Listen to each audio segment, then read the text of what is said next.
Kairos, Fateweaver.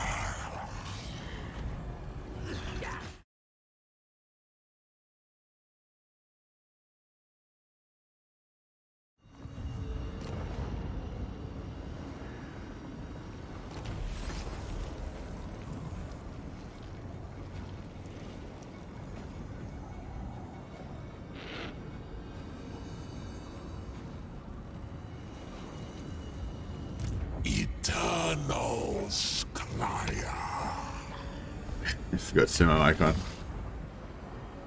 I was just doing the madness. This is chaos, which is of course the Chaos Sparta. And now we're back with the giant blue chicken. I think we're pretty much finished with the rift farming, so we can get back on with our game.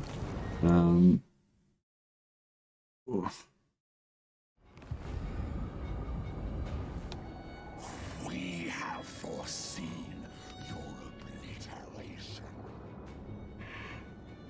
Excuse me. Excuse me. We're still waking up. So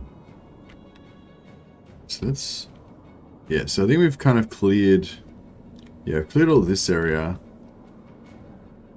Weird that there's no rifts, like, anywhere in here. Oh, yeah, we did that one. Oh, there's no land in there, right? Yeah, makes sense.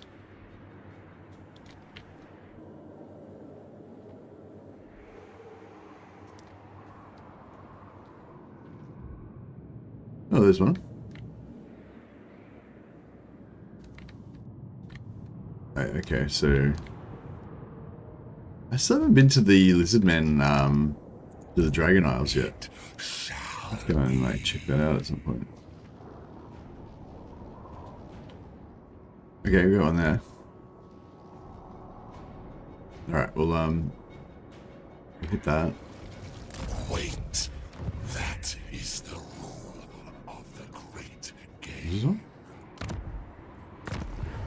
Yeah. So we haven't had any armies run from us except for that first Nurgle one. Pretty sure that we've played some other like attacked some other Nurgle ones and they haven't run it as well.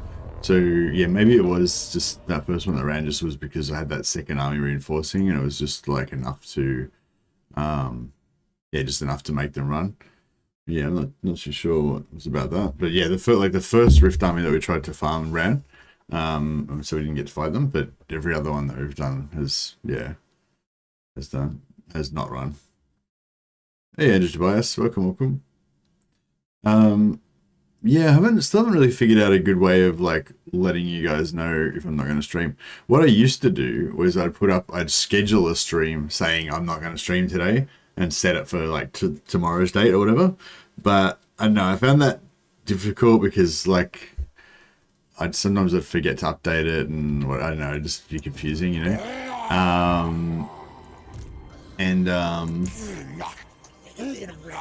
And also like I don't know if it's weird for the algorithm to like schedule it the day before and stuff, and yeah. So yeah, so stop doing that. Army of the Dark Gods. So I still try, if I'm not going to stream, I still try to put a notice in the announcements on the Discord. But you know, quite often if I don't stream, it's because I've like passed out, you know, and I really needed some sleep or whatever. So then in that case, then you know, I don't necessarily update the Discord because I'm like unconscious. So yeah, I don't know. Most of the time I stream mostly, basically. Legend might be streaming it soon. Oh, did he do a community announcement or something? Well, last time I spoke to him, he sounded like he was, you know, kind of come back soonish. Slaves to darkness.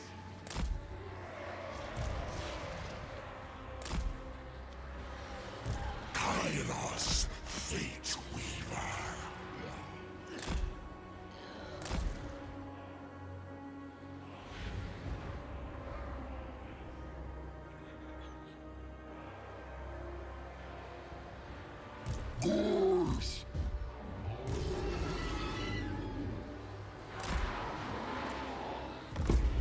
Just put these guys over in the side here.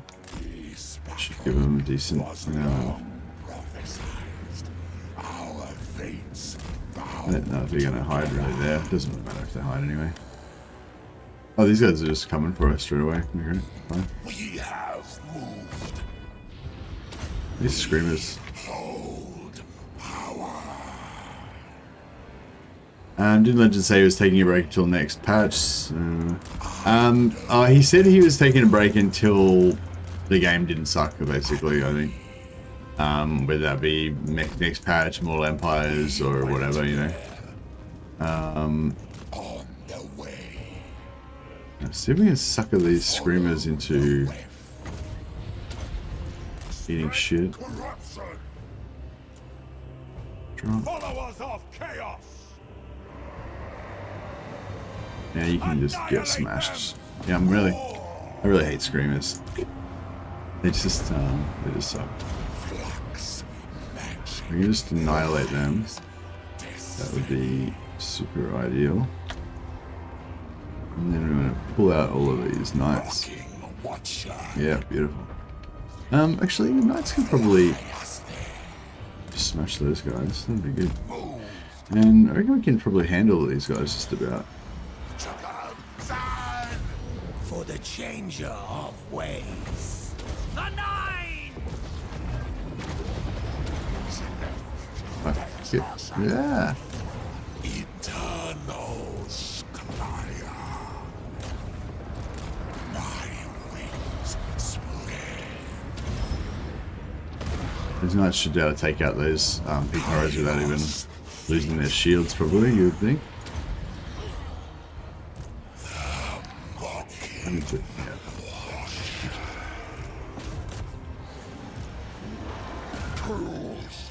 Where's my mind? Just getting there, wrecking shit. Fates guide us. It is foreseen. Fires of Tzeentch. On tireless foot. I see the past and tomorrow. The winds of change.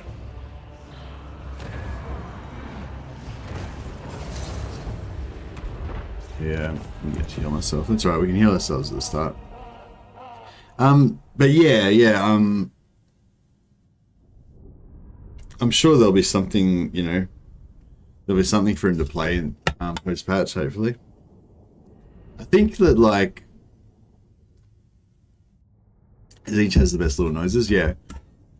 And I think as well, like, even if the patch doesn't really, like, fix the game for him, personally, I think that, you know, as, like, you know, one of the biggest, if not the biggest, Total War streamers, you know, it would make sense for him to come back and at least cover the patch, so that people who are wondering, you know, is the patch any good, etc., can have, you know, a sort of trusted source to give him the download.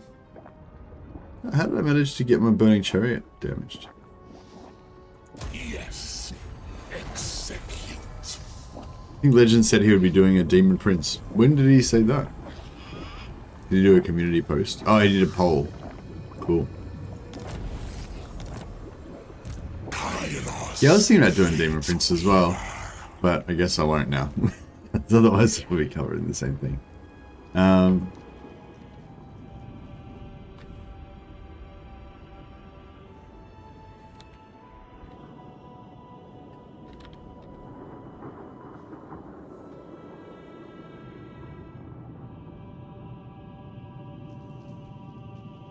This one?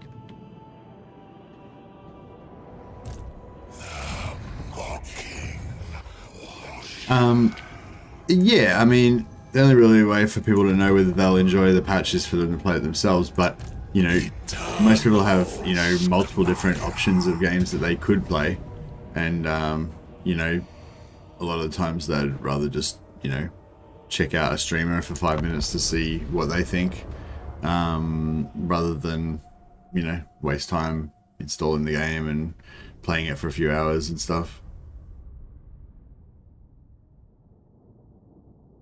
At least to get like an initial, you know, temperature gauge on whether the game's good or not. Oh, still got my jumper wrap around my sword. I had the that might be too hard to get off actually. I had the feather covered up because we had a like a house inspection for people to come and have a look at the house. They're thinking about buying it.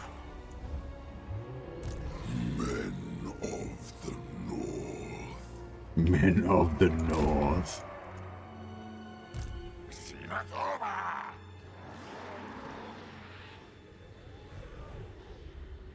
Yeah, something like that looks about right.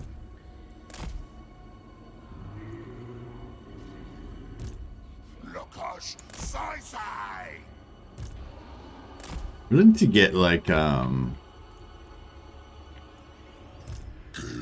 need to get like Vanguard deployment for Kairos so you can like get over here and do more damage faster. My wings spread. It is foreseen. Fates guide us. Chaos Knights. Move.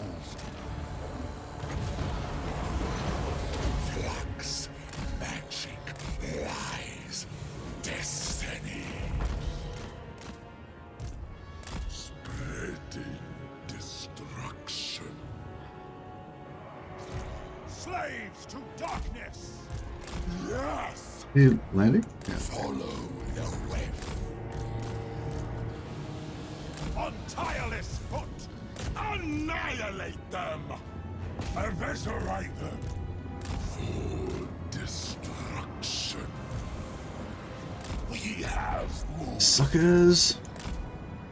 Seeking You fools! Fell into my trap. it is foreseen. Alright. See you later, drones. We're done. I've got flies of yeah. Fateweaver. The Raven God's will.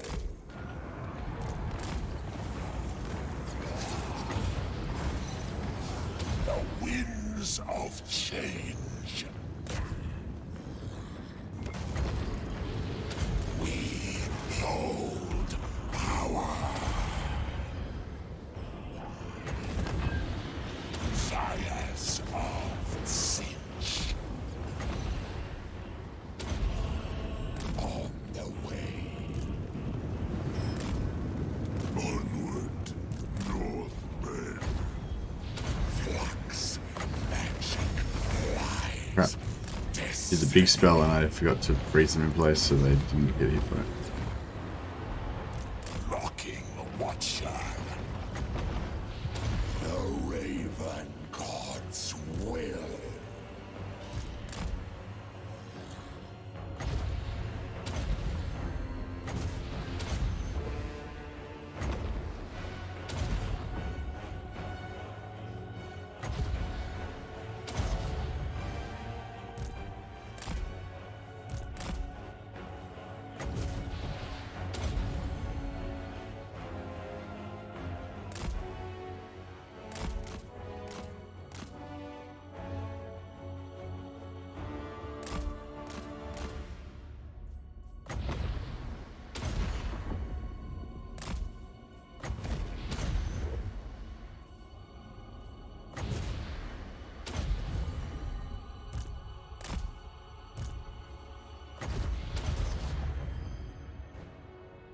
We released patch notes a bit early so we know what's going to happen. Yeah, yeah, I get that. It'd be great for me to know the patch notes before they were out as well. But yeah, I mean, I don't know. I guess if you knew the patch notes before they were going to come out, though, then you know.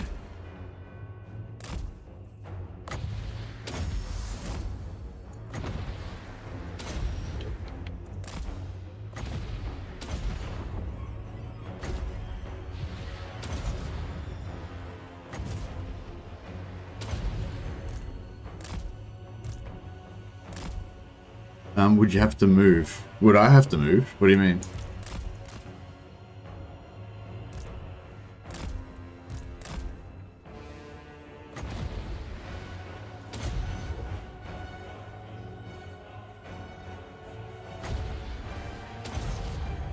Where are these guys going?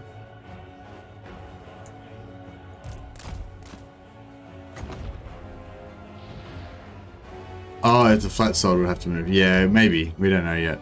Depends whether the new owners want to live here or if they want to use it as an investment property. Yeah, my wife's been like worried because like some of the people that have come to look at the place have been quite young, so she thinks that if they're really young, then they might be buying it as to live there, you know, to live in. But I don't know if that necessarily follows because, you know, this day and age, a lot of people like live with their parents and stuff until they're like 35 or whatever. So it doesn't, you know, it doesn't necessarily mean that it's oh yeah, I've got to heal my units. Oh.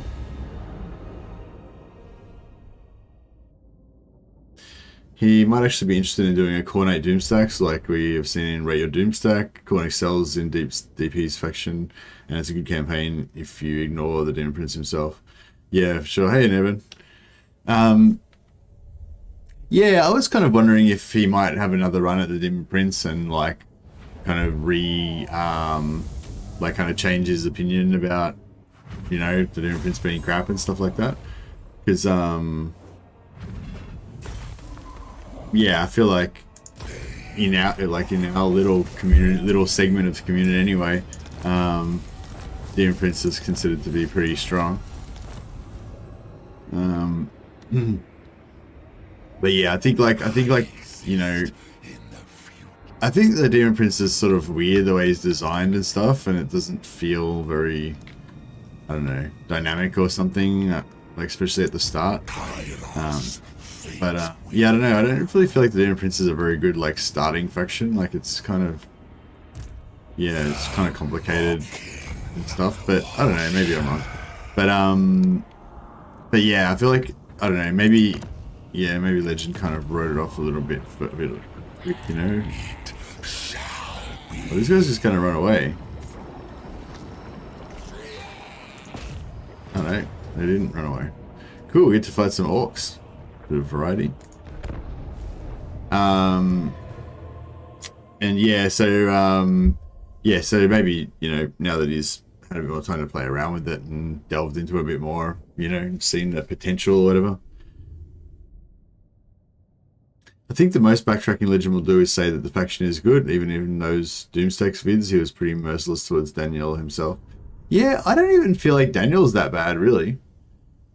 Like, if you compare Daniel to Kugath, it's like, you know, Kugath's got a lot more hit points and he's got a lot better, like, he's got a lot of cool abilities and stuff in his skill tree and everything.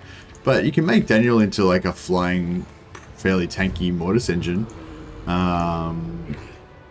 It's pretty good, you know. I don't know why, like, I don't know. Yeah, I thought he was pretty good. He's not, you know, like, I don't know, he's okay. You know, like, yeah, what? I don't know. Yeah, I don't know. I don't feel like he's like super terrible or whatever. Like, Demon Prince is probably better than Greasus, you know.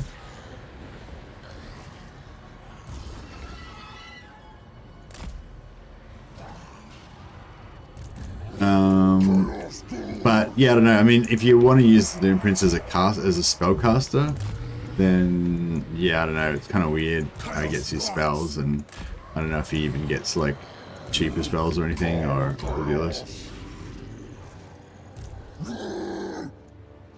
But yeah, like, yeah, I don't know, just yeah, like when he first started hating the Demon Prince, it was like when he just had first played the game, you know. So I don't know, maybe he'll have a different opinion now. Like you cannot, yeah. I mean, if people's opinions don't change over time, then I think it's pretty fine to have a different opinion once you've had another look at it, or once you know once the Total War science is advanced. Kairos, DP feels like it's still in the concept stage of development. Is feeling kind of meh feeling to play. Yeah, I think that's the main thing with the Demon Prince. It's not so much about him being powerful or not powerful. It just doesn't feel good. Like, You know, you kind of want him to be like, I don't know, you kind of want him to be your own, I don't know. Yeah, he doesn't feel very good to play. Like, I don't really enjoy the Demon Prince. Where chaos commands. I can't really put my finger on why that is exactly, but yeah. We are the cult. Alright, what are we doing here? Fly us there. I wonder if we can drop a, I wonder if that actually do much damage to that.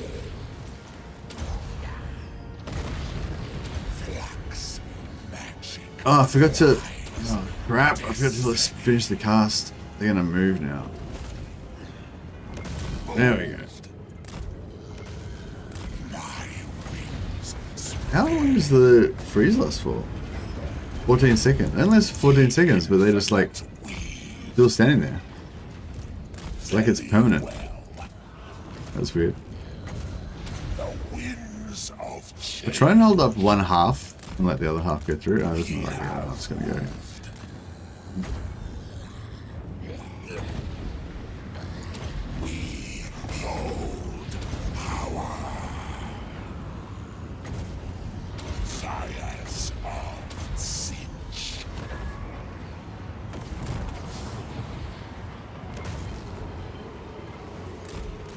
It is foreseen. Fly us there. I think we can do like a bit of a... We foresaw their doom. I know where to go.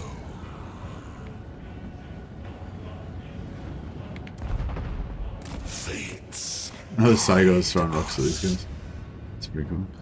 We have moved. Can we get up? On the way. There we go. Fly us there. Yep, he's up. I know where to go. Let's see if we can drop that. Fight them. The Raven God. Ah, no, they moved. No, we've got a bit of damage on them. I already Kairos Knights of Tzeentch. Can't charge them. There's a little bit of... We go in fury, bringing ruin. Men of the North, we went there. Army of the Dark Gods.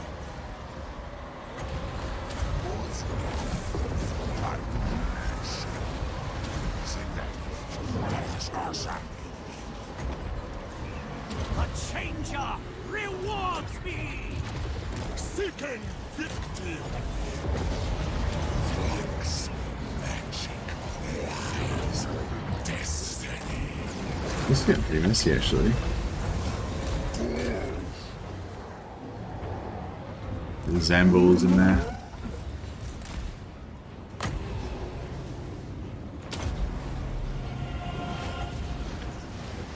The winds of change. Oh shit. Kairos Knights of Tzeentch. Oh, I took some hits there. So chaos. Dark I run. So Mushra. Move.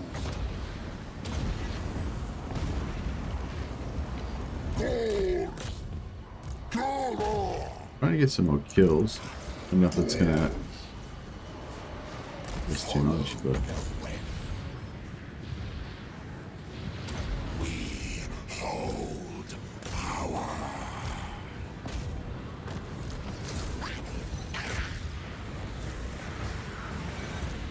Courslaw.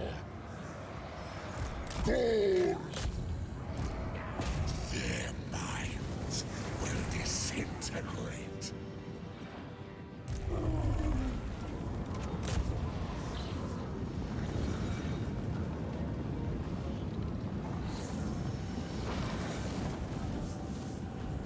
The thing is, Daniel at the end of his campaign gets as much personal power as any demon legendary lord at the start of their campaign.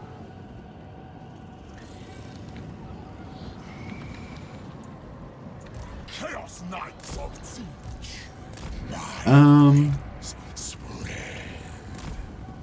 Yeah, well.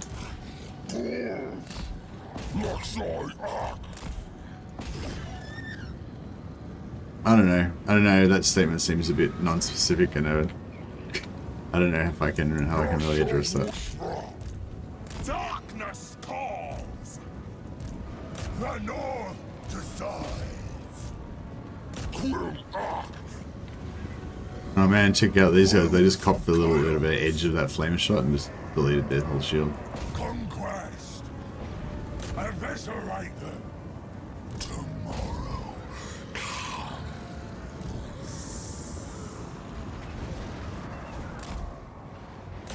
Yeah, we managed to get our knights wrecked in that one. I'm guessing it was from friendly fire. Because they haven't taken that much damage from like anything. Hey JT, how you going, man? For some reason I got a round of rifts where no rift armies spawn during the whole 15 turns. Yeah, I've had like somebody else like in the comments say something about them getting like no rifts, and I've had other people say they've gotten like almost no rifts sometimes and stuff. So I was talking about this last time. I was saying, yeah, I know maybe there's some like other factor that has something to do with. Oh, here we go. I think it had something to do with Nikari having 4 souls or something though. Yeah, that could be. That's interesting. Yeah, that's sort of what I was thinking. Like there must be some other like factor to do with it or something that. Yeah, because it seems like a bit of a like. You know, even if it's like a % chance, like there's like a, you know, like there's like a 70% chance that an army will spawn out of every rift or something like that, then it seems pretty unlikely that, you know, you would ever get a situation where none of the rifts spawn. But yeah, if there's something like that where if, you know, if one of the other factions has all the souls, then they don't spawn or something, that would kind of make sense.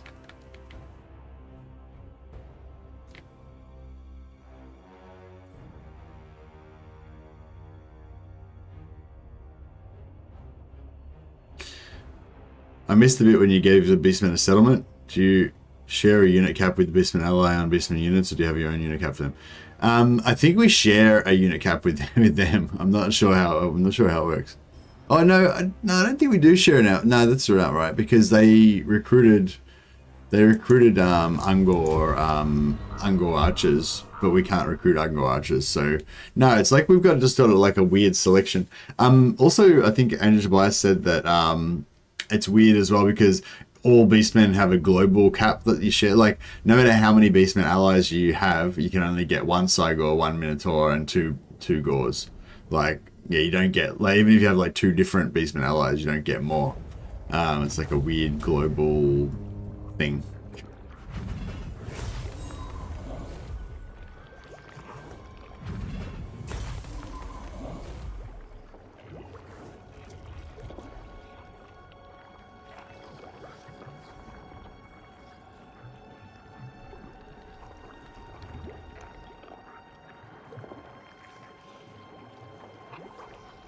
Yeah, I might get my knights back. Give me back my knights. What the hell's that? Oh, that's the actual. We can't reach that, can we? Kairos, No. Fateweaver. Damn it. We witnessed So there's one. Oh yeah, that one's active. An active rift. Oracle of Tzeentch.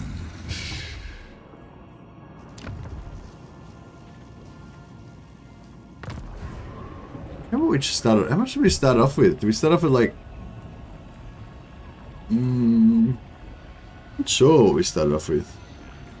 We started with like 40,000 gold. Or did we start off with 60,000? I don't know. I feel like we made a lot of money. Like I feel like we got a lot of after battle loot from all the after battle loots. But didn't I just check and there was a army there?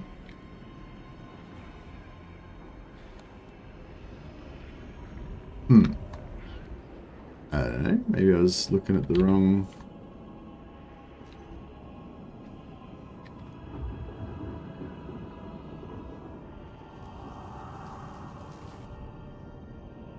Oh, there's one there. Alright, that's definitely got an X on it. I'm like, yeah. The weave is is not ready.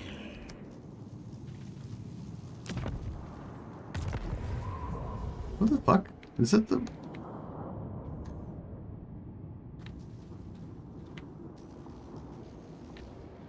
Oh, maybe I didn't have him selected at the time.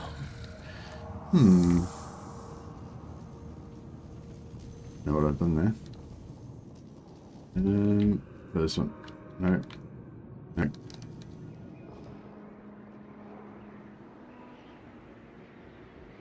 See, so this one might be giving me an X because...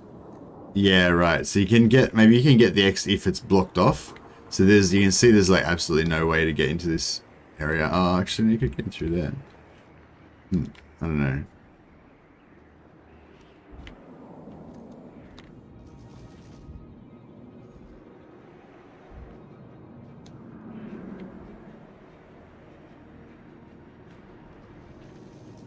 Alright, well, I don't know about that one, but I feel like this one's legit.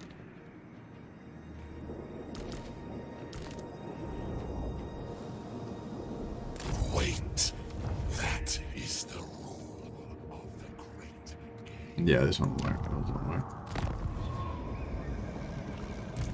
The mocking washer.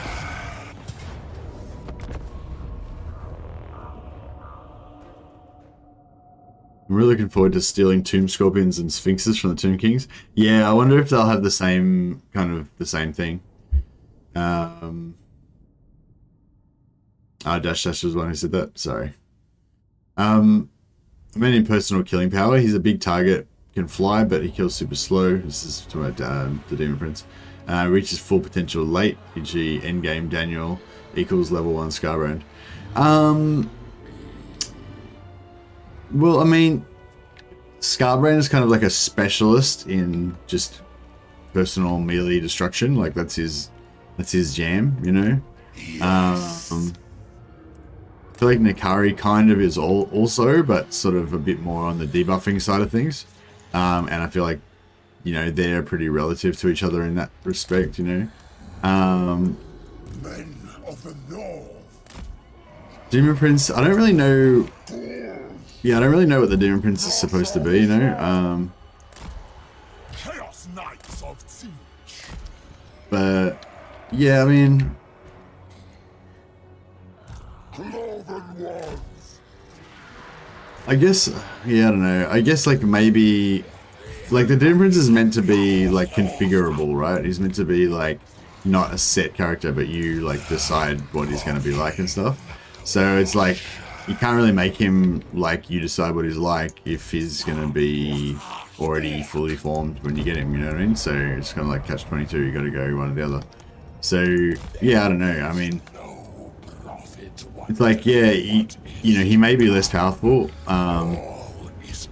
but like, I don't know, how else are you going to do it? You know what I mean? Like, I guess you could make him Scarbrand. I guess you could make the Demon Prince like start off as Scarbrand, and then you change him to be like weaker but more magic-y or something later on if you want, or whatever. Could do it like that.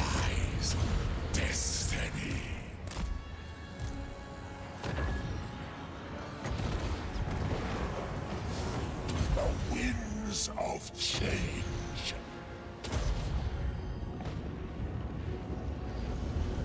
I see the past and tomorrow.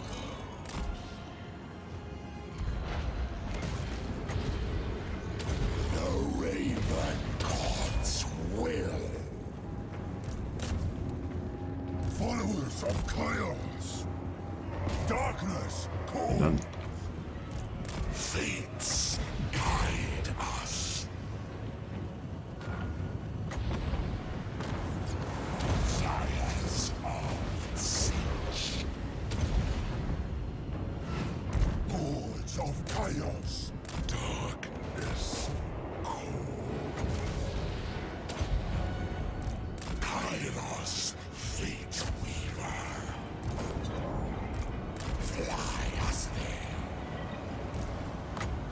Come on. Hold power.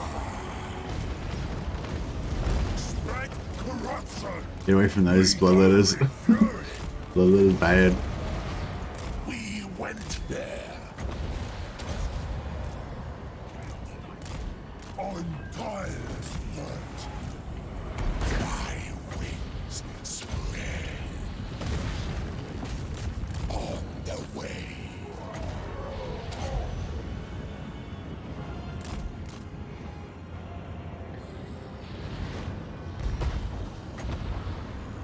Flux, magic, lies, destiny. Hordes of chaos.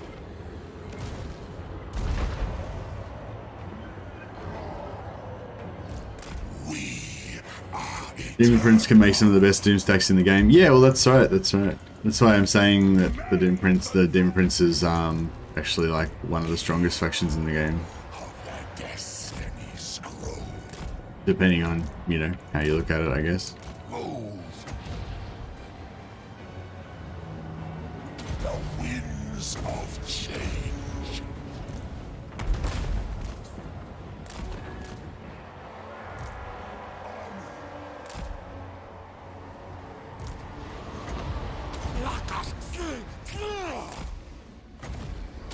The Raven God's will. Agree.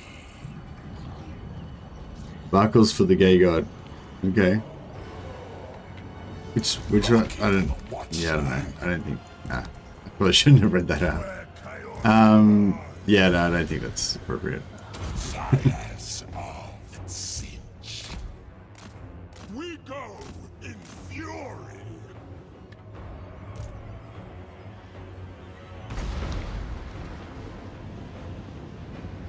We hold power.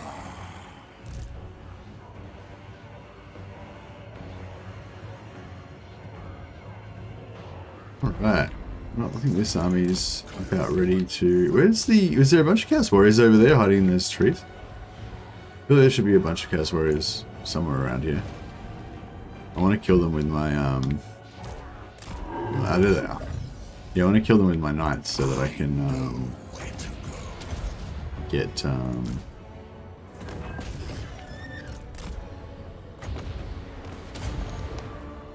Slaves to darkness.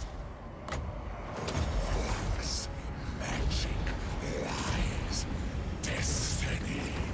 where are they going now? Spreading destruction. Bringing ruin. The winds of change.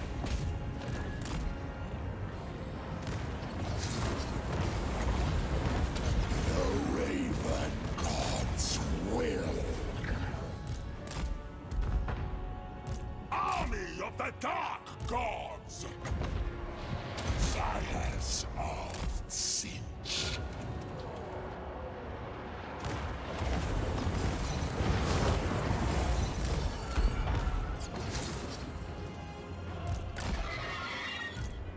Where chaos commands.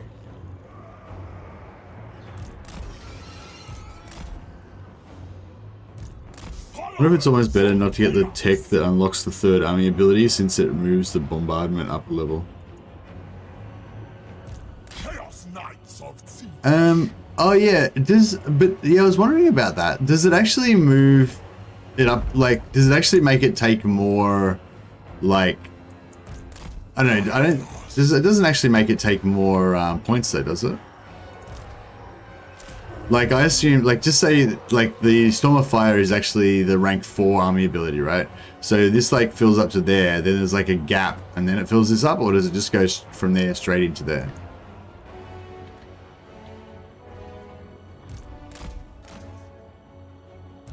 Hordes of chaos. Alright, let's just soften these guys up a little bit. We hold power. Can put one of those in there. Oh, here we go, yeah. Didn't really need to do that. Right, you can just charge these guys. Actually, you can charge these guys. Darkness calls. Glorious. Where's my minos? Get in there. Get in there, minos. Chaos Knights. War. Make claim! War!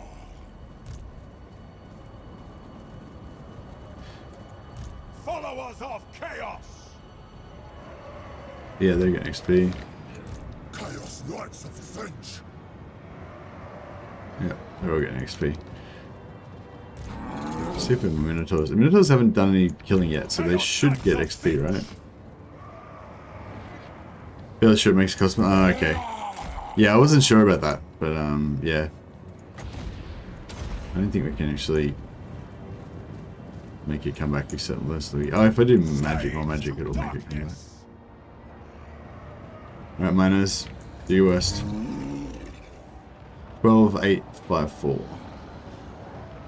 Yeah, they're getting XP. Cool.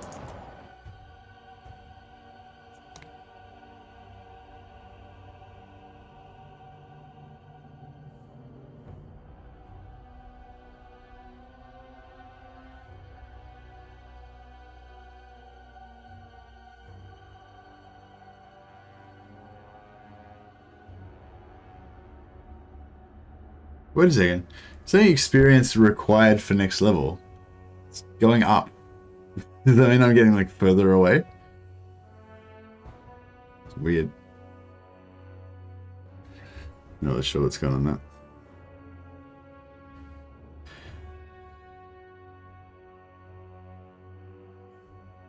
Did you cheese a tier 5 capital with beasties? No. Were you watching the stream yesterday, Josh? You only just told me about that like a few hours ago. Do you expect me to be like sneakily playing offline?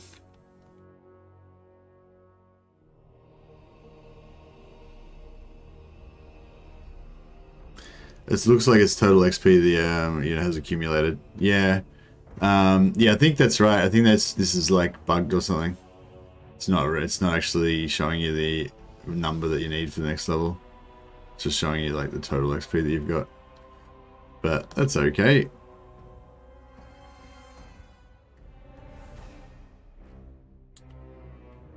Hey Jesus.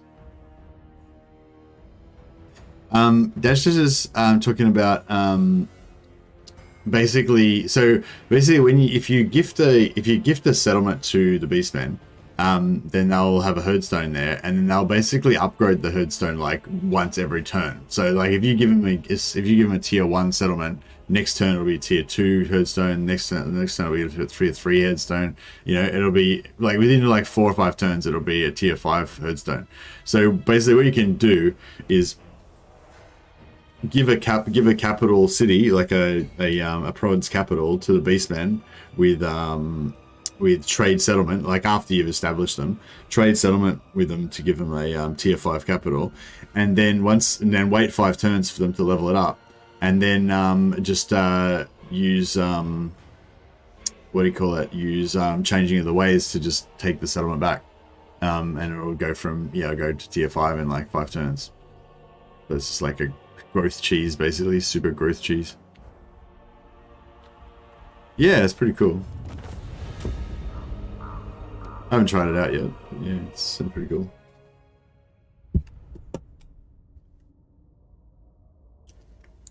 So Tzeentch, indeed.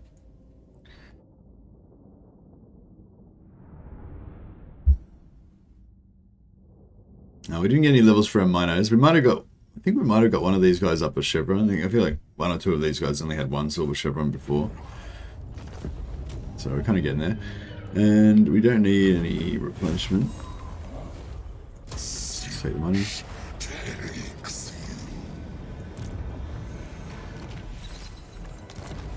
Some more items. Nice. Alright. Okay, that one looks pretty XY to me. I think we're good. What about this one? Oh yeah, this one's pretty good too. Alright, let's do it. Wait. That is the rule of the great game. Wonder if we should Nurgle, Tzeentch, Khorne, Slaanesh. Okay, so we can't really catch up on any of them.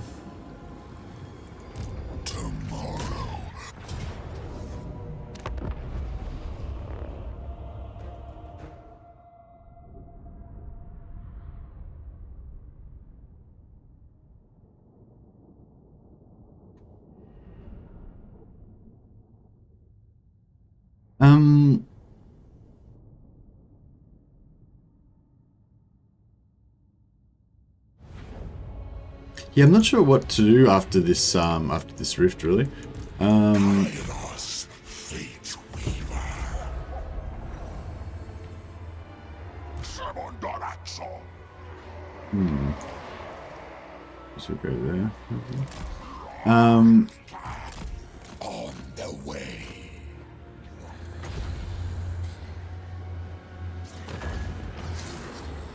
Flux, magic, lies, destiny. The Raven God's will. We went there. Fly us there.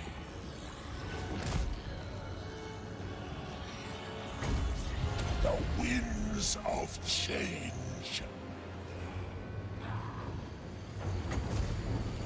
Oh shit. Hold power. Science of Tzeentch. I know where to go.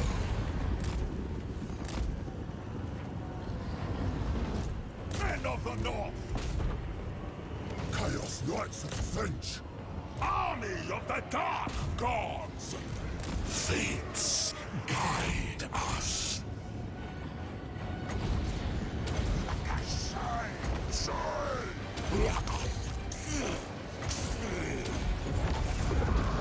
It shall be.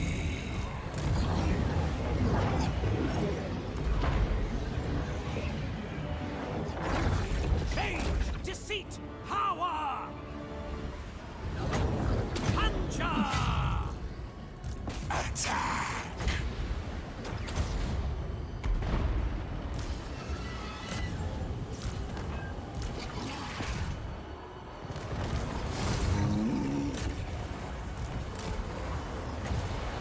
Flux, magic, lies, destiny.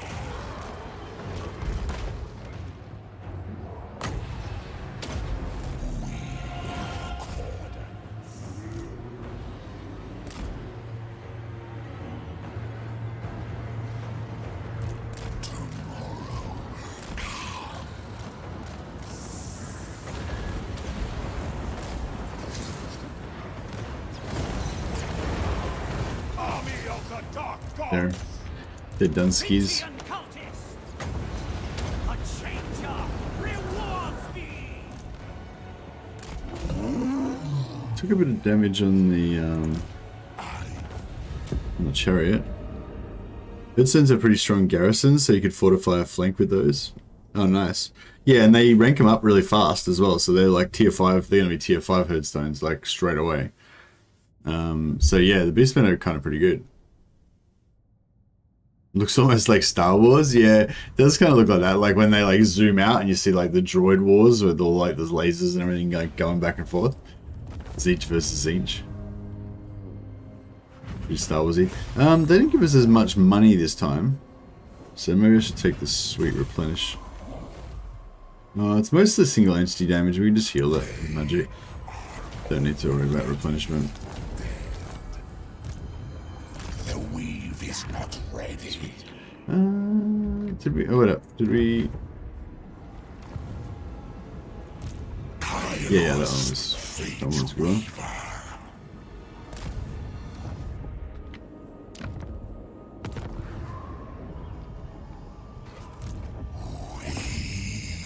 Oh, you got a runner. It's interesting. So like this yeah, I don't know why they run sometimes. Maybe there's like a random element that they put in or something, because like this army doesn't look like heaps weaker than the army we just fought. It looks, you know, pretty much exactly the same in terms of strength. So you know why they run this time? Maybe because we just like level it up, or maybe we got some more chevrons on something. Like maybe our Cygor got another chevron and that made the whole army like appear stronger or something. But yeah, I don't know. If you have spare money, you can level up cultists super fast by damaging buildings. They always get a really high chance for it. I don't know. I usually, if I'm trying to level up hero, yeah, I suppose if you had like a solo hero, yeah, no, I don't know.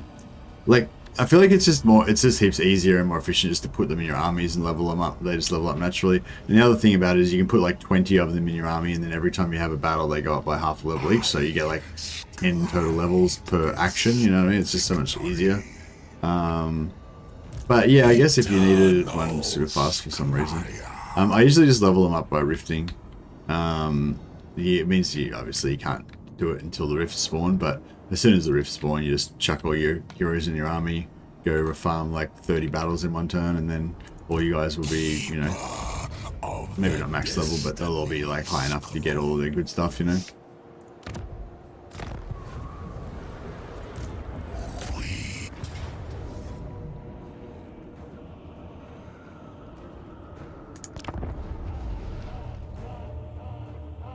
Just mean if there isn't a fight around. Yeah. Fair enough, yeah.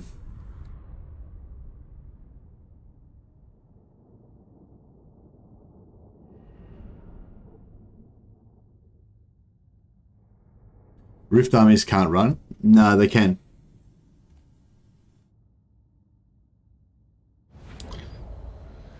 I wonder if it's like, yeah, I wonder why they run sometimes and sometimes they don't.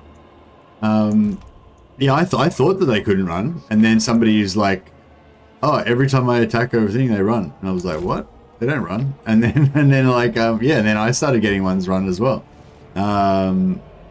So yeah, it's weird, but they do run sometimes.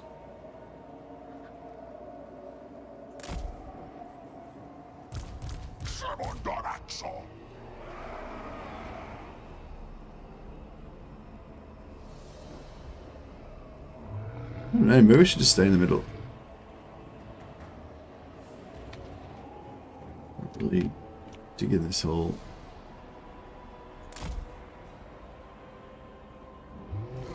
I guess that kind of works. Chaos Knights of Tzeentch, slaves to darkness.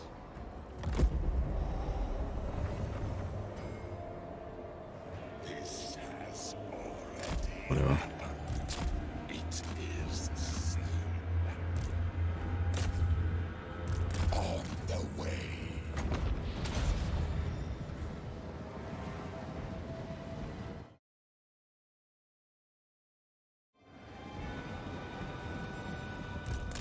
Locking Watcher. My wings spread. It is foreseen. Moved. Oh, did they hate those out? Oh, cool. Good stuff. Flux. Magic. Lies. Destiny.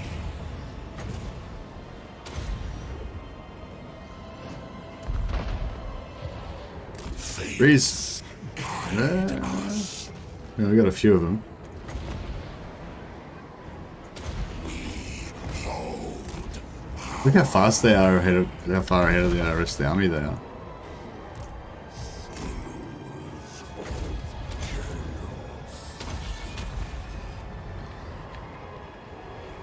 On the way. The war. Change, deceit, power! Conjure! The Raven God's will. For the changer of ways. Fly us there. My wings spread. The winds of change. Sanlaka's work. The horde serves. Impossible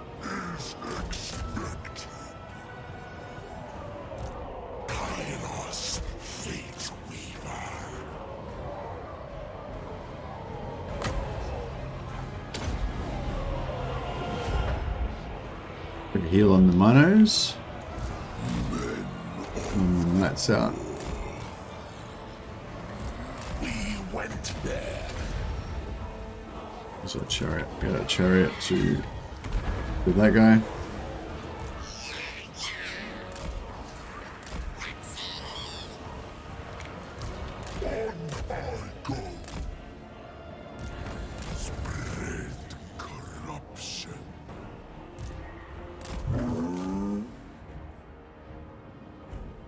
Kairos, Fateweaver.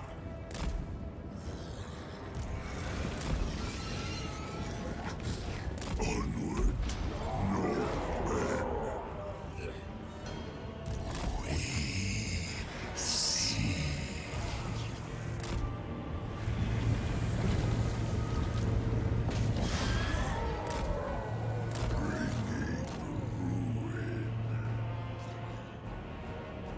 Kairos, Fateweaver.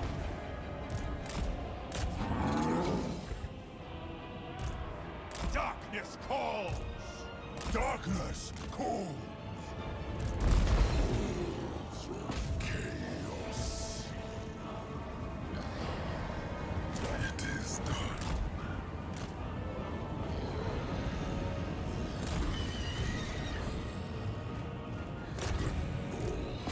Decides. Sires of Tzeentch. Hordes of chaos. Eternal scribe. My Electric County's Griffin fought a black dragon backed up by devastating shots of Luminarch. Nice. Ghost.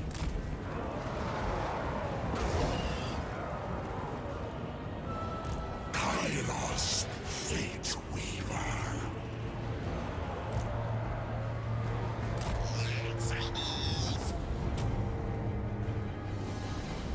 Men of the North. Come on, Minos going. Oh yeah, they've gotten up a bit. They're a bit closer now. They got cap already. Chaos Knights. 1375. Yeah, they don't seem to be getting any XP. Slaves to darkness.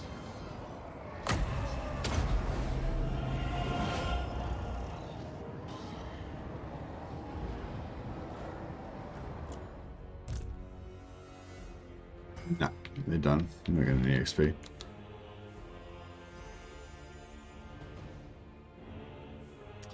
Yeah, it's hard to run down fleeing. It's hard to get damage on fleeing units with a lot of stuff.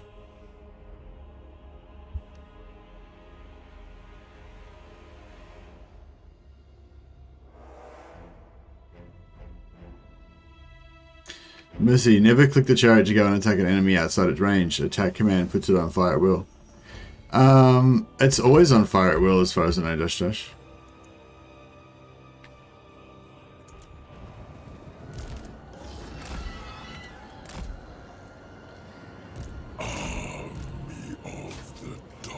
Yeah, see, fire wheel's off. Fire wheel's off. I definitely have not issued any attack command.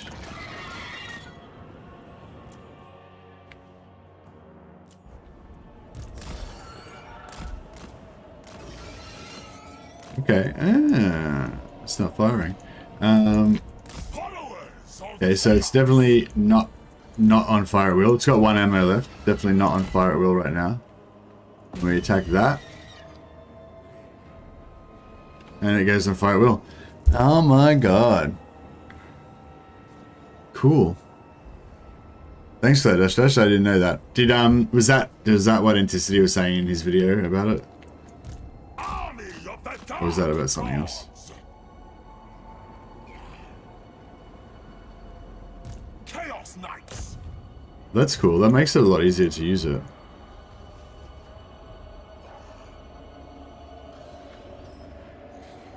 I just noticed it happened with the chariot I started. I didn't know that. I assumed that that's all units yeah, exactly. It's all units firing on the move.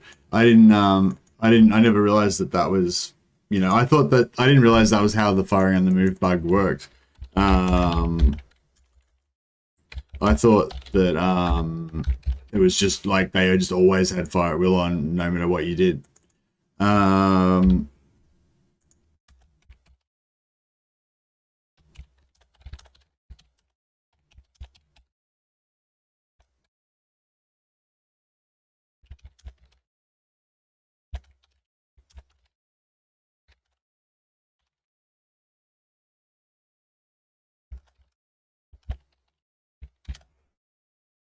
Cool.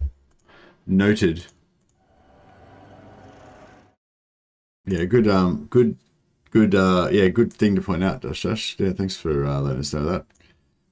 So yeah, if anyone didn't catch that exchange, if you've got something that's got the fire at will bug, which is like basically everything that's got fire on the move, like anything that's got where is it?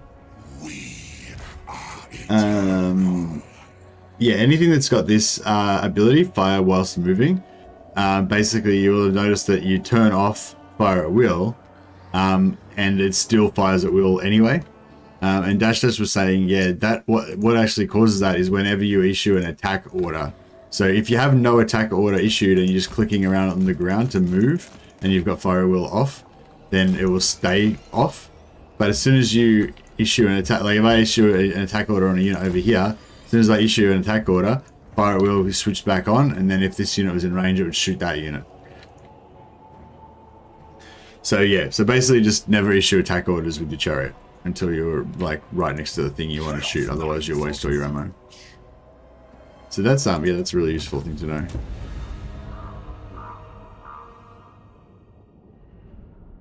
Hey Wallace, how you going, man?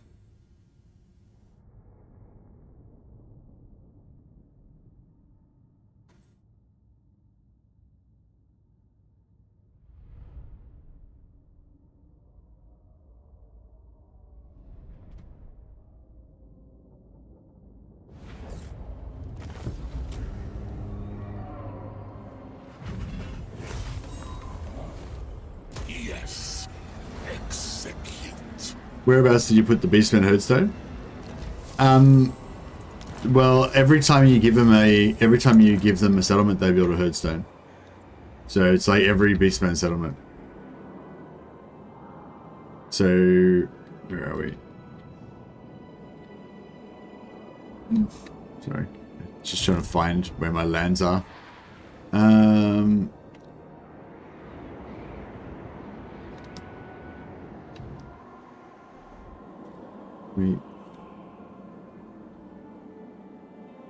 Yeah, so this is my lands here. So we've given them floating mountain. They've got tier 5 Herdstone there. Plus they've got this and that.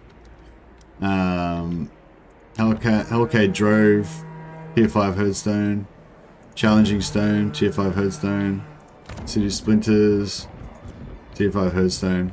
So every time you give a region to the Beastmen, within a few turns it'll be a tier 5 Herdstone. Because the Herdstones like level up like 1 level per turn. When like in this situation when the AI is controlling. There's another one. Tier 5 Herdstone. So yeah. So basically, yeah, every time you give them a region, within a few turns it'll become a tier 5 Herdstone.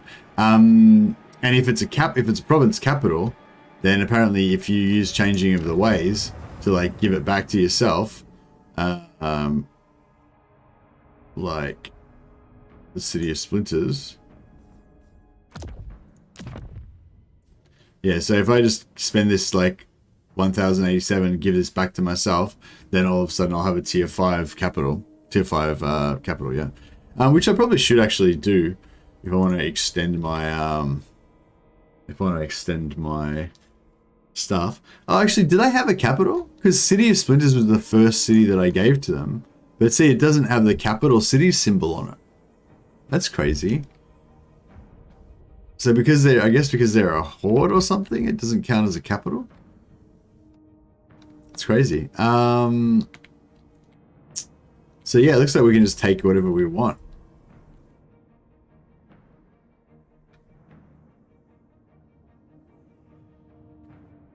think you gave him Challenging Stone first. But yeah, but Challenging Stone's not a capital. Like none of them have capitals.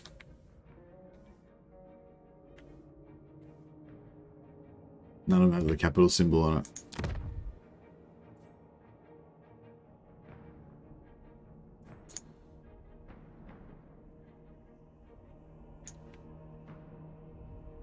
Yeah, we can see it'll let us give even if Challenging Stone was their capital, like it'll still let us transfer it, so it's not recognizing it as a capital. Yeah, I know that the faction capital is separate from the province capital. I'm saying that they don't have a capital symbol on any of the settlements. If you look at mine, so this is my province capital. This is my, sorry, not province capital. This is my faction capital. You can see it's got this big fancy fucking symbol on it, indicating this is my capital. If you look at this guy, see he's got this like Chaos Star thing, indicating that's his capital. This guy's got this thing indicating that's his capital. Miao Ying will have it on Nangang. Nangao, sorry. You see there's like dragon shit. So yeah, whichever one's their faction capital, like you normally can't steal their faction capital. As I understand it. Actually, let's try and steal this guy's capital.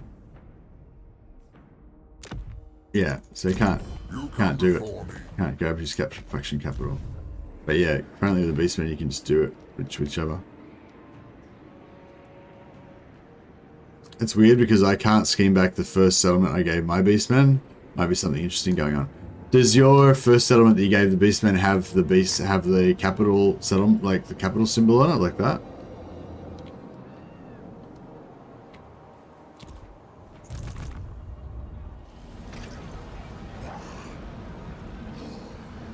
Kairos. Oh yeah, we're in the Great Game Ascendant right now. Yeah, good call. Yeah, good call. Well, we seem to be getting quite a few grimoires from fighting all these battles.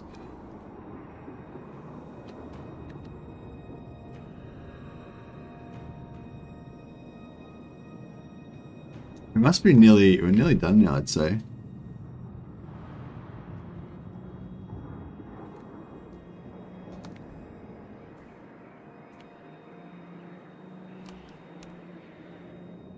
This one there.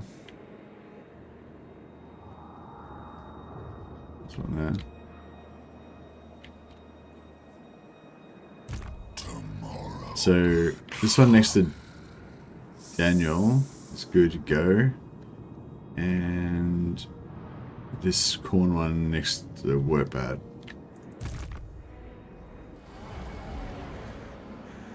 I must wait. It is foreseen. Oh, it was actually next to me. Is it this one? Yeah, this one was. We'll get this one.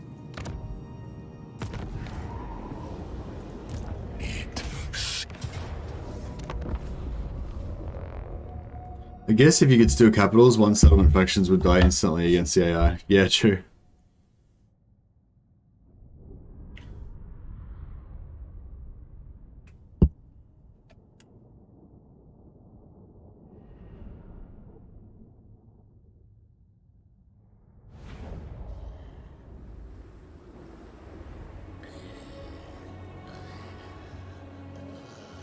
Could be a bit buggy. They may not have expected us to go that deep. Yeah, I think the Beastmen just aren't properly implemented.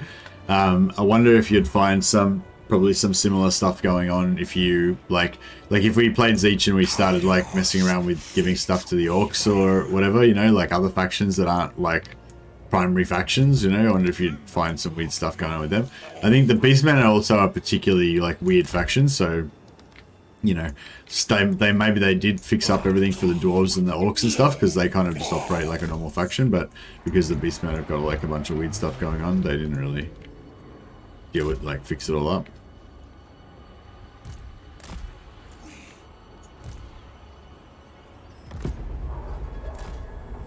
Actually, we might as well go. Corruption.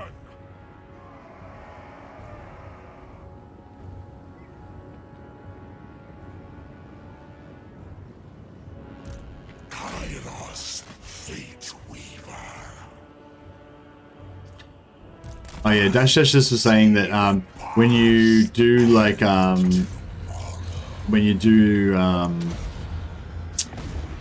what do you call it? Shrivana's of Fate or whatever it's called, the one that gives you like 500 grimoires if you The Raven God's will. stay there. Flux, magic, lies, destiny. Chaos Knights. Yeah, it says like you have to stay stationary in like an enemy province, but it's just saying you can actually do it in allied or neutral, whatever, any province like that's not yours. On the way. So region, sorry. Kairos, Fateweaver. Seeking. Is Cavo quite good? Because they, like the four of them together represents a significant amount of force. So you can like, you know, get a big pile of Kairos, Fateweaver.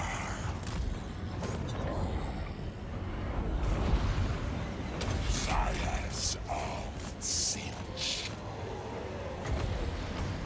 so you can get a big pile of combat potential or balance of power that's dragging all these units around because they're they can't sort of ignore them. Locking Watcher. It's pretty cool. Whereas if it was just like a single unit, they might not draw too much, but because there's 4 cavalry units, it's like a lot of combat potential. It's kind of dragging them around. It is foreseen. Pretty sweet.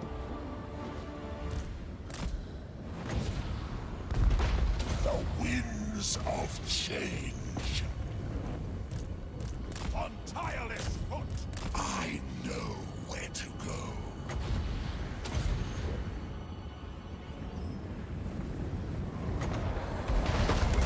Chaos Knights of Tzeentch.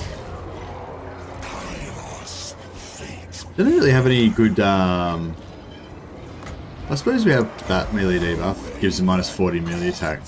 Makes them pretty anemic on the charge. Should be able to wreck them. Tomorrow.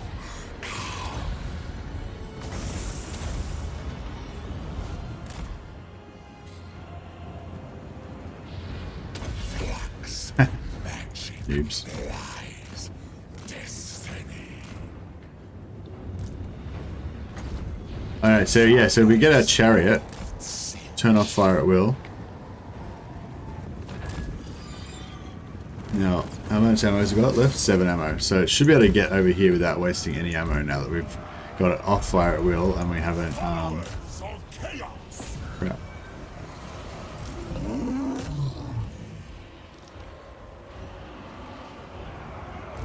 Kairos, Fateweaver. We hold power.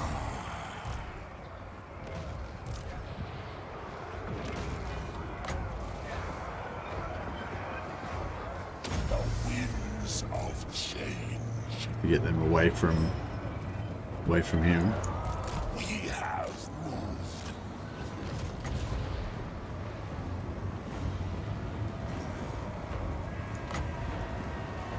The Raven God's will.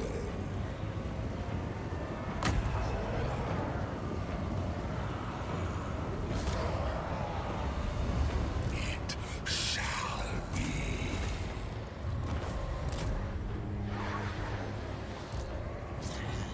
We go in fury.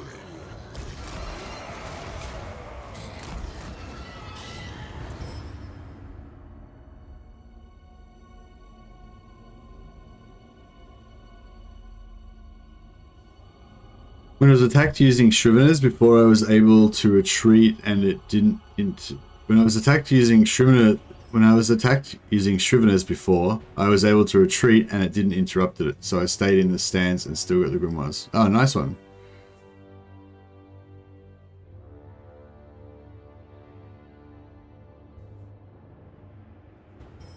Forced movement, like prior movement commands and retreats, don't disable Shrivners.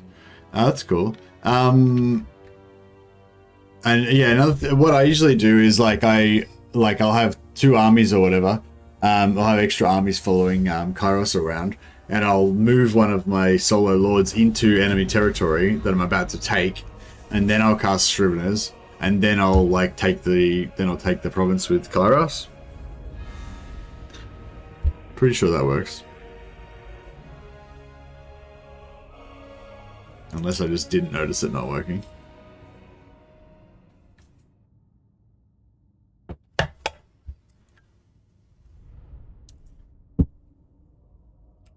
Does Kairos have Flock of Doom spell, since in his case it is quite RP spell? Roleplay? Because of crows?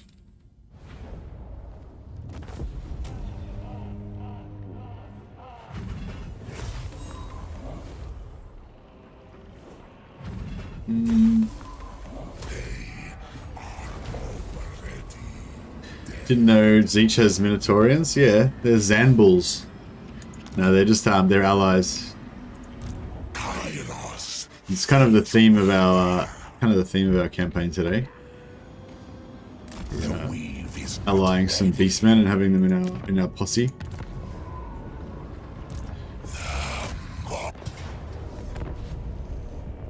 I've always wondered why armies that retreat don't go into a retreat stance or forced march. Yeah, that would be a good. That would be a really good. That would be a really good change, JT. I wonder if they get tired. Like, I wonder if a retreating army gets tired, like forced march army. If it does, then yeah, there's really no reason not to put them into forced march stance, just to display it. Oh, shit. Man, my back is still so sore from splitting all that wood the other day. Yeah, it's like, you know, when you go to the gym and then like 3 days later, like, you know, this when you first go to the gym, like it doesn't hurt that much, but like your muscles aren't that sore. But then, like, you know, 2 or 3 days later, like all your muscles are really sore. That's like the phase I'm in now.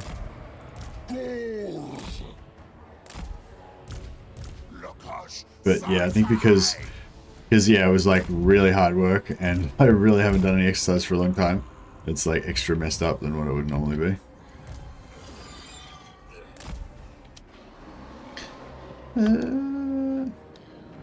It's a pretty crappy spot.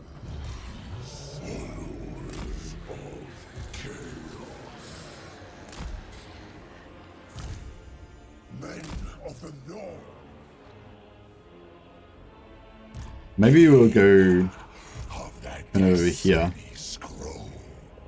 Kind of like that. No vibe. Oh shit, I should have moved Kairos towards them instead of leaving him here.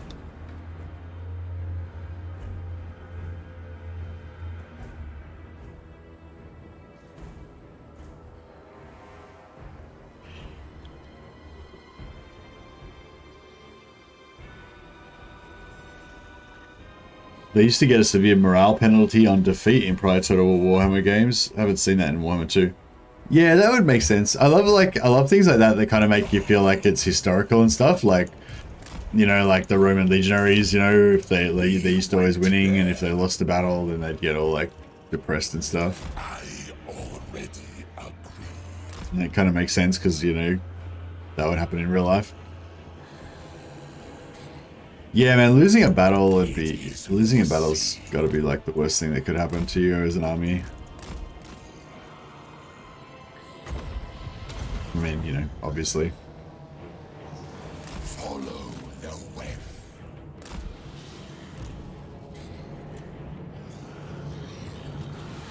Men of the North, Chaos rides. They die. Hordes of chaos.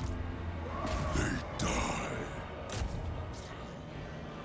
Oh yeah, we can get our newly organized chariot and Send it out to kill these dudes.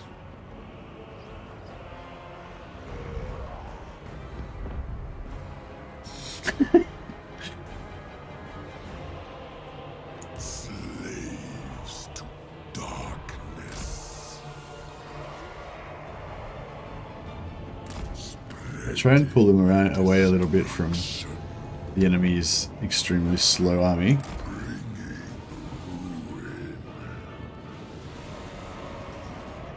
Are they following? Where's their lord? There he is.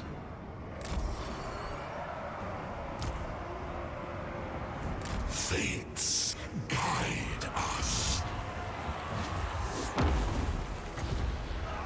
Fires of Tzeentch. Onward, Northmen. On the way.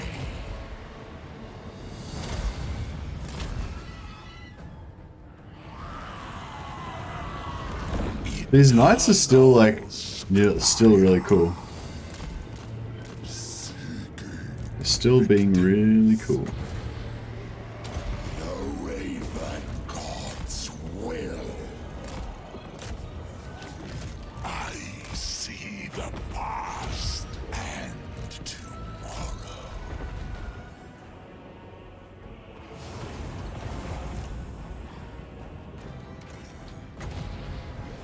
Flux magic. Oh yeah, he's wrecking this guy. Destiny. Getting wrecked. He's dead. Turn him off. I could just leave him there actually. Just put him on, leave him on auto fire. Chaos Knights! Men of the North. We hold power. Followers of Kairos.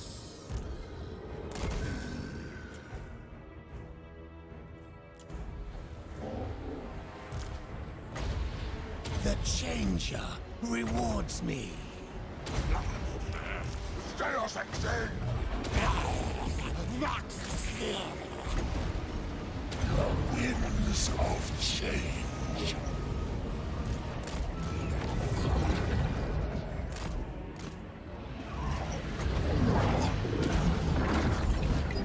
Kairos, Fateweaver.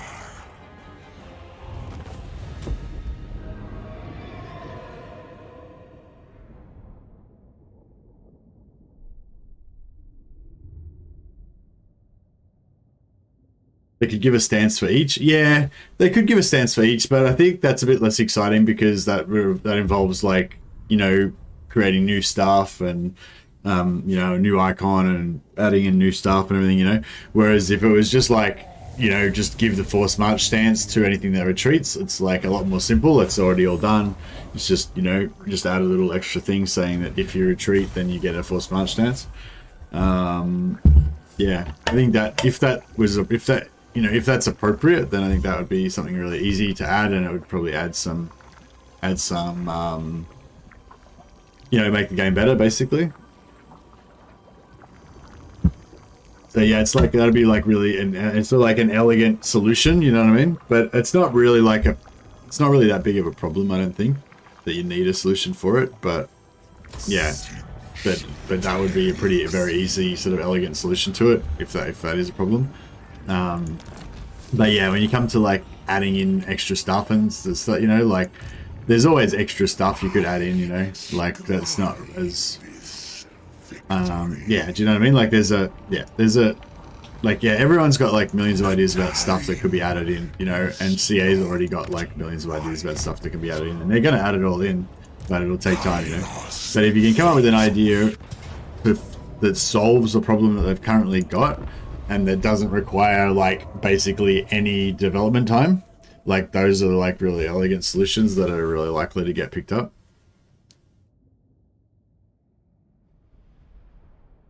Do we know if CA is going to change auto resolve and legendary? Yeah, of course they are. We don't know. Like, they haven't said anything about it, I don't think.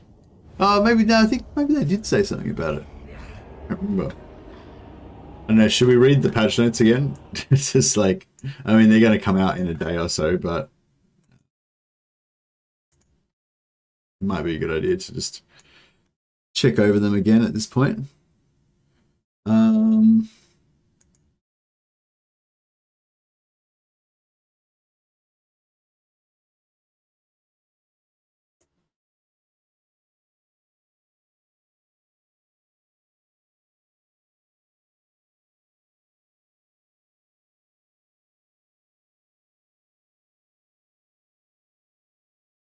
We'll quickly bring up the patch notes thing.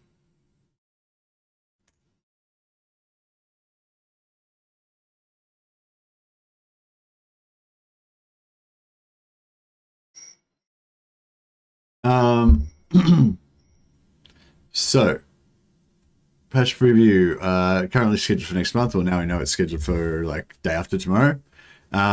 Swatch of I feel like I should say sway, but anyway.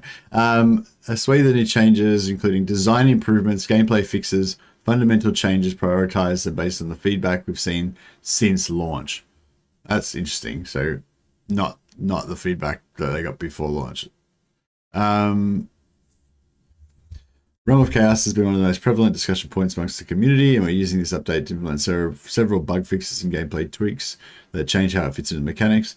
Strength of negative traits reduced. Demon legendary lords no longer get gifts from, no longer get negative traits from their own god. Traits gained in the Chaos realm can be removed when legendary lord completes a survival battle within that realm. Okay, so if you actually get the soul, then you won't get any negative traits. When the player intercepts an AI lord at the Forge of Souls, their souls will now be lost, forcing them to restart their collection.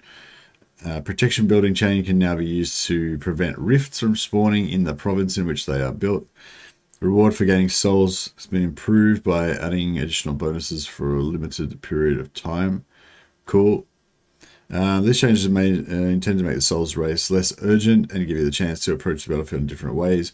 We'll of course continue to adjust mechanics in the future, but looking forward to seeing how these impact you. Supply lines is going to be fixed. Inventory responsiveness.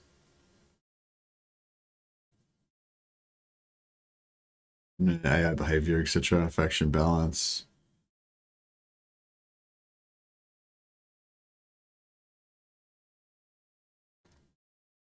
Bug fixes.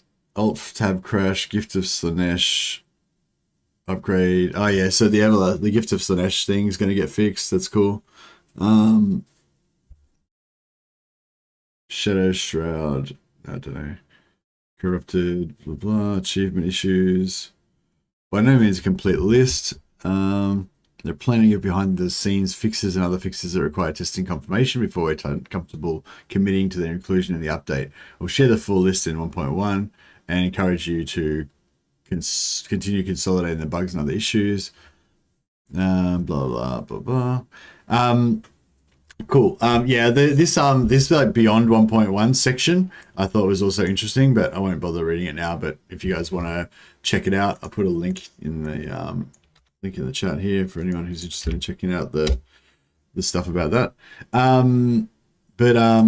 Yeah, so no, it doesn't say anything about the auto resolve being fixed in this patch. However, the auto resolve is like one of those things that would be really easy to fix. Well, no, not necessarily really easy. Sorry, would be really easy to alter. You know, so like the changes that they make may not fix it, but they could definitely easily alter it. You know, with a few, just change a few values and stuff. You know, so yeah, like I would, like I don't necessarily, like I'd be very surprised if they don't have a crack at fixing the auto resolve. You know, they may get it wrong, but like it'd be really easy for them to change a few numbers around and get, you know, and for us to get a different effect out of auto resolve. It may still be unbalanced and weird in a different way or whatever, like because I think it's quite tricky, like with the auto resolve stuff, it's quite tricky to you know, get it right.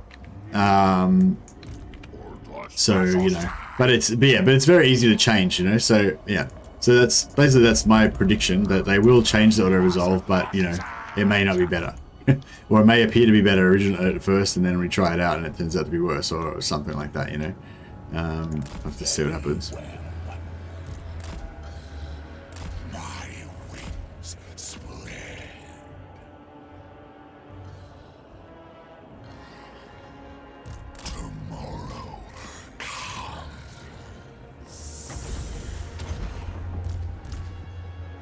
Tomorrow Drone assassins can come in and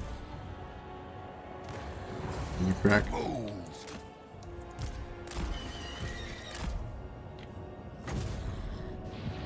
the Raven God's will.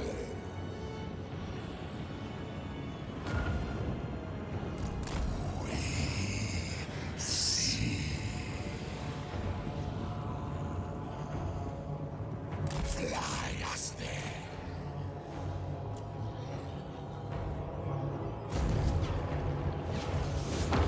Kairos, Fateweaver.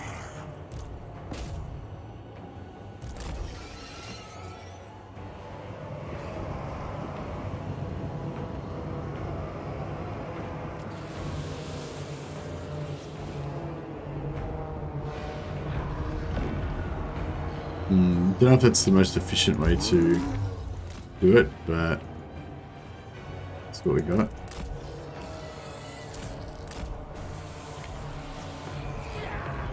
Eternal sky. Didn't seem to be taking any damage. Very little.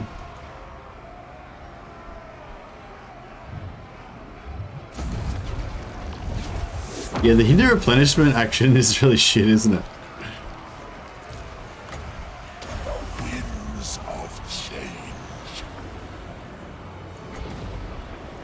We hold power.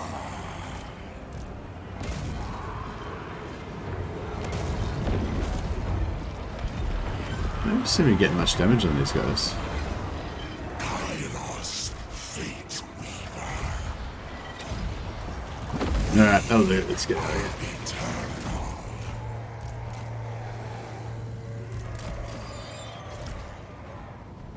We have moved. Agreed.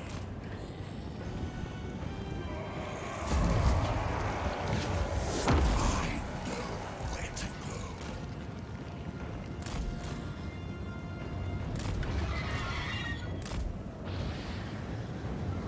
Fires of Tzeentch. Yeah, see, we would have died. We would have definitely lost heaps of these guys normally, right? But because we've got the shields, you know, they're not really dying that much. And we're able to pull out. So there's a couple of guys still stuck in there, right? But they'll probably survive. Advantage. They're like, even this guy, right? He's fucked, right? But no, he'll get out. That's the cool thing about the Chaos Knights. I see the past. Come on, bro. You can make it. You can still get out. They're like, you're surrounded, just getting smashed. But they're still gonna get. Oh man. Rights. Maybe not. I just want a shotgun in the back. Alright, maybe they're not gonna make it out now. It's looking grim. If all of their shields go down, then obviously they won't. These guys won't make it out. The Horde surges. But yeah, they just keep fighting on. Are they actually fighting, or are they just trying to like get out? Check this guy. He's like, ping, ping, ping. My shields defend me. Love it. Did we kill their lord? Yeah, I think we did.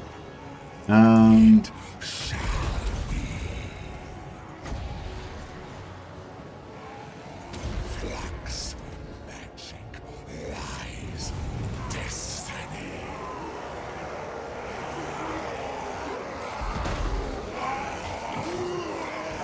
I can't select him.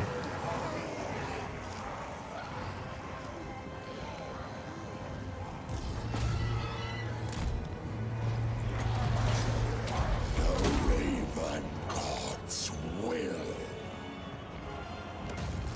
Army of the gods.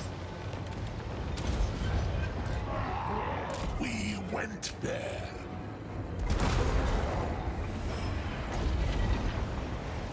Yeah. Oh, well, Tzeentch get at least Tzeentch get after battle replenishment at least. Like that's the main thing you need. Lost Yeah, unlike Daniel, that doesn't get any after battle replenishment. You know, Tzeentch can just fight battles to get replenishment. As long as you don't take any damage, you'll end up with more health than you started with. Pretty cool. Yeah, I think we lost a couple of those dudes. Are they still alive? They're still alive. Check it out. One died. The other two are still going.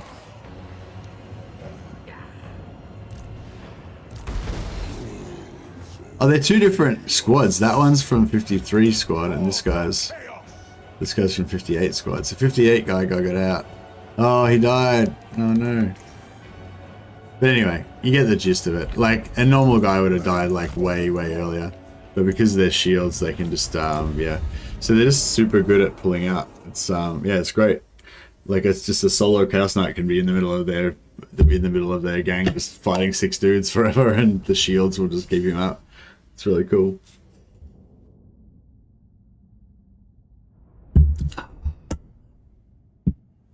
Well, I'd rather have Tzeentch's, like, I'd rather have Tzeentch's no replenish, like low replenishment on the campaign map, and have Tzeentch's after battle replenishment than have, you know, good replenishment and not have any after battle replenishment.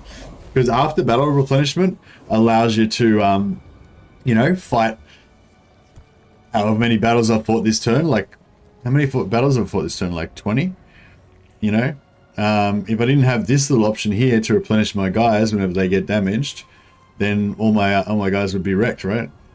That's pretty good money though. I might just let them stay wrecked. But yeah, you can't really do this as effectively with Daniel because he can't get after battle replenishment. So eventually, you know, you guys get knocked down a bit. Excuse me. Although, I mean, yeah, he does have pretty good healing though with his noble heroes. I must wait. It is foreseen. Who doesn't get replenishment after battle? The Demon Prince faction. Yeah, the Demon Prince's options are shit.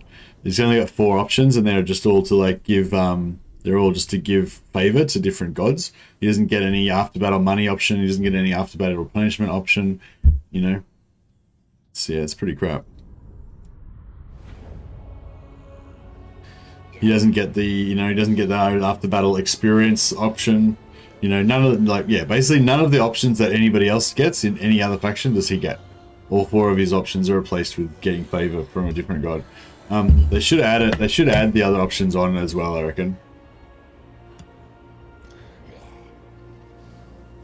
Yeah, it's just anything, any option, any like yeah, any faction that doesn't have that is just, you know, not cool.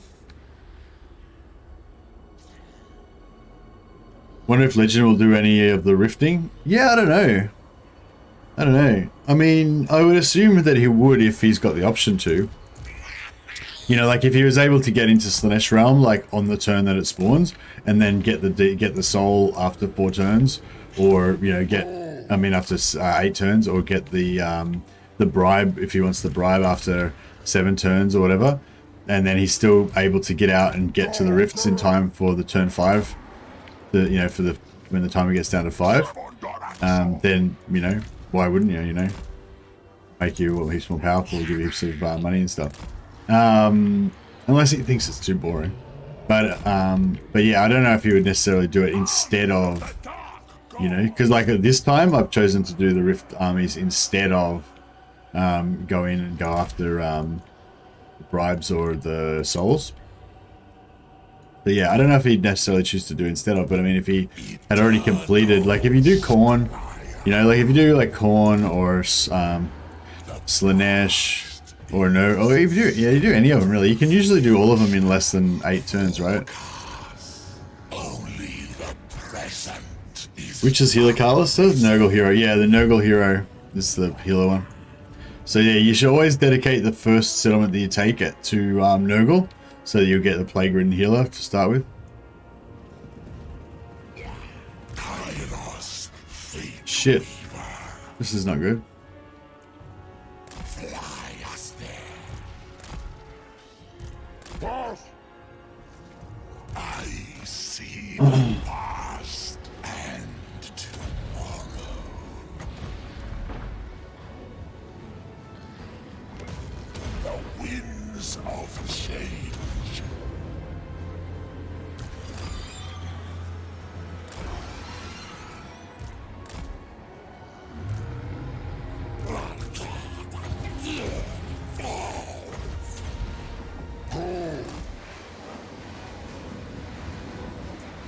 Right. Kairos, Fateweaver.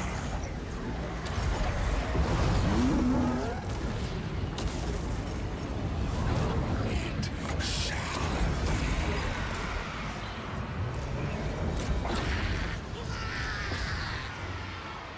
Many eyes shall see.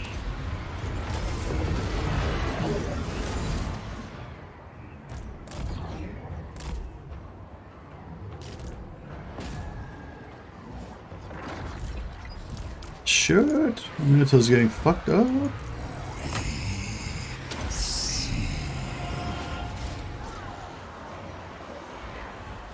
Fires of Tzeentch. We are many.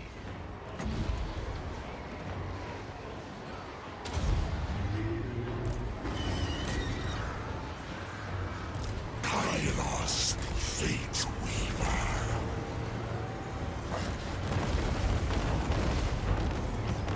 Miner's got effed up.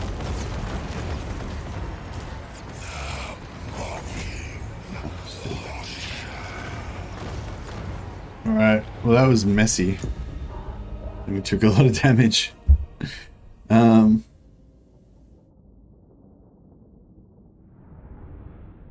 You probably make it in time for Slaanesh after. Yeah, you can't really do any of them afterwards because otherwise the other lords will beat you too. Like if you do the 10 timer rift and then you go in, you're gonna miss out. But you can do you can do Slaanesh first and then do the rift when they get out of 5.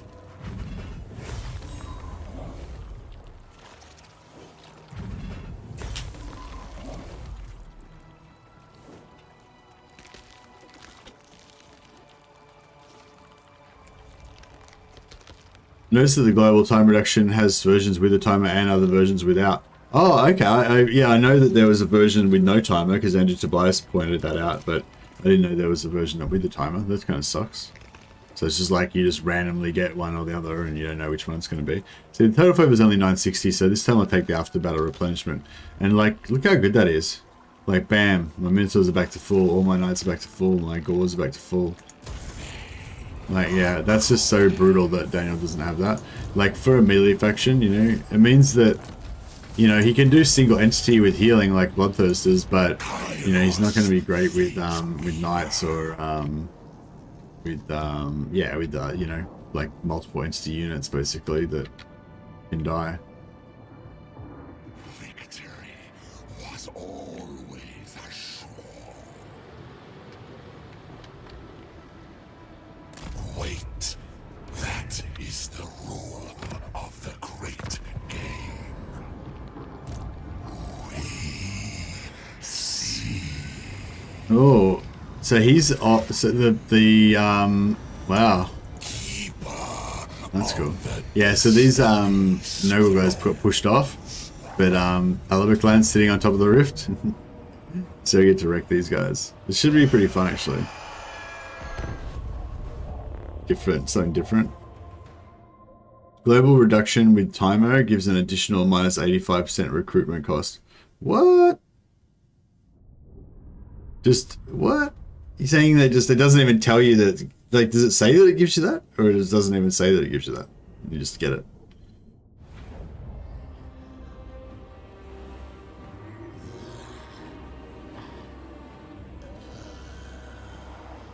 In Total Warhammer 3, I haven't noticed damage building removing any garrison ever. Yeah, somebody told me that you could, like, somebody, like, said they'd found out that you could do that in Warhammer 3. And then I checked it and it didn't work. But, I don't know, it's hard to understand because I think maybe English was not his first language, so it was a bit confusing, like, but basically he was saying, yeah, you just do the damage building action like 3 times or something on their capital and on the main settlement building, and then they get no garrison. But yeah, then I did it and I did get a garrison. So I think maybe it works on like specific factions or something, you know, like maybe the guy that was telling me about it, like, you know, he tried it and it worked on some faction, but you know, when I tried it on just a random other faction, it didn't work. But yeah, so I don't know, maybe yeah. So I've had somebody report that it does work, but I haven't personally been able to get it to work, so I don't know. Maybe it does work if you get the right faction or something. Damage recruitment building, I thought only increases the price. What? No, it doesn't change the price if your recruitment building is damaged. I don't think. Yeah, I recruit with damaged buildings all the time. I never noticed that it increases the price. Unless I've been paying extra price and never realizing it.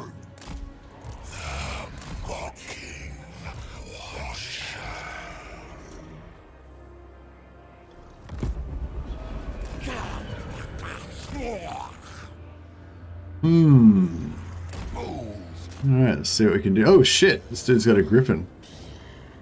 Fuck, that's not good. Look at this griffin-y mofo. He's not scared of me. He's like, alright, let's get it on, Kairos. I got a griffin. Went there. Fly us there.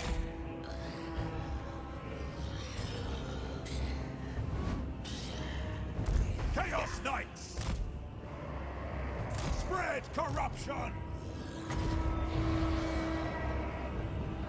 Ah. Is he gonna land? Oh, yep, he's gonna land. Infinite weave. Oh shit, this isn't gonna work because we can't kill him fast enough. The Raven God's will. Like, I can keep him in there, but I can't stop him from getting, oh man, fuck it, he'll be right. We'll just leave him in there. Is foreseen. My wings spread.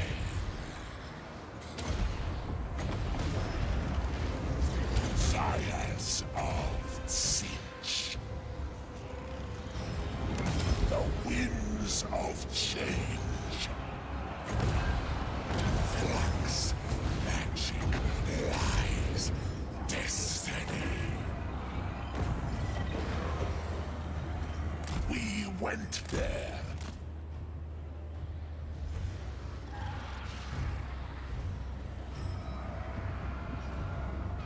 Kairos, Fateweaver.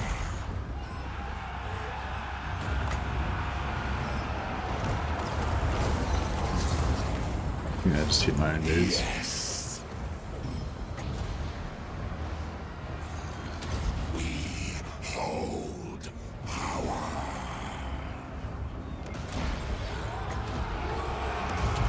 The Raven God's will. I really want that general dead, but at the same time, you know, we've got to get out of here before our knights all get wrecked. Kairos, Fateweaver. Alright, let's do it. Let's get out of here. I know where to go. Follow the wind. The winds of change. My knight's gonna try and pull out. Oh shit.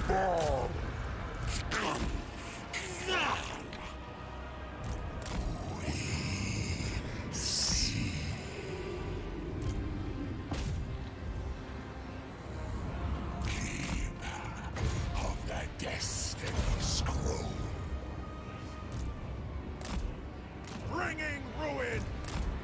Fates guide us. It is foreseen. Grab a land. Drilled. Eternal. Eat that. Empire General. Oops. We have moved. Yeah, but, you know, have a good day. Fly us there. Moved. Army of the Dark Gods! Yeah, those gods did a good job. Kairos, Fateweaver. Chaos Knights of Tzeentch! Army of the Dark Gods. Chaos Knights! It shall be. Flux, magic, lies, destiny. Flow in fury! Chaos Knights of Tzeentch! Men of the North! I feel these knights like can't take out these handgunners. Free company, sorry.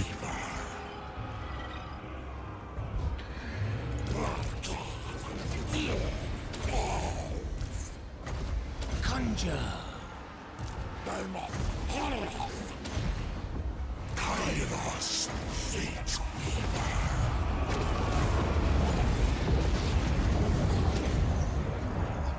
Followers of Kairos! Destroy them! Here's a forest penalty. Maybe, yeah. Rocking Watcher.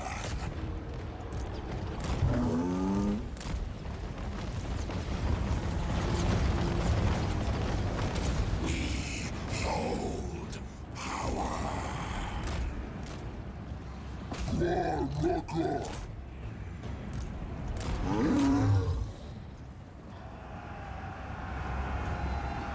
Chaos Knights! Darkness calls! Slaves to darkness! Chaos Knights of Tzeentch!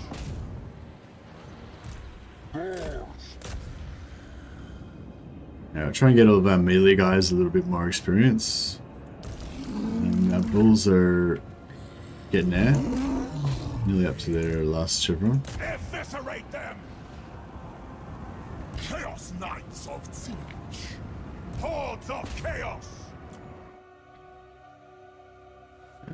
Don't need to heal anything. No.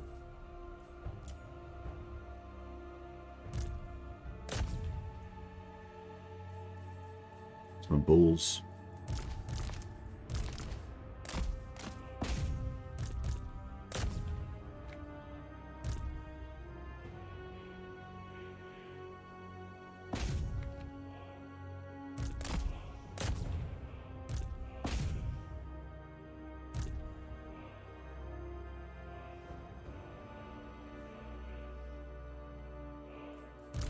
Bulls, oh, the bulls are nearly about to hit next level. Yeah, they get XP.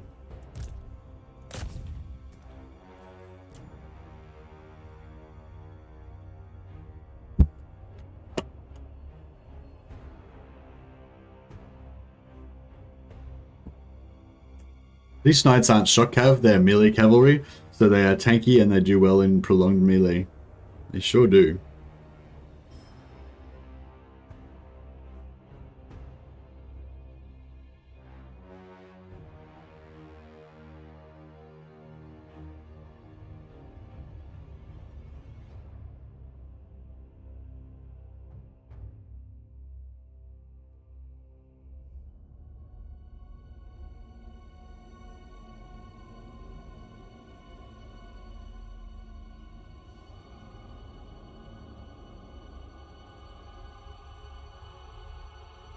Yeah, the Iron Dragon has a pretty good start.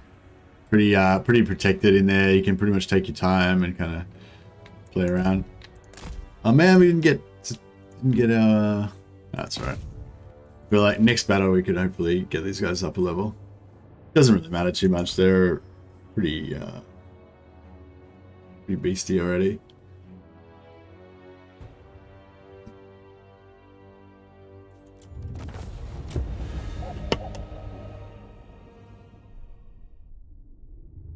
Meow never got troubly wrecked. Yeah, Meow got wiped out in like 5 turns last time I played Iron Dragon.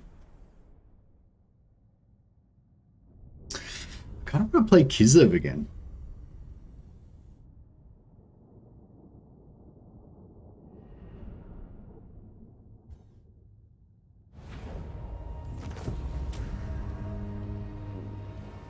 Oh, nice. We got Trickster Sum. Pretty good item. Do you want these gauze to be hit? I don't know if we really want the second letter of gauze to get XP, but I guess we do.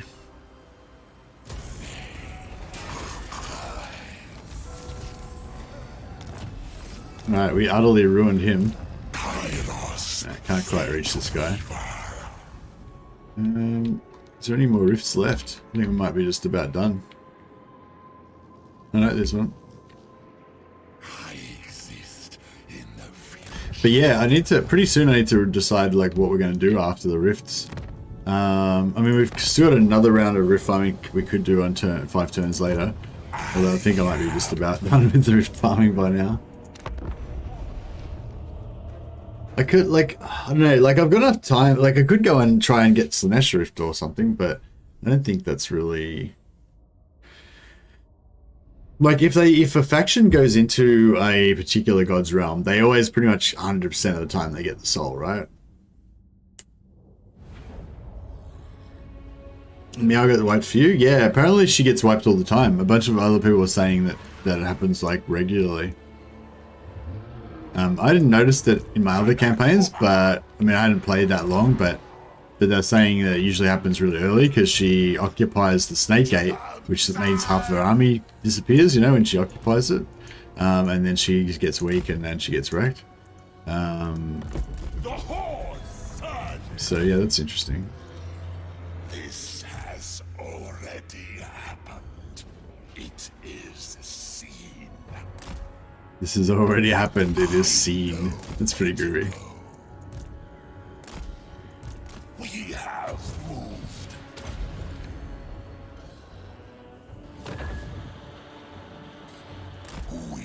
Have you seen any indication of how recruiting units from allies will work when we're able to play as unit cap factions like Tomb Kings and Beastmen?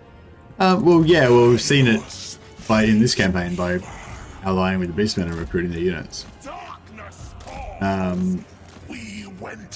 So how it works in this one is that you have a global recruitment cap. So we're only able to recruit 4 units from the Beastman roster in total. Regardless, even if we've got like multiple, like, you know, say if I have a second army, I can't recruit like another 4 Beastman units in that army. Like the 4 units I've got is it. And also, I think Dash was, or some energy bias was saying that you can't, even if you get multiple allies, you still can't get any more either. Alright, you guys can just get shot by Kairos if that's what you really, really want. Then I grant that wish to you.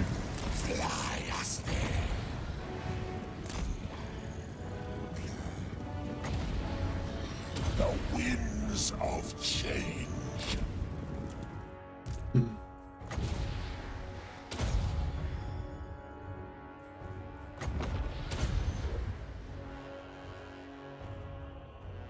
Yeah, so you get them for free, but you can only have like a small selection of their units, and it's global, like even if you ally with more than one race, more than one faction of that race.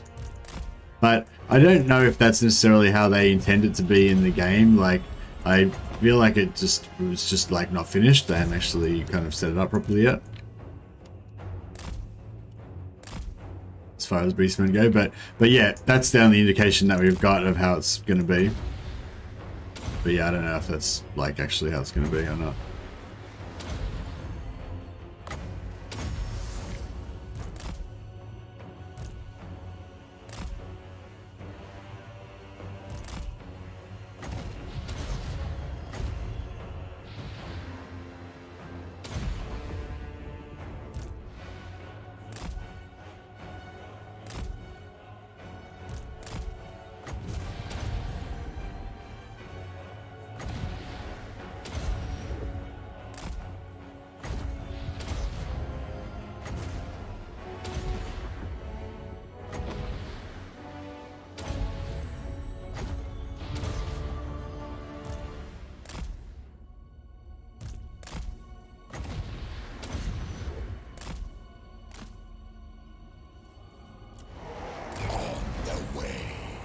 Put all your pinks on discs and cast 4 Tzeentch beams. Okay, sounds pretty good. Yeah, I have to level up I'll have to level up my heroes. I haven't gotten any levels for a while. Dash is saying Beastman caps on units might also be applying to your recruiting them from outposts, i.e. as if you hadn't increased their caps with dread. Yeah, no, it's not like that. Because Beastmen have unlimited Ungors, even with no technology, and we can't recruit any Ungors. It's like they've specifically selected those 4 units. That's all you can use. But yeah, as I said, I don't know if it's necessarily like the final version. Maybe though, I don't know. Maybe they just decided to make it like that, so you just get a selection of units. Seems, you know, as good as any, I guess, as good as any solution. You also don't seem to be able to recruit Chaos Warriors, which is odd. What he's saying, like if you ally with Chaos Warriors, you can't recruit Chaos Warriors.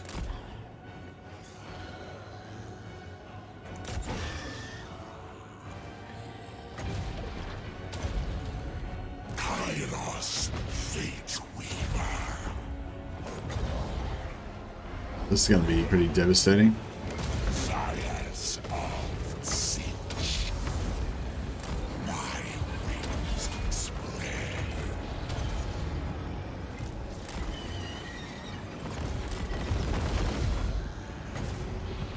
The Raven Gods. Were Beastmen good allies and built outposts in the city? Yeah, they did build an outpost in my city, I think. Oh no, I think maybe ogres built. Maybe I had some ogre allies and they built the outpost first. So yeah, actually, yeah, maybe the beastmen can't build outposts because I'm pretty sure I was allies with the beastmen for a few turns before I allied with the ogres, and the beastmen didn't build one. I'll double check that though.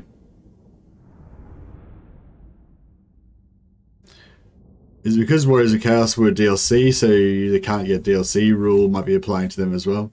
No, I don't think so, because everything in the Chaos Warriors is DLC, and you can get chosen.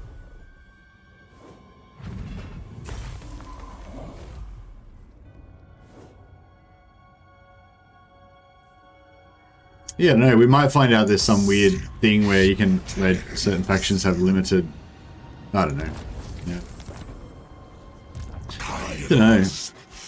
Maybe it's just a bug, you know? Maybe they just haven't got around to sorting it out yet. Something. Good one. I think we're getting very close to finishing. Yeah, we've definitely made a lot of money. I think... How much did we start off with? Maybe did we only start off with like 20,000? I can't remember. We didn't have much money anyway. It was like 20 or 40,000 we started off with.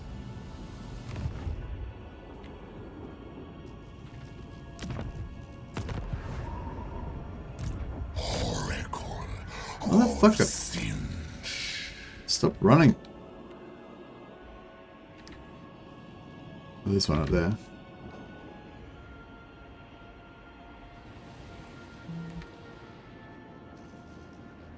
Yeah, this area seems to be fairly secure. Here's one. Got a Nurgle.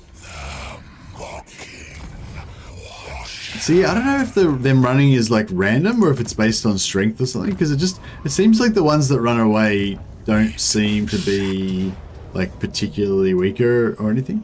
Oh, I guess this one's yeah, no, maybe you could get one that's like all Nurglings or something and they're the ones that will run away.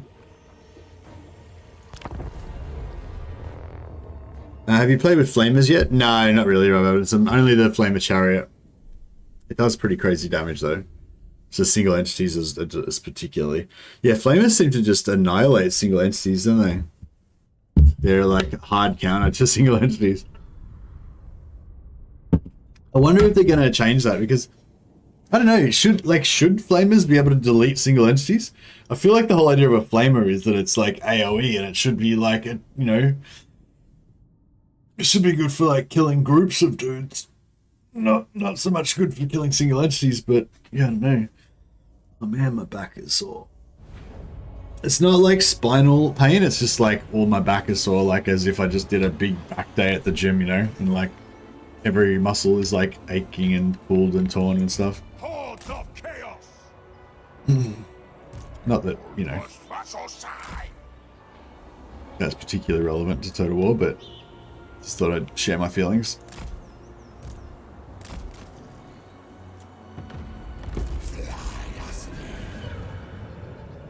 I can just about do these these rift battles in my sleep now.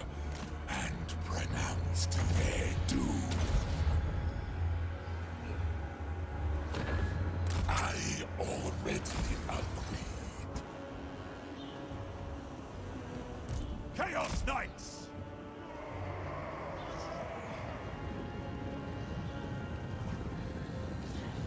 slaves to darkness. Fates guide us.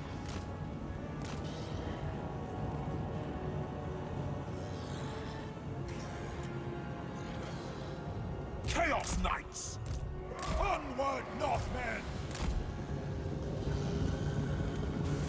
Kairos, Fateweaver. I know Have a bit of House Knights. Enjoy that.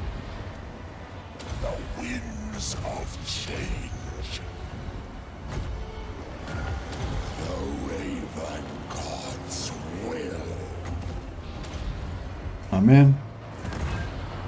Flux Takes a really long time, this cast. lies destiny. We hold power. Seeking victims! Fires of Tzeentch. The winds of change.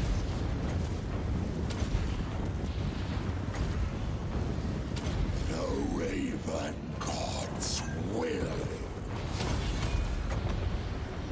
Flux, magic, lies, destiny. We hold power. Fires of Tzeentch.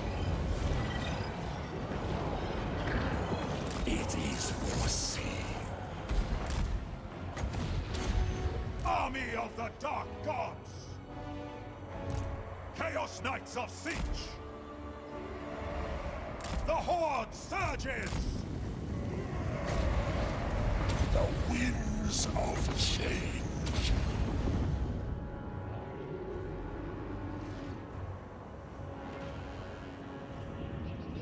Mistletoe versus Flamer? Yeah, that sounds pretty bad. I think I saw a video of Djokovic showing that was no good. Raven God's will. We have accorded. Bringing ruin!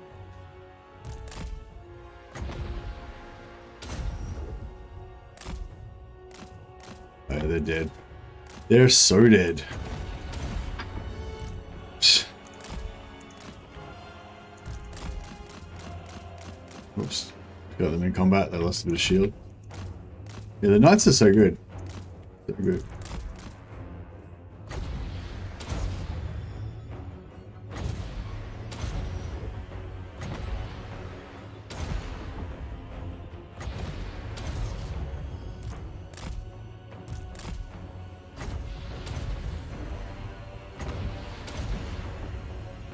We're not going to be able to do this for much longer.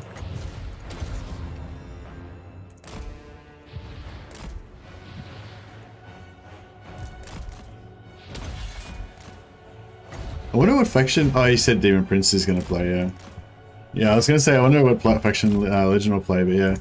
Plays Demon Prince will be interesting, so he won't... Yeah. So yeah, we probably won't have... I don't know, we might. You never know.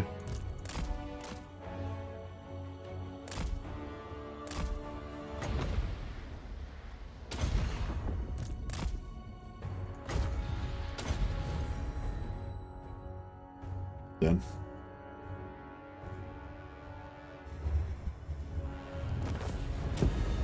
Yeah, I'm trying to think. So, like, all the things that are not in the patch notes that could be done, you know, like the yeah, like the auto resolve fixing. Auto resolve fixing could be in the patch. Like, probably will be in the patch.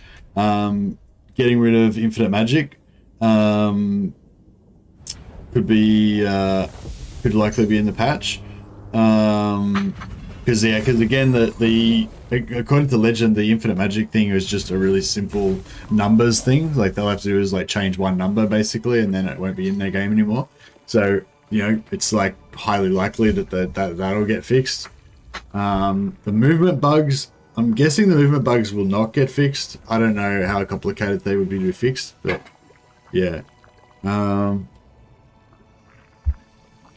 we sure infinite magic is a bug? Yeah, pretty sure it's a bug.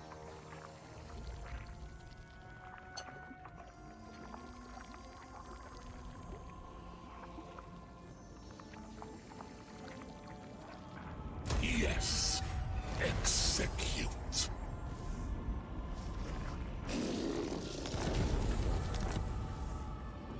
Kairos, Fateweaver.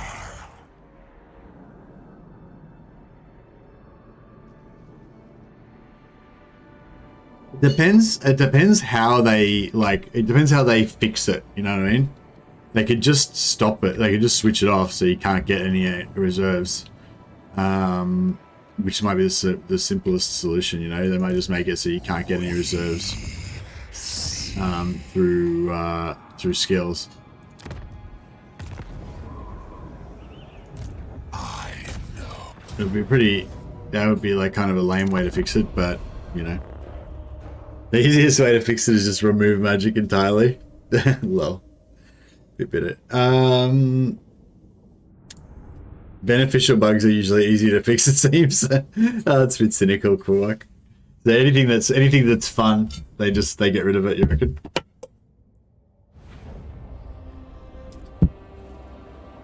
I'd love to see more actual Chaos Undivided units in the game. Yeah, I've sort of come to realize that Chaos Undivided is not exactly how I.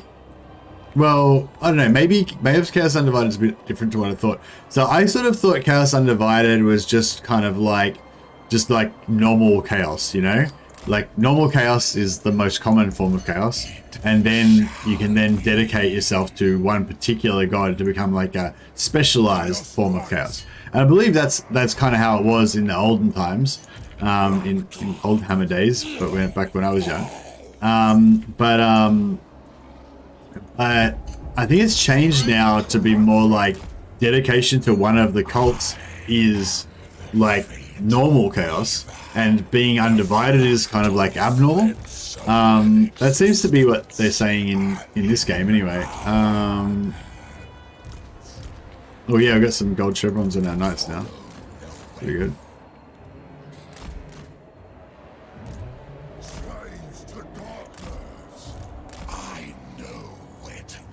Mercy was never young, he just had less beard. That's right. Back when I was a beardling. I've got 2 units here.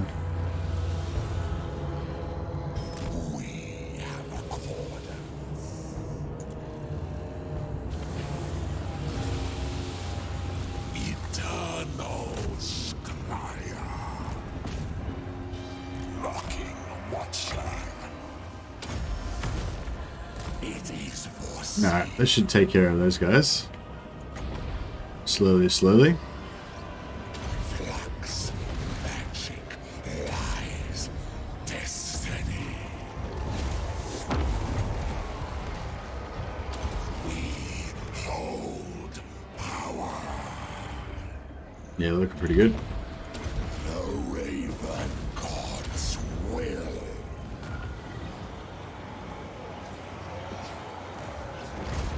Sires of Tzeentch.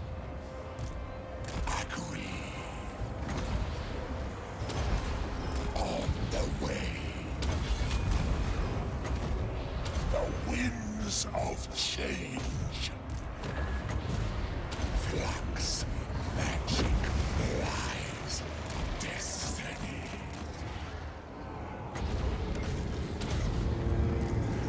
Fly us there.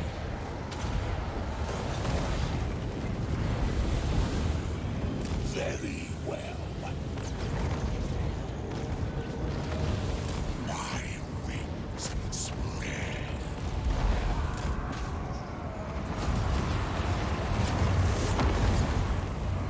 I'll have my chaoses left. Indeed.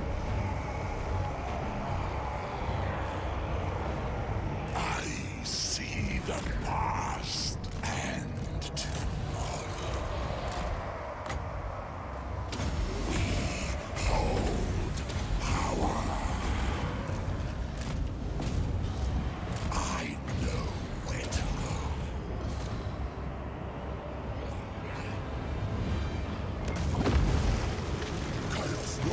Bro, get out of there. Spreading destruction. They're getting their shield chewed up by this.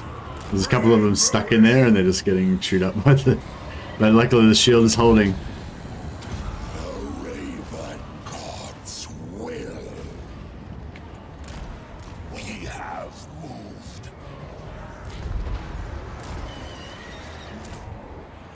The mocking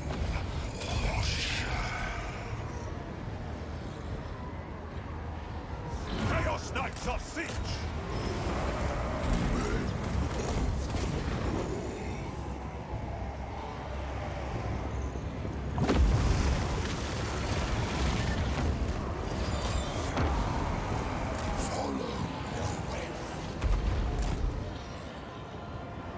Slaves to darkness! Chaos Knights of Tzeentch! On the way! Darkness calls!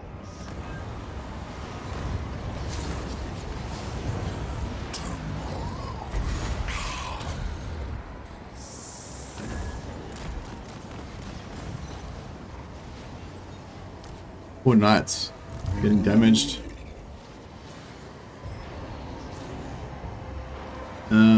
They might change how much the AI targets the player. It's hilarious watching the enemy armies traverse over multiple AI provinces that are all just to piss you off. Yeah, that's something they could change. That's another one, sort of like the auto resolve, like the auto resolve, the AI aggressiveness, like also like with the AI aggressiveness thing, like there's a few different things that play into that. There's like the personality type that they give the AI. Then there's also the AI's like situation. Like if they give, like just say they give Miao Ying like and what's the powerful, like a sentinel, just say they give an extra like sentinel to Miao Ying or something, so she's got like a tier 5 unit and an extra tier 5 unit in her army, then you know that will make her like more aggressive kind of thing, you know, or that might make her more aggressive kind of thing because she's got a stronger army, you know. Or just say they gave her Snake Gate, so the AI Miao Ying already controls the Snake Gate at the start of the game. That would mean that when she occupies the Snake Gate, she doesn't lose half her army and blah blah. So that would just make the AI, you know, go a lot smoother in the early game, you know. So all that stuff with like AI aggressiveness and AI like campaign map decision making and stuff like that, it's sort of like there's like multiple parts to it, you know. It's like there's personality, but there's also your actual starting units, your starting area, you know, and then there's the like AI, then there's the auto resolve, AI auto resolve stuff, both the base auto resolve stuff and also the like, you know, AI cheats for auto resolve. So you know, like there's all like a heap of different stuff that'll play into basically how the AI makes decisions and does stuff on the campaign map. But like it is all like just numbers stuff that they can just fiddle around with basically. So you know, yeah, kind of like the auto resolve thing, like I'd expect them to have a crack at it, but I wouldn't necessarily expect them to get it right first time, you know. We've got 2 more over here.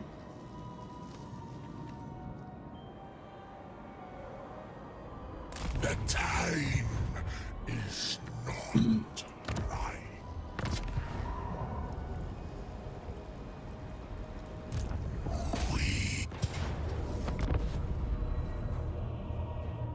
Remember this about the AI, it's not playing to win, it's playing so that you lose. Yeah. It's hard to combine them, so trying is kind of pointless. Are you talking about the comment I made, Rob Adamson? I don't think it's pointless to try and fix the AI and stuff. I'm just saying that it's very complex, you know. So it's not very, you know, it is complex. Like there's different factors to it. So it is kind of complex in that, like it's an interconnected system. You know what I mean? So just say they make it so that Miao Ying starts off as Snake Gate, then that means that she won't get wrecked on turn 5 because she won't lose half of her army when she occupies Snake Gate. But then that means that she will, like, probably, you know, she might be really strong then. So then, well, I don't really know what it would do actually, but yeah, just for argument's sake, say she might be really strong then. So she might come out and smash Kairos. And so that means that Kairos is like basically not in the race for the souls, you know, and then they don't want that because maybe it's not thematic or whatever, so they change something else that makes it so that Kairos survives, being attacked by Miao Ying early on, and then that, like, in turn, you know, means that he dominates, I don't know, the Corn faction nearby or whatever, which means the ogres get out of control, and then it becomes like ogre tide or whatever, you know, like that, you know, just it's probably like not that complicated for them to change the stuff, but the amount of interconnected things on the campaign map means that you know, it's complex to get it right. Or, you know, there's a preferences factor there as well. It's not necessarily about getting it right, it's just about, like, is this how we want the AI to play out on the campaign, or would we like them to be a different way? You know, it's not necessarily like there's like an arbitrary right and wrong, like with like bugs and stuff, where it's like, okay, this doesn't work properly, you need to make it fixed. We know how it's supposed to work, we just need to fix it. But with campaign stuff, with campaign balance, like, we don't even know how we want it to be. Like, we don't really even know what right looks like, you know? So it's pretty hard to, like, balance that stuff. You know, they could just, like, turn down AI aggressiveness, you know? Maybe there's a number, I guess, and they can just, like, turn it down. But, like, would that actually fix the problem, you know, like, or would that just create a new problem, you know? It's hard to know. Let's see if Beastmen versus Dogs works.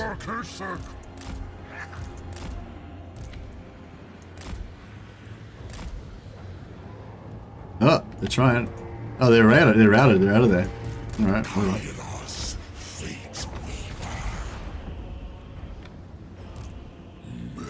I wonder how they'll go against these Chaos Warriors. Let's have a crack. Oh, actually, no, we don't want to do that. They're too tanky. We won't be able to finish them before those guys get there.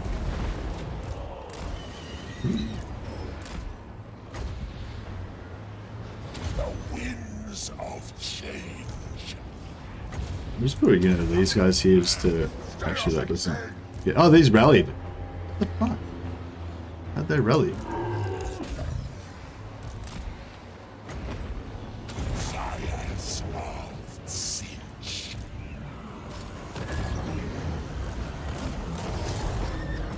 Yeah, this summon should stop them and then they'll get shot. That's fine. Flux, magic, lies, destiny.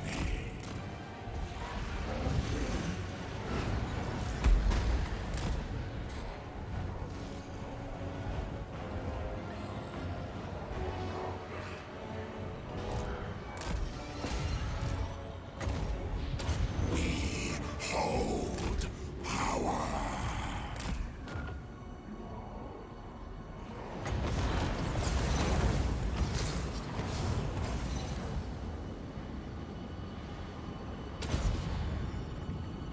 Chaos Knights of Tzeentch. It is foreseen. I wonder if they're just going to eat it. Looks like they're going to eat it. Oh no, they're trying to get out of it.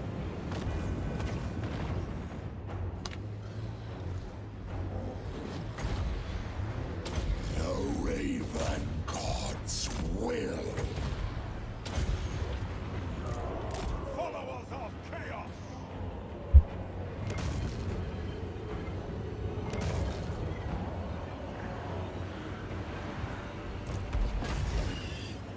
Oh, this is cool. Hey, Matt, thanks for contributing to the conversation. Matt says, what I've learned by modding Total War Rome 2 is that anytime you modify the AI aggressiveness, they either sit around doing nothing, or they massacre everything in their path, or they just run to the player and suicide. Yeah. Yeah, I can imagine it's pretty hard to get it right. Force.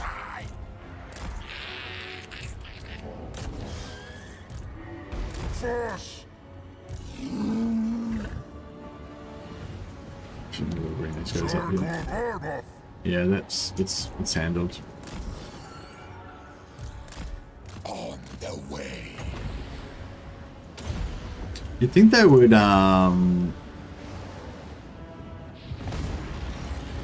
The winds of change. I think they would be kind of ready to shatter nearly by now. Not shatter, I mean, army losses. But no, not yet. Of the destiny scroll.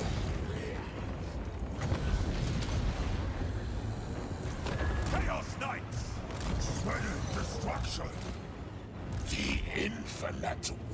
Oh yeah, I watched this movie last night called Young Adult on Netflix. I don't know if anyone's seen that, but pretty funny. I thought it was quite a funny movie. American movies don't seem to usually have, well, just kind of like sort of your standard kind of Hollywood movies, I guess. You know, they don't have those like kind of weird grey sort of endings very often. And yeah, that young Adult was pretty cool. It's just like a very morally, you know, ambiguous ending. Thought it was pretty cool. I know where to go. How many variables do you get to play with regarding AI behavior? I'm guessing that's a question for Mats. Yeah, interested if you got any other comments that you want to add to that, Mats. If you might be the only person in chat right now that's done any modding on the game. Oh, actually, John's here. I think he's done some simple mods for sure.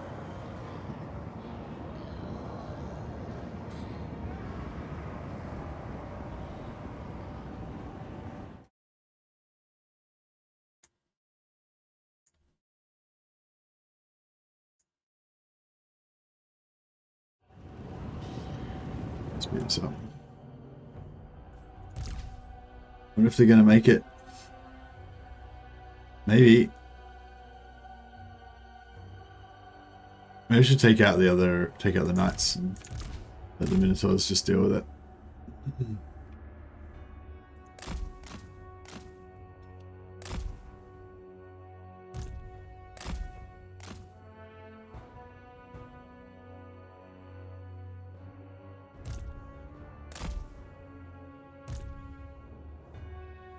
Oh man, they're like so close.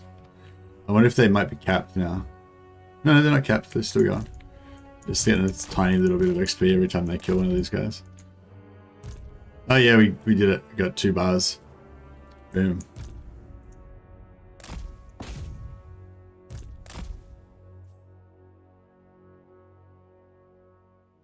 Doom Knights just look so cool, and the Mounted Knights are really tough. Way tougher than most of the cavalry in the game at the moment. Yeah, the Chaos Knights that we're using right here are just super tough. They're awesome.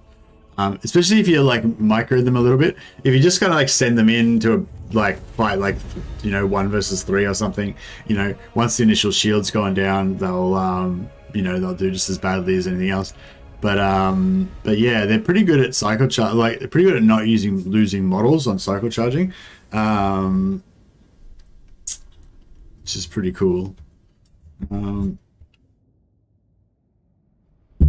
Yeah, I'd like to use them even more, actually. Like, I'd like to get like a whole stack and see how that goes.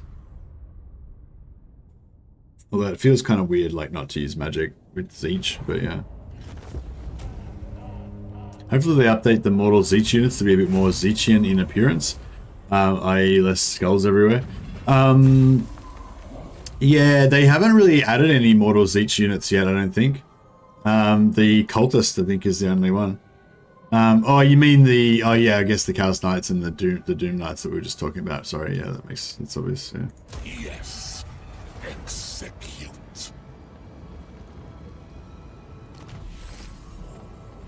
Yeah, they're just kind of blue versions, aren't they? With maybe some slight differences to the model, like different weapon combo or whatever. They're not very, yeah, uniquely Tzeentchian. Judgment is 56. It's pretty solid.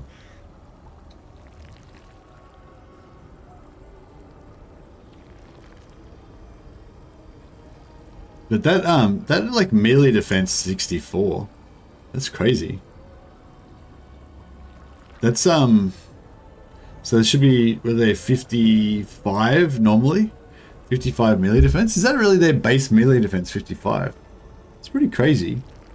I'm pretty sure the red tree doesn't give them any melee defense. It only gives them offensive stats, I think. Charge bonus, weapon strength, yeah. And yeah, just armor. I don't get any no melee defense. So they got, yeah, 55 melee defense is pretty high. And then of course with Chevron, 64 melee defense is super high. So yeah, they're weird. But like, yeah, like Dashless was saying, they're not really shock cav, they're more like brawler cav. And with that sort of melee defense, like, yeah, they can kind of brawl pretty good. Plus we got 142 armor. That's buffed by 15 or something by the red line, but still. And they've got the shields, of course, you know. So yeah, 55 is really high, and like because yeah, you do notice that like when they charge in, like sometimes the shields don't even really go down. Like even though they're wrapped up in combat, they're not even losing shield because their melee defense is so high they're not taking hits. So yeah, they're pretty crazy. I would like to use them some more. The time is not right. What's this one you're gonna play? Nurgle. Yeah, Nurgle's a good one. Alright, let's see if we can like maximize it. So many plague drones. I want to get the plague drones going first, you know. There's actually really good cav, like Bretonnian cav levels. Yeah. I think there is a tech for armor increase. Oh yeah, I hadn't even thought about techs. Yeah, that's a good call. Just remove the pink fodder and add disc knights. I don't know, I kind of like having, like exactly what we're doing here, I kind of like having a back line of archers, just so that the enemies kind of got, I don't know, it just seems to work better, I guess. Like for me, well, I don't know, I mean, I guess it objectively is worse, isn't it? I don't know, I kind of just have like having like a base in one corner, you know, like this is my,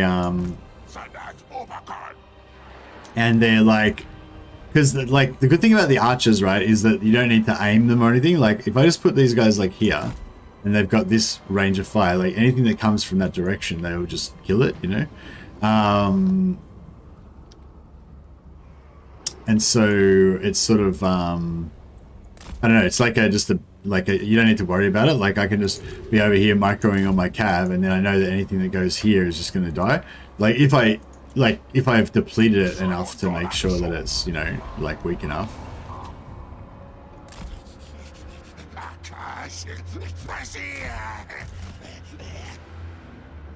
My wings spread. I was hoping those beastmen would get magic shields. Yeah, nah. They're not Tzeentch beastmen. Technically, they're just normal ones. Imagine if we get Zanbulls that actually have the shields. How cool would that be?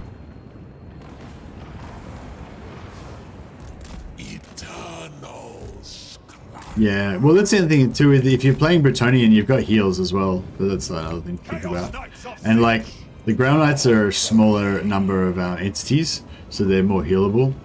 But, I mean, I don't know if heals is better than shields, like, yeah. Hordes of chaos! Chaos Knights! Rocking Watcher!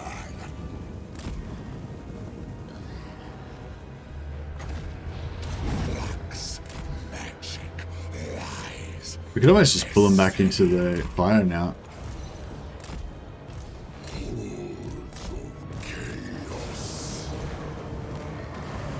Yeah, if we just run him back, if we just run Kairos back to here, and then I'll just get shot.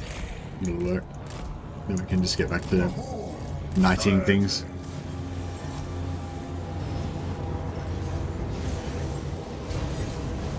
Yes! Kairos, Fateweaver. I feel like we're gonna get a lot of friendly fire from this situation.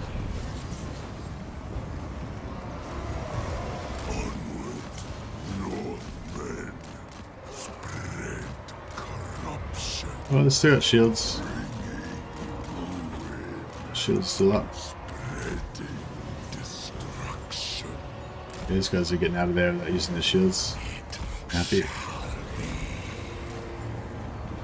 Because that's the thing too, like if you get most of them out, then the remaining shield is only on these guys in here. So like, you know, even though we're shooting into our own guys, like I've got most of these guys, they just took a little bit of damage then. Yeah, I don't know. Yeah, it's interesting. It just works really well, basically. The shields seem really good on knights.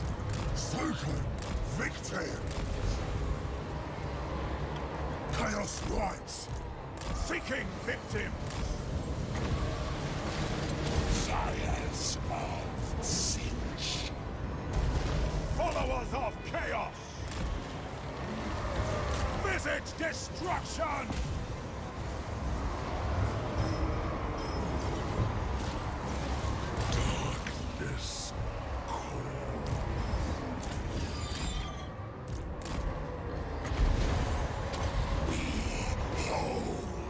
Power.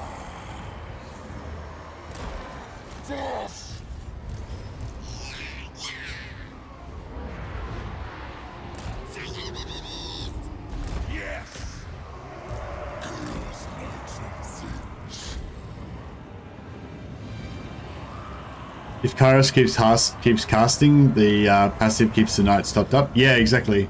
Although, you know, yeah, like they don't even take any damage anyway half the time. Kairos, Fateweaver.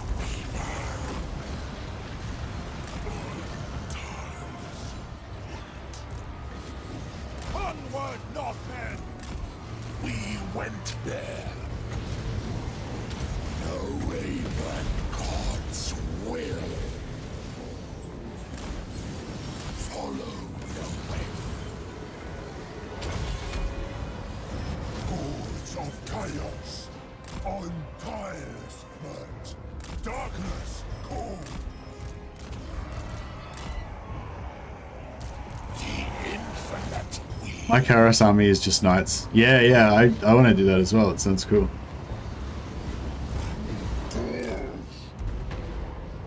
Chaos Knight. Although I am loving my Beastmen as well. Done.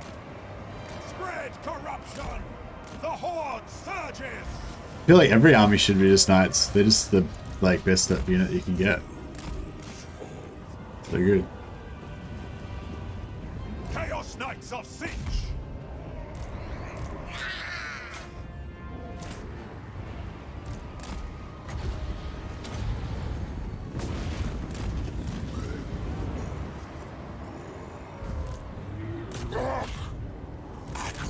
Alright, go work here is done. So we can get a nice charge on these Leaguers. Hey, they're going to fly. Visit destruction. The winds of change.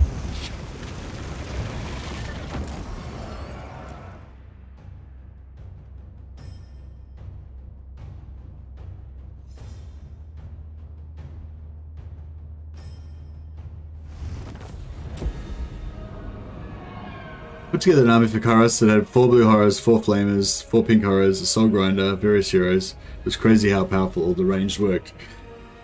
Yeah, flamers would be pretty cool. Like, I don't know. I guess, yeah, you just like wish you had longer range though. I feel like if you just have like a, you know, if the enemy has like a whole army of cav or whatever, they just like run through you. If they actually go for you and they get derped out, their AI doesn't get screwed up.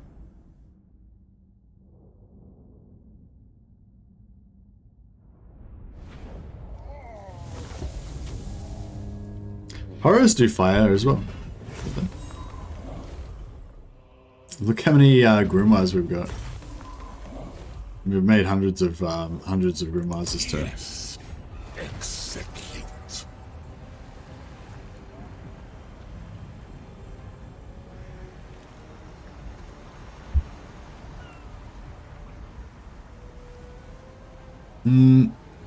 Uber guy, can you like stop saying stuff like that? It's not, I know you're not being like overtly offensive, but it's just, you know, just unnecessary and like inflammatory. Inflammatory, is it the word? Like I just don't really want to have like conversations about like what's politically correct and what's not and all that shit. I'd rather just avoid it, you know?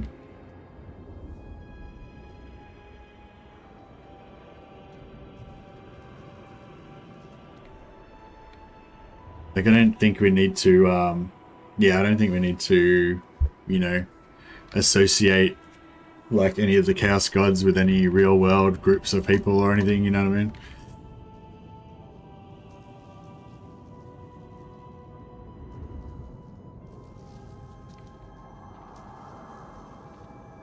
Yeah, but if it's offending people, like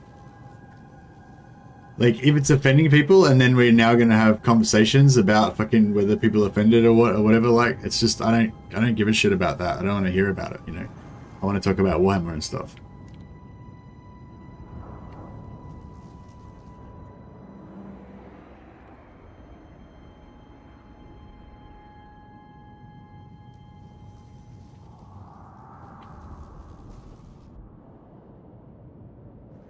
Like, yeah, it's just a, you know, it's not so much like, for me personally, it's not so much like offending me, it's just kind of annoying, you know?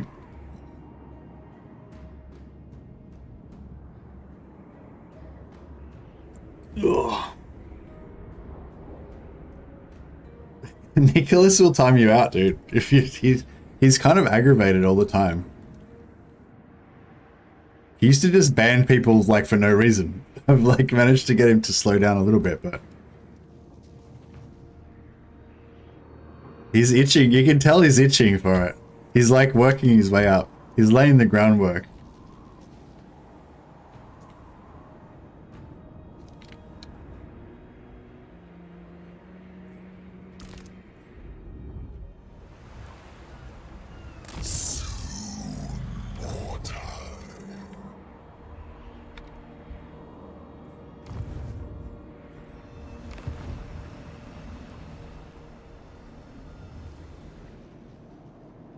I found two of them. It gets really confusing. Like, I found two, but then I forgot where they were. There's one. Alright, cool. Got this. The time is not right. It shall.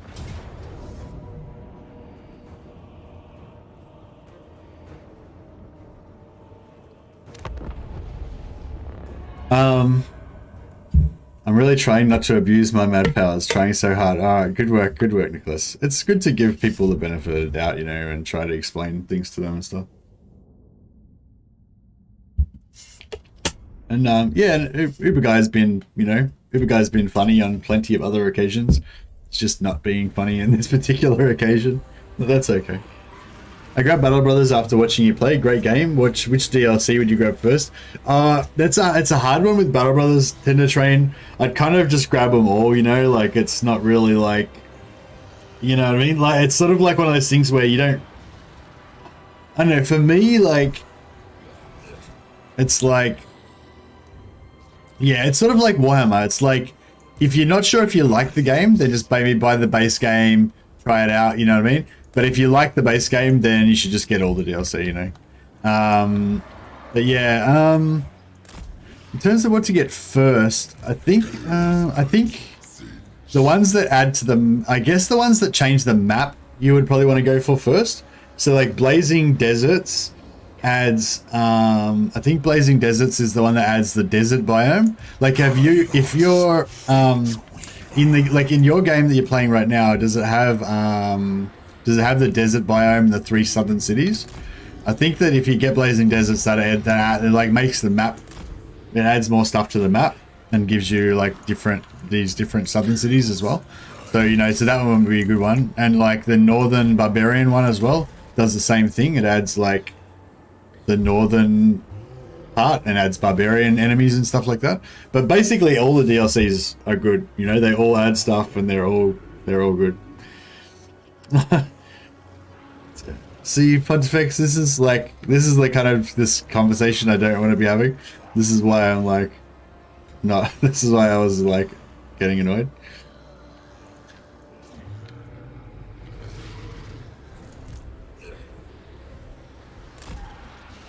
For chaos, there you go.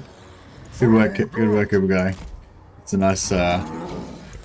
nice, randomly chaotic statement that doesn't involve pissing anybody off. My first playthrough as a beginner is going really well. I went to medium and got absolutely wrecked. Yeah, there's like veteran, like medium is veteran or whatever. So medium and hard are both like medium, like, so okay, so like veteran or medium or whatever, and whatever the top one is, legendary or whatever, they both have the same combat. It's just that the higher one has more enemies and stuff. The infinite weave. I know where to go.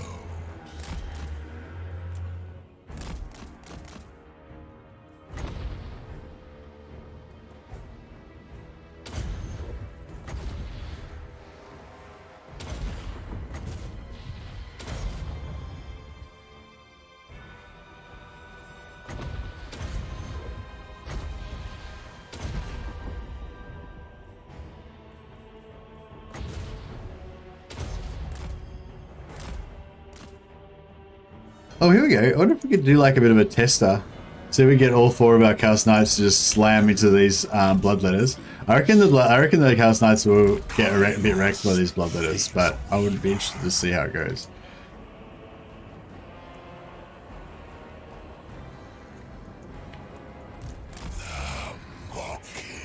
Check this out. This is like they're forming a defensive situation over here, where these guys are attacking. How weird is that? Chaos Knights of Tzeentch! The Horde surges! Slaves to darkness. Mocking Watcher. Slaves to darkness! Army of the Dark Gods. Onward, Northmen! The Horde surges! War! Spread corruption. Wonder if I have enough room to charge there. You get the charge? Yeah, I think they got the charge off. Charging, yeah.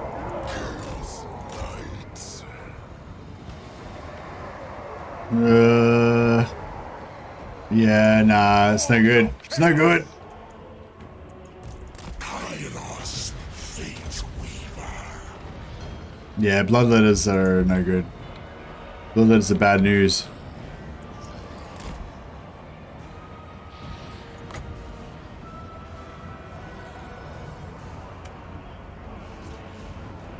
The winds of change. Well, they're gonna win, but they're taking some damage. It shall be Should have tried them on those plague bearers like Dash suggested. fires of Tzeentch. That should slow them down. Army of the Dark Gods. Moved.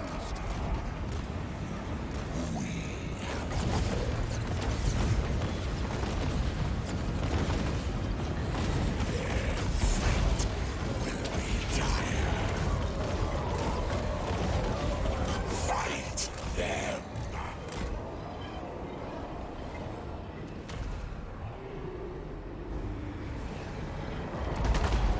Chaos Knights. Kairos, Fateweaver. Chaos Knights of Tzeentch. Spreading corruption.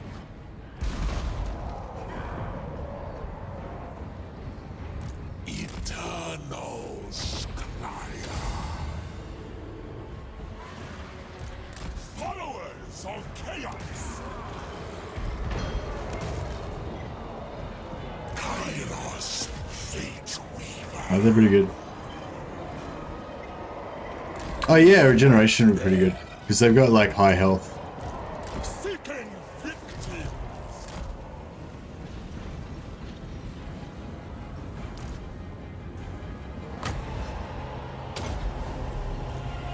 We are it.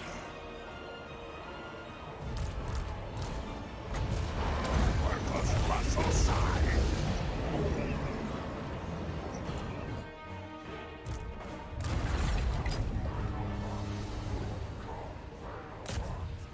No, we could kill those guys, but it's not really worth it.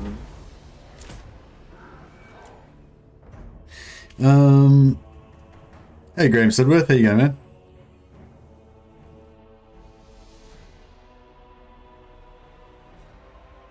You don't need to revive the models when the models don't die. Yeah, exactly.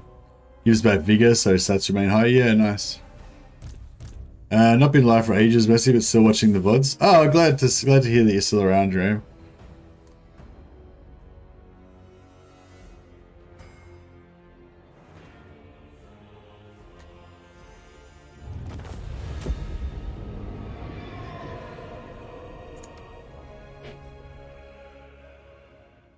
Spirit of the Jungle was good to slaughter.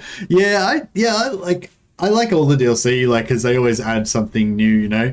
I really like as well that I think it's a really smart decision the way that CA adds the DLC, like what I was talking about with Tender Train, you know, like with Battle Brothers. You know, when not that I have any I'm not criticizing the Battle Brothers dev in any way. I fully support the game. It's an amazing game, but you know, the way they do it is more of a normal way of doing it, where they bring out an add-on, and that add-on,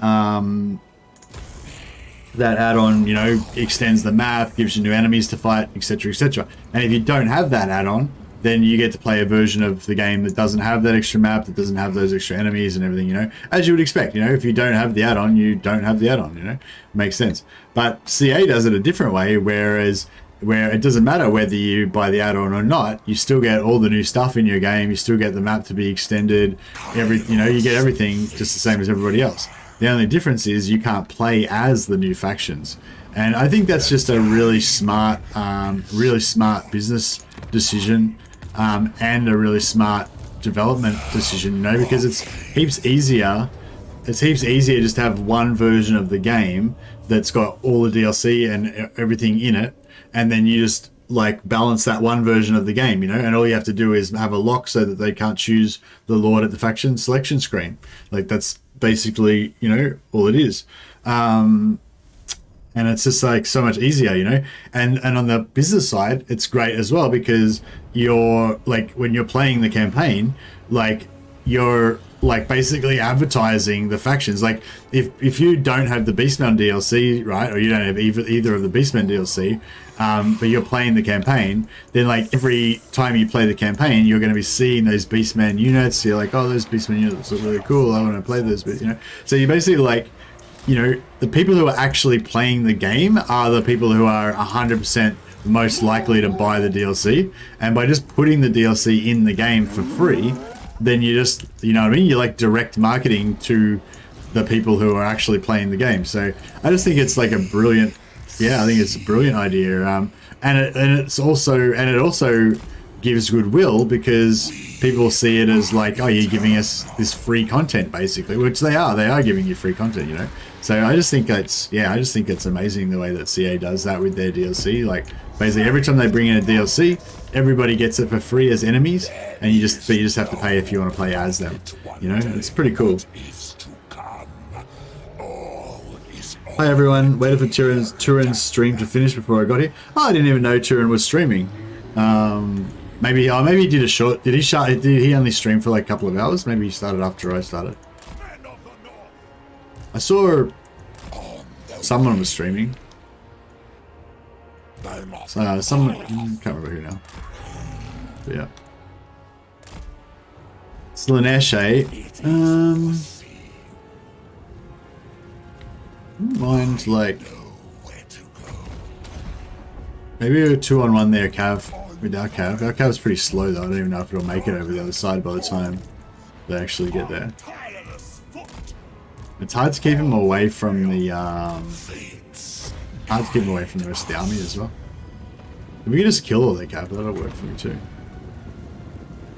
The winds of change. Science.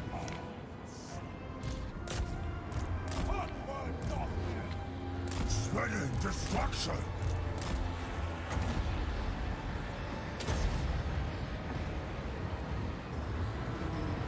Men of the North. Chaos Knights, where chaos commands. Men of the Demonettes. Didn't like Demonettes. destruction. Kairos, Fateweaver. Flux. No, yeah, this is what I mean. Like, you just kind of keep everything distracted, and then you keep everything distracted and away from your main army. But then anything that makes it to the main army just gets drilled by all their ranged. I think that's just a cool way. Just, you know, it just seems to work well, really well.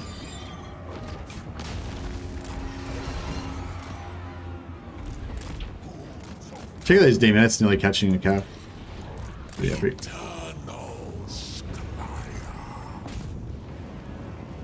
They're gonna get off the field, yeah. Chaos Knights of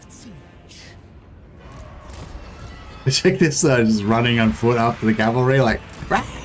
I will kill you all." Doesn't give a fuck. Slaves to darkness, where chaos commands. Agree.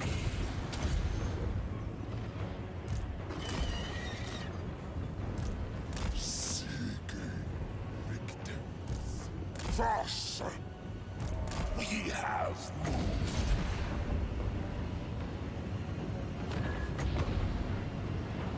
We hold power. I'll just pop that there so they have to run around it, slow them down so they don't get into this combat as fast. So we can let them have a nice fight together. These cavalry are getting wrecked already. Not getting wrecked, but their shields are going down. Turn these guys around and get them to get a nice charge in there. This should go down quick. Alright, we'll try out the regrowth on these guys, get them popped up.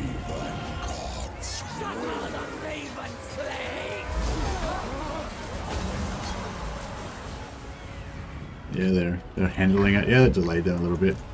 You just keep them out of that for a while, freeze them in place. Blip. Stop there. Oh, this guy's... Oh, shit. Chariot's getting screwed up there. Oh, whoa. They move so fast. Like, I thought that was going to be like ages away and I'll be able to get around, turn around and get a good charge on them. And then, like, they're just already there because their demonettes are just so fast.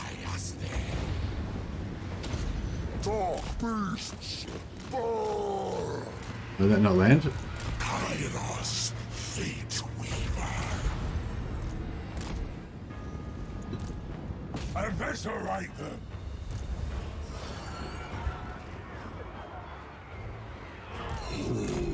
Oh, these knights need some of their shields back. Spread corruption.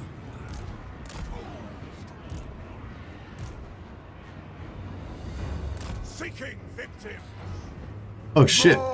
The beastmen got wrecked. Oh no, there are good beastmen. Many eyes shall see. Oh, I was gonna send the monos in, but too late. I didn't need them.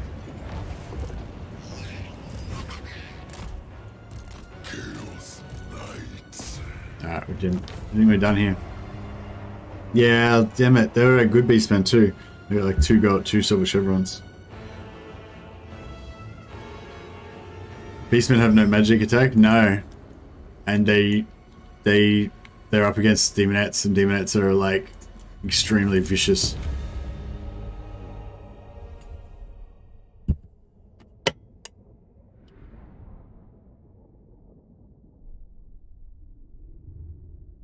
It's funny that the only viable Nurgle unit are the reskinned unit and not very exclusive to Nurgle roster in general.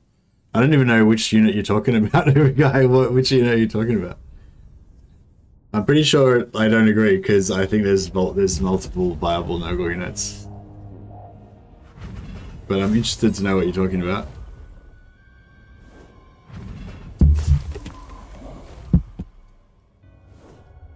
The Soul Grinder isn't just reskinned though. The Soul Grinder's got a different model.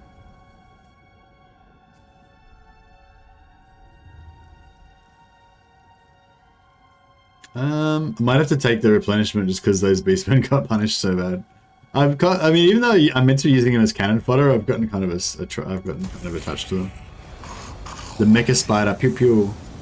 Yeah, the Soul Grinder's good, but it's not a reskin though. The Soul Grinder, the Nurgle Soul Grinder's got a completely different model from the others. But yeah, they are kind of expensive, and I don't know, maybe I think I just wasn't really using them properly as well. Like, I think you can use them well or you can use them badly, you know. Alright. Fuck, there was so many rift battles this turn. Like, look at them all. Like, I fought like a battle on pretty much every single one of these spots. Just about, maybe not all of them, but yeah, just maybe like 2/3 of them, you know, like, yeah, not nearly all of them, but like a lot of them. There's one we missed over there. There's another one we missed over there. There's another one we missed over there. Shit, alright, we got 3 over here. These ones are done. Kairos, Fateweaver. But yeah, I'm not really. I'm finding like I'm not really sure what I want to do after we finish this rift Like, because this was sort of my first run through of Tzeentch, I kind of want to just kind of like, I don't know, just kind of like leave it there really, and just like maybe play a new, you know, play a new campaign of Tzeentch like later on once I've figured out like what I want to do with Tzeentch.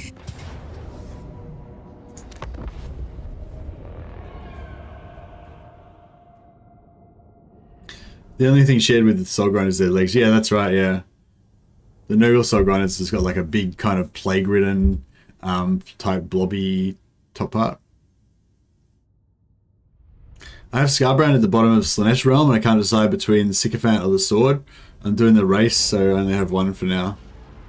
For Scarbrand, I'd probably go for the Sword. Oh, no, I'd go for the Sycophant. Oh, fuck yeah, that's hard, isn't it? Oh, that is a hard one. The Sycophant is the right choice. The Sycophant is the correct choice if you want to know the correct choice, then it's Sycophant. So the Sword is good because the Sword will make Scarbrand into a one-man Doomstack, but the Sycophant will mean that it will give you the extra movement, and because of the way that Scarbrand's mechanics work, everything works off movement with Scarbrand. So like, yeah, the Sycophant is better with the Scarbrand is better with the Sycophant than like Scarbrand gets more value out of the Sycophant than any other faction, basically, yeah. Scarbrand benefits more from the Scorn Chainsword? No, he doesn't. Scarbrand gets better with that with the sword. Yes, Scarbrand benefits way more from the sword. Because he already kills anything like that he touches. He doesn't need to do triple the fucking damage that he does. But the sword will make it, gives him 20% ward save, which he can't get any other way. Like, he can't get to 90% ward save without the sword. I don't think he can get to 90% ward save even with the sword. He's got regeneration, so, like, every bit of ward save that you get is basically, like, more increased, you know? No, it's the opposite. It's the opposite dash. The 20% ward save is worth even more because he regenerates. It's pretty damn fast. Yeah. He gets to his heal cap really fast and then he dies. You need the ward save. Like, Scarbrand's a massive bullet magnet. He's kind of a bullet magnet, kind of like Kugath, you know? Kairos. If you really want to just face tank and destroy like whole armies with Scarbrand like easily, like yeah, the 20% ward save is going to help you a lot more than the chainsword, I reckon. Yeah, he's huge. The 20% ward save is really good. Yeah. You only need the ward save if you stick him in a blob and leave him to fight there. It's like, no, it's like if you have like 20 units of fucking Marauder Horsemen throwing axes at you and shit, just fucking trying to kite you and stuff. Like, you'll kill them eventually, but you'll take like a shit ton of damage, you know? And if you can get from like 40 or 60% physical resist up to 80% physical resist, but it's just basically cutting your damage in half, it makes a big difference. Followers of Kairos. Yeah, he doesn't have to, it's not like melee isn't really a big problem for him. It's like the Marauders will wreck you. Yeah, but they'll kill you half as fast. Like, you know, that's the thing, like, because he can get to 40% physical resist like straight away just with his skill tree, right? Then you get preservation, that puts him up to 57% physical resist. You give him some armor, get another 15%, so that's like 62%. Yeah, that's just basic. 62% is like his basic physical resist, right? And so then if you put 20% more ward save on there, he literally takes 50% less physical damage. It's like it's a lot.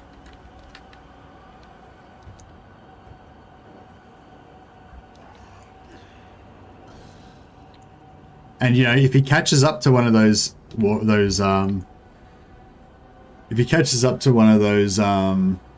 Marauder Horseman, he's going to kill it, regardless of whether he's got a chainsword or not. You know, it doesn't make any difference. And but yeah, just if you're like kind of kiting around, trying to dodge a little bit, you know, going from 60 to 80 is taking half damage, exactly. Actually, that's another good thing. If you get like a 20% speed banner and chuck it on Scarbrand, that's pretty sweet too.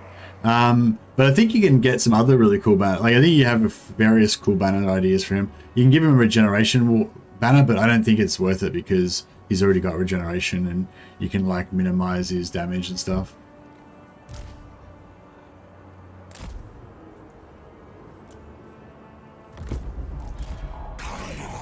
He won't catch up to one of those horses, so if you rely on Scarbrand, the weapon doesn't make a difference.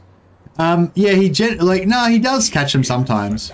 He can't, theoretically he can't catch them, and you usually just end up wasting all their ammo before they eventually go into melee. But in reality, like you do actually catch them sometimes because I know the AI just lets you catch them sometimes, and because he's got the thing that makes them go into rampage, you can actually catch them and they will rampage and get killed sometimes. But you know, most of their, like if they're like having like 16 of them is probably unrealistic, but you know the enemy has like 6 units of Remora horsemen, which will happen sometimes.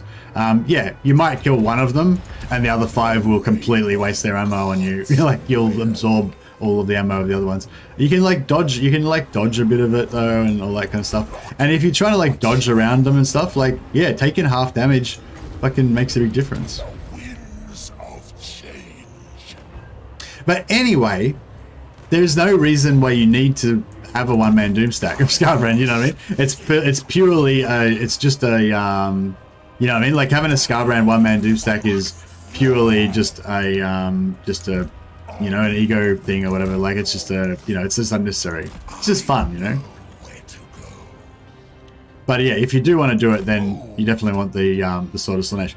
But yeah, in terms of your campaign, 100% Sycophant. The Sycophant is where it is at.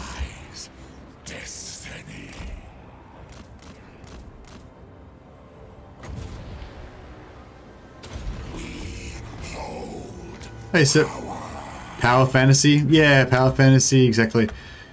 Fates guide us. I'm not sure what I'm trying to do here. I should probably Silence of Tzeentch. Kairos, Fateweaver.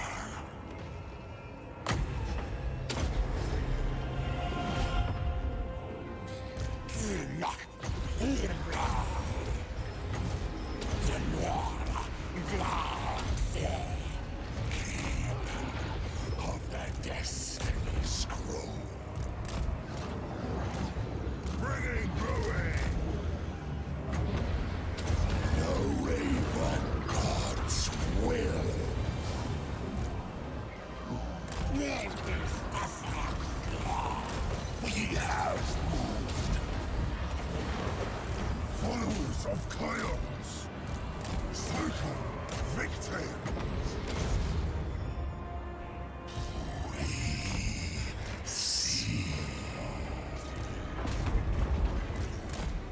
Make claim for the Dark Gods! Cursed! Rogumog Bar!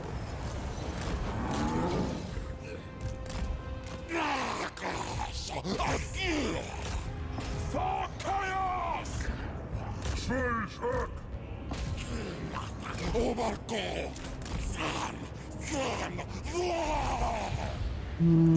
My wings spread.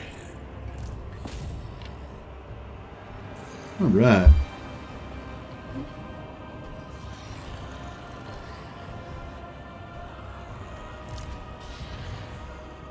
Agree.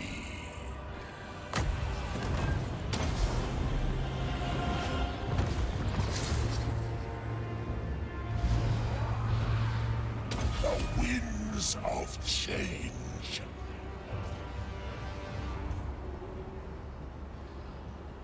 Do you think Katarina is blonde under a hood? Games Workshop's depiction shows her as black-haired. Yeah, she's dark hair, I thought. Dark hair, really blue eyes.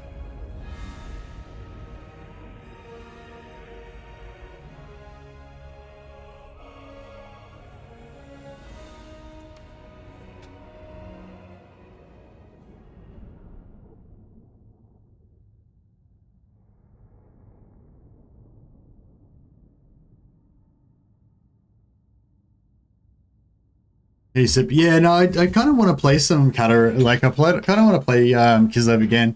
Because, like, the demons are cool and everything, but, like, they're not really my jam. Like, I like mortals, you know? I really like the Chaos Knights. I'm digging them. But I don't really like all these, like, googly looking alien dudes, you know? That's not really my thing.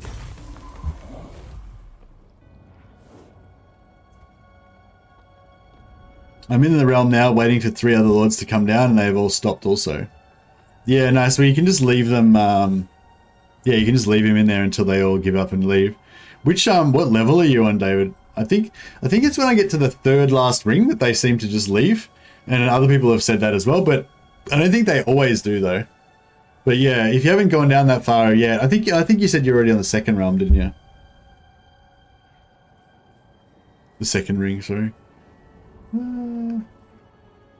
Oh, nice. Yeah, get our beastmen fully built up again. 124,000. I can't remember what I started off. I think I might have started off actually being down to like 20,000 or something. I might have nearly spent it all. I was on like 20 to 40,000, somewhere in that realm. So we made like more money from farming these rifts than we would have made from Slanesh's realm, which is pretty cool. Plus we got all the levels and everything. So we basically got like the money and the levels thing from Slaanesh by fighting all this stuff. Plus the items. So we got the items, the money, and the levels. So it's kind of like we got like 2 different Slaanesh rewards by fighting all these battles. Although if we had done the Slaanesh reward, it would have taken a lot less real time, like actual real world time.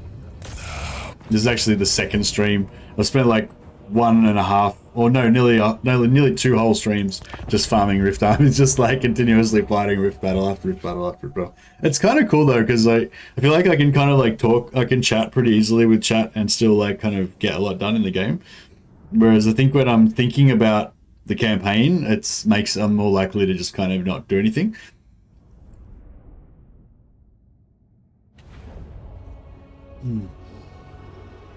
I nearly lost a finger on the wood splitter. There's like a big bit of like we were splitting one bit of wood, and like we had another log like sitting on the splitter next to it, and like it was sort of like hard up against the side guard of the splitter. So, and like as the piece of wood was being split, I went to grab the piece to pull it off, like the split part, but it was not quite split yet. It was like splitting open like that, you know. And then I had my hand here, but because like my mate had put another bit of wood here, as this bit of wood split, it's like pushing my hand out into the other thing, and I didn't realize until the last minute. And then I was like, oh, and then it was too late. My finger was like fucking in between the wood getting pushed out by the hydraulic splitter and the other bit of wood. And so yeah, I had just enough time to go, oh fuck, and then the bit of wood split, and yeah, so I just like kind of slightly crushed my finger and just chomped a little bit of skin out. But yeah, it didn't break it or anything. But yeah. But yeah, you can feel like the joints all been like kind of crushed a little bit and everything, you know. I don't know. Maybe it's like a bone bruise. I feel I've heard that term before, bone bruise. I feel like maybe that's what it is. It's like you feel like the bone's been kind of like bashed, but it's not actually broken. The schemer calls. Oh yeah, I was lucky. It's lucky it didn't get like the whole finger didn't get crunched or anything. It was cool because it wasn't like it's hard to explain, but like the wood was kind of splitting apart. So it's like it wasn't like if it was like a solid block of wood and the hydraulic press was pushing the solid block of wood and my hand was in between the solid block and another block, then that would have been, you know, my hand would have got crushed. But because it was like, I don't know, it's like the leverage. It was like the leverage of the split happening like that. But this end, the like fulcrum or whatever, was just like the little pieces of wood that was still attached, you know? So it was too strong for me to pull my hand out or for me to break the bit of wood off, but it wasn't strong enough. Like, yeah, it wasn't strong enough to crush the bone, you know, like, because it wasn't the full force of the hydraulic press. It was like, you know, the press is pushing that way and it's pushing it out this way, you know? So it was like, it wasn't the direct force of the press. It was just like yeah. Anyway. Kairos, Fateweaver. Yeah, my wife was there as well, and she was gonna. We were like, just before that, we were tossing up like who was gonna do what, and she was like stacking. She was stacking wood, and then we were gonna swap, and then I was like trying to decide whether, you know, I should split the wood or she should stack or whatever, and then I was like, actually, yeah, no, I'll stay on the splitter because, you know, otherwise you might lose a finger or something, you know, and just because I get, you know, just because she's not as used to that stuff as I am. Not that I'm like an expert or anything. And then she was like, "Oh, I can do it. Like, blah blah. Why not? You know?" And then I explained to her that it was because her fingers are worth more than my fingers, so it's better if I do it. On the way. We hold power. We went there. Fires of Tzeentch. Look at this blob we got going on here, man. I wish we had some better AoE. Destiny. Could do some damage.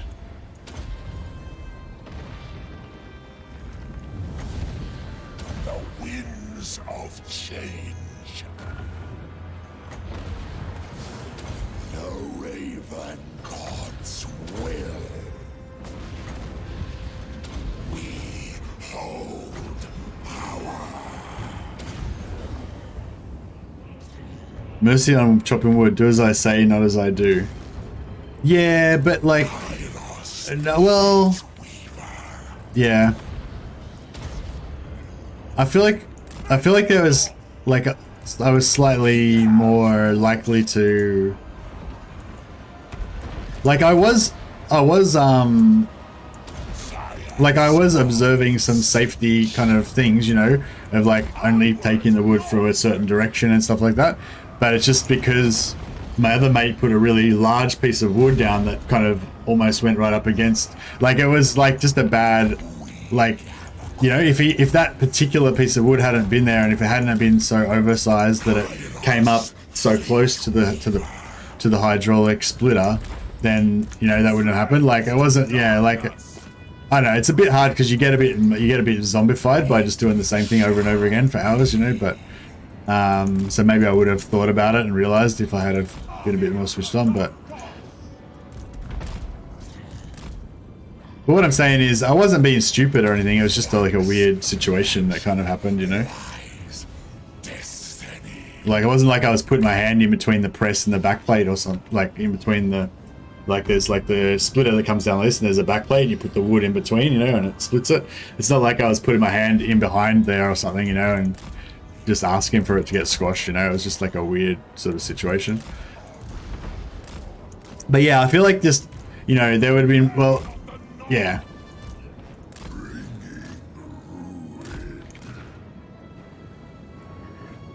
Planet Rage, you can take on our Porlogs. Yeah, if we could have split it manually with like just like a with actual wood splitter, like, you know, like an axe type thing, that would have been pretty sweet. But no, we weren't allowed to. We couldn't. I mean, no, we were allowed to, but we didn't have the time to fuck around with that shit. There was too much wood. It was like, yeah, 6 cubic meters of wood. Like it would have taken us a few days to split it and stack. Oh, actually, I don't know if you had a big. Yeah, actually, no, you could probably split it. Oh no, it is faster. It's a lot easier, but it is also faster with the hydraulic one, because if you can just, it's just quicker to like, oh, I don't know, actually, maybe it's not that fast. Yeah. It's pretty fast.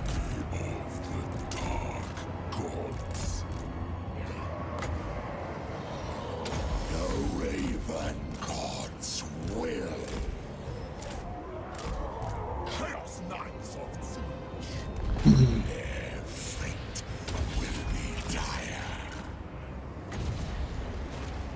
We hold power.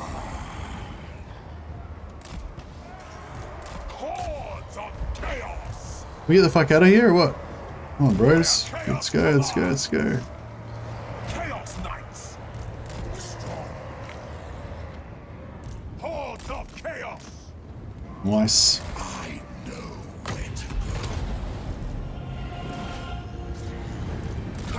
fights. Darkness calls. Fires are But yeah, I feel like four units of Chaos Knights and Kairos just by themselves makes a pretty good army. of chaos. Really don't even need a full stack of them. Well, for the moment, until the Infinite Magic's not here, no, until we don't have Infinite Magic anymore, then it's not going to be as cool. Spread corruption. My wings spread.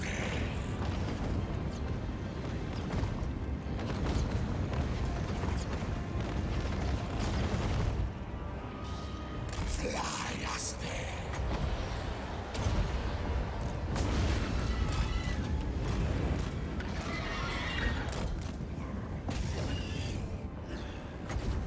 Flux, magic, lies, destiny.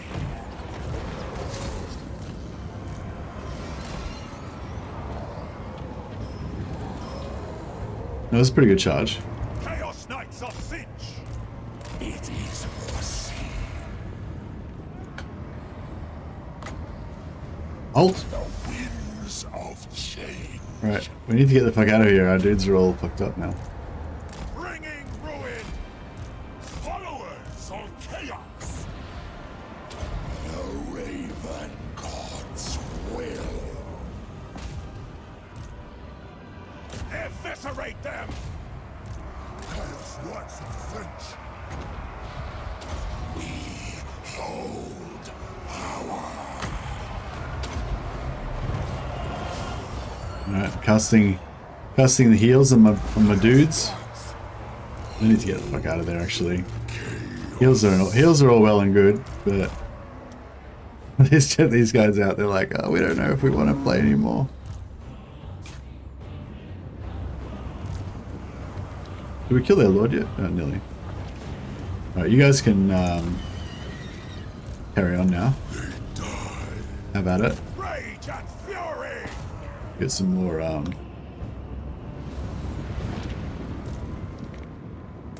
get some more XP. Oh, yeah, miners are getting up there.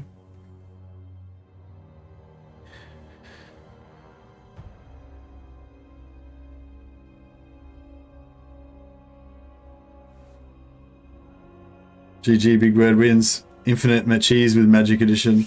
Yeah, the Infinite Wins is going to be going soon, I think. So we need to like lap it up as much as we can. The thing is, like, I feel like with when I was playing Kislev, I kind of like, I didn't have Infinite Magic, but I was like,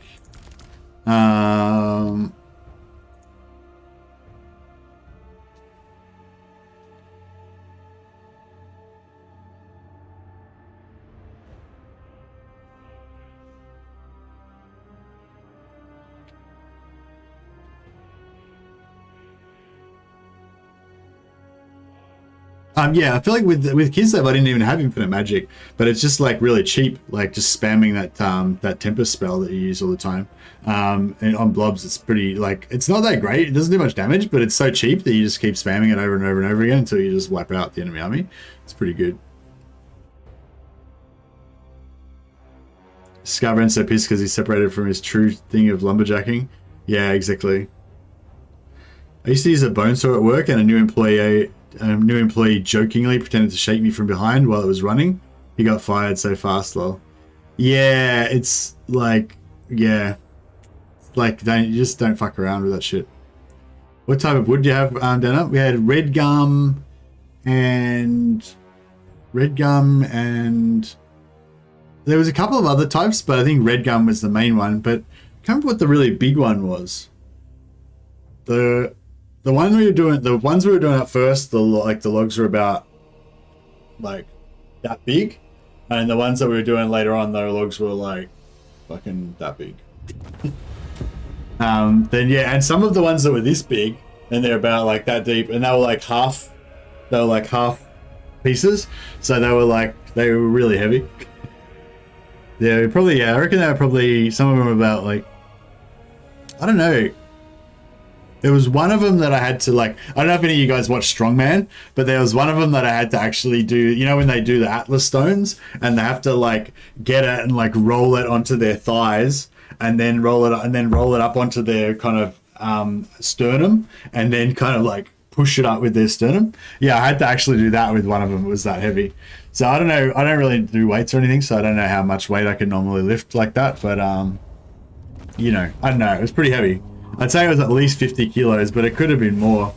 I've lifted 100 kilos like that before. Well, not really like that. I've lifted 100 kilos up to my thighs and then just kind of like jimmied it around. That was when I was a lot smaller though, so I could probably do more now. But yeah, I don't know. Yeah, I'd say it was definitely more than 50 kilos, but I'm kind of thinking it could have been more like 80 or more. Because it was like, yeah, it was too heavy for me to just squat down and lift it up. I had to like roll it onto my thighs and then, you know.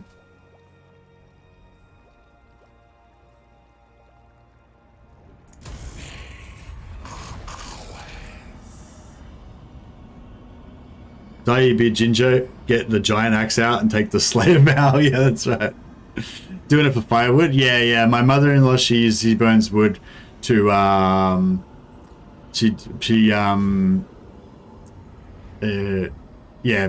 mother-in-law, she burns firewood to keep her warm in winter and stuff, and she only had about, well, none really. She didn't really have it. She had like half a meter of firewood, I guess, maybe.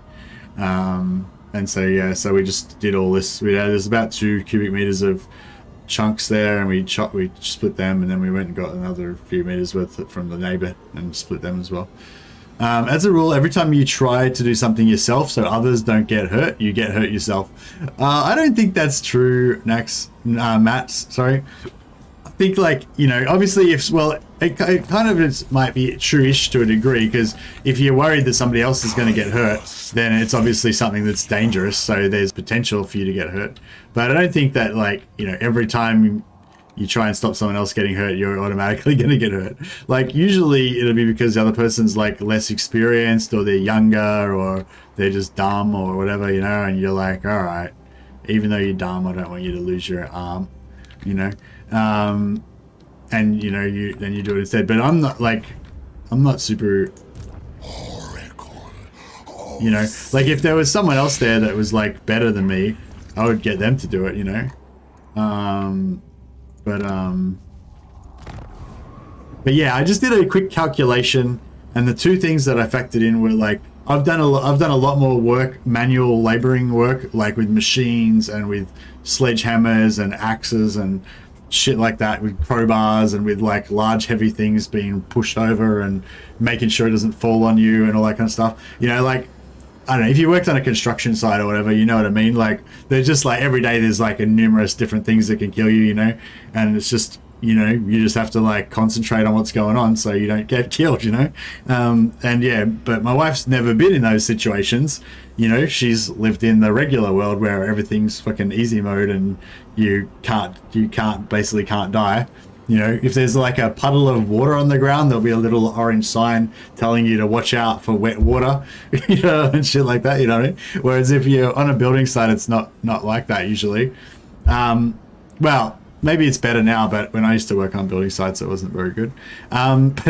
Anyway, so yeah, I did my quick calculation and I determined, 1, there's a slightly higher chance of her getting injured if we put her on a dangerous machine.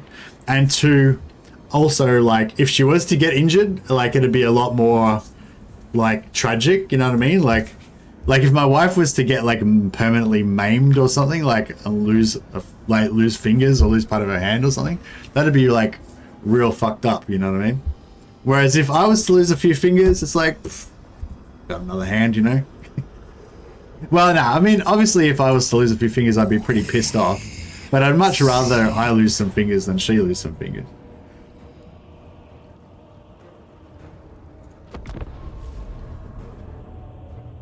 Obviously, you haven't been cut by dry water. What the fuck's dry water? Or been strangled by moist water? What are you talking about? Wet water, you're just joking about wet water. Wet water is the most dangerous type of water. Just live in the bush? Yeah, she lives in the bush, yeah. We have scrub oak, apple, spruce, and pine around where we burn. I can't remember. I don't really know wood and stuff, so I don't really. I remember them talking about it, but I didn't really like remember like what the names were. It was like wood, and some of it was red and very heavy. See, over here looks like a sweet kind of a situation. We're actually going to finish doing the, doing the riff wars pretty soon. I think we've got about 2 or 3 left. Although I did think that like ages ago, and I was wrong. I was completely wrong.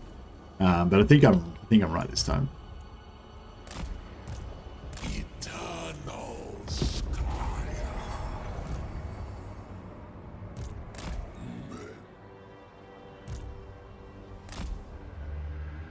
Wet water is the most dangerous. Yeah,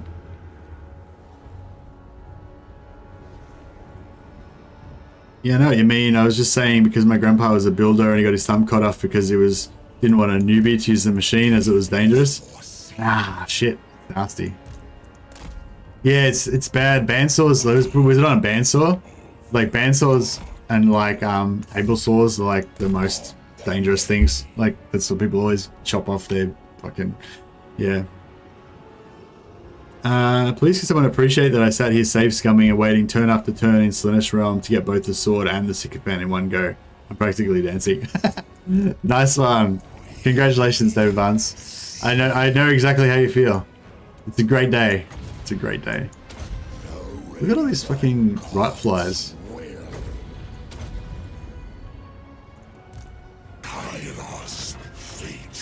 Oh, look at that. They got their attention.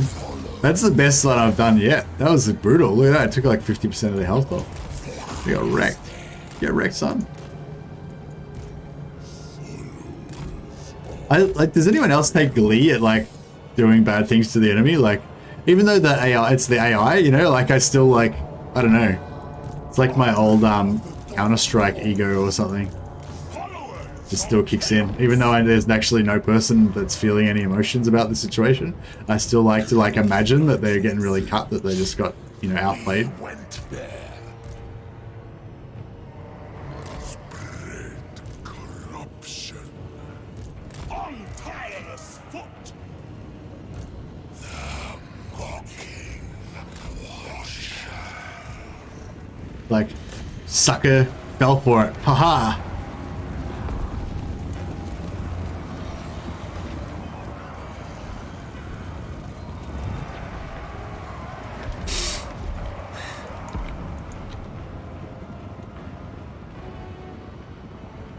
Alright. Nearly got rid of all of their, nearly got rid of all of their rot flies. Fires of Tzeentch.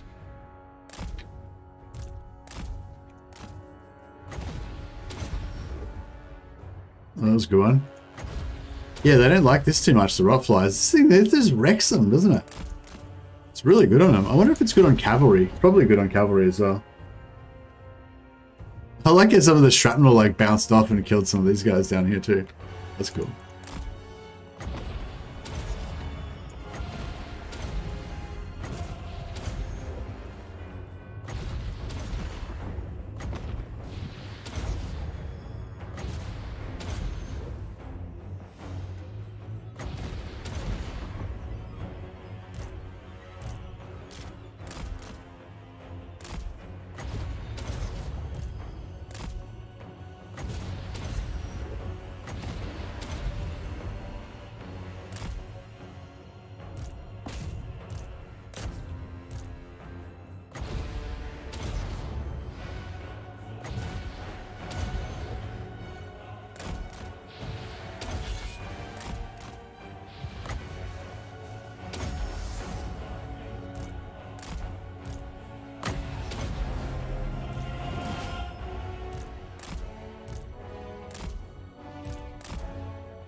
Look, we took a bit of damage there, but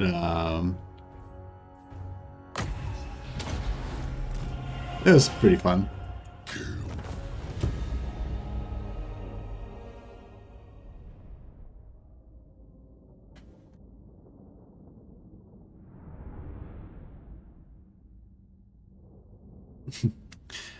Dry water does sound scary.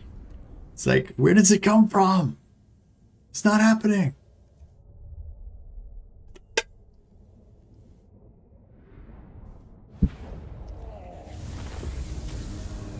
Hmm.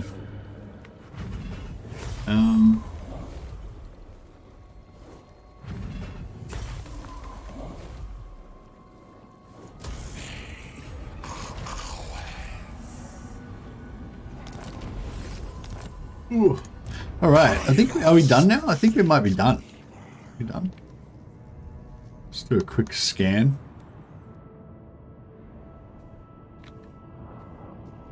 That one's done. That one's done. Any more up here? No, I don't think so.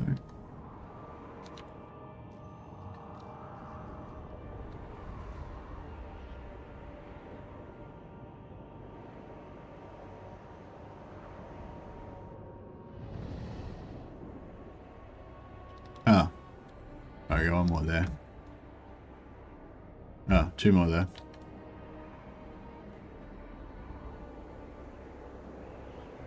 Yeah, so we got two more. One more here, and one more there.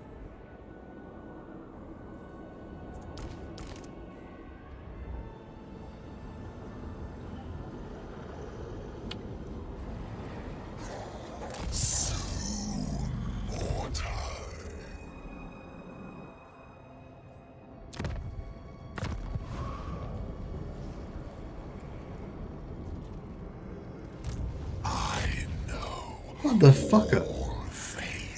What a dick. Was there another one? There was another one. There was one more somewhere. There it is. Oh yeah, wait up. So this guy ran away, right? So this is not a particularly weak, you know? Like he's mostly pink horrors. Like if it was mostly blue horrors, then maybe like, oh yeah, they're kind of weak or whatever. It was mostly pink horrors and like two screamers. It's about the same as numerous other armies that we fought, right? I don't know if you guys agree, but yeah, I feel like this is just as strong as numerous other armies that we fought that didn't run away. So I think that kind of proves that it's random. It's just there's a random element maybe. Somebody else had a theory that yeah, if your army's stronger, then they will run away more, and that could be true. But I think there's definitely a random element because I feel like some of the armies that are running are actually stronger than some of the armies that are not running. I don't know. It's not like I've scientifically. What the fuck? Like what? A crude attempt to subjugate. Is that army weaker than some of the other ones that run? I don't know. I'll see if there's one more we can test it out on, but I think we're done now.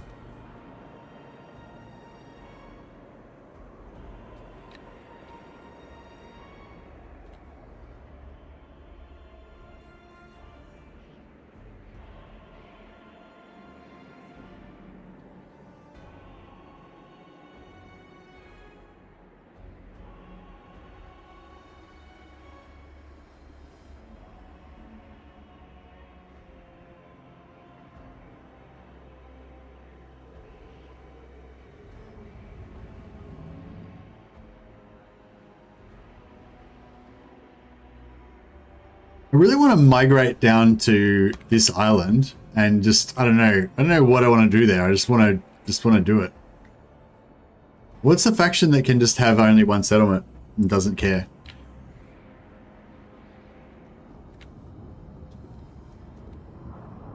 I guess Slaanesh could do that. That could be my like Forbidden Pleasure Island or something. If I just because with Slaanesh you could just have like literally every faction in the game. Yeah, well, obviously every faction could do it, but I'm saying like which faction would it be good? Would it be good with? You know, I feel like Slaanesh would be a good one because you could just go there, build like a settlement there, and then just go around having like heaps of Slaaneshi cultists. You know, just kind of cruising around doing whatever they want, and just like just cultistify the rest of the world. And make everybody your vassals.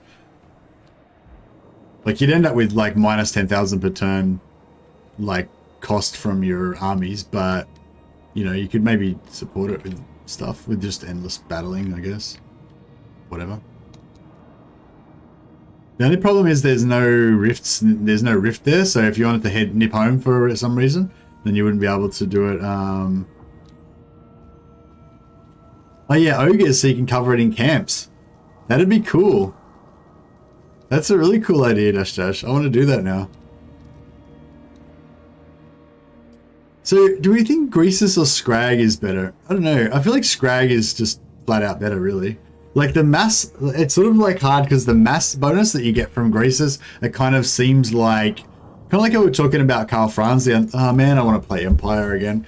It's like, I'm still liking Warhammer 3 and I'm still interested in trying out the different mechanics and everything, but I really miss my, I really miss my dudes, you know, I really miss my favorite factions that I want. I really want Immortal Empires to come so I can play my stuff again.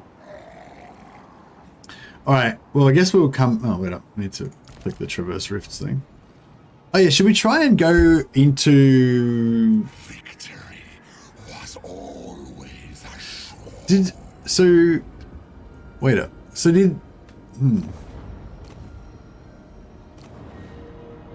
Hey, wait a second. Oh yeah, right. So Nurgle is currently in the realm of Khorne, right? So if I go to the realm of Khorne and I kill him before he gets his things, we could potentially still get the Khorne soul as well, right? I think we could. I don't know if I'm like...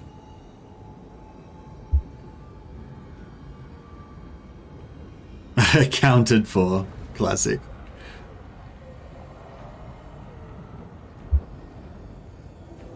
I'm doing a Boris campaign and I got a military alliance with the one Lizardman faction so I could use their units again. Yeah, nice.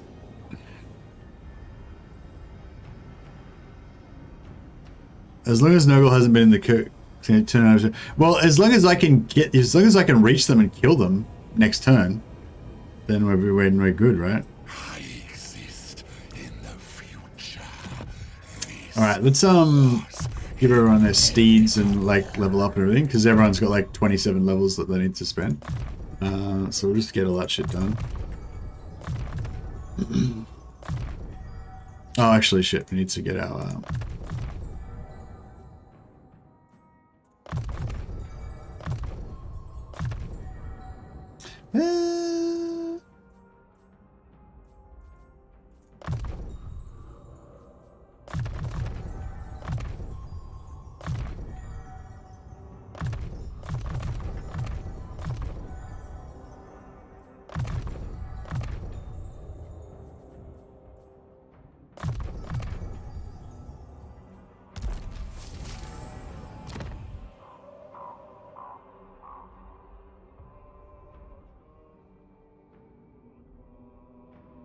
Ogres making Fortress Island to protect the lizards would be cool. Oh, you mean like don't like take it over, but just put like camps all over their army. But then we'll be getting like, they'll be at war with us though, because they'll have like 40 raiding, you know, if I put like 4 camps in there, they'll have like 40 raiding per turn. So we like Burning Chariots or Discs of Tzeentch? Because the Burning Chariots have got more speed on them.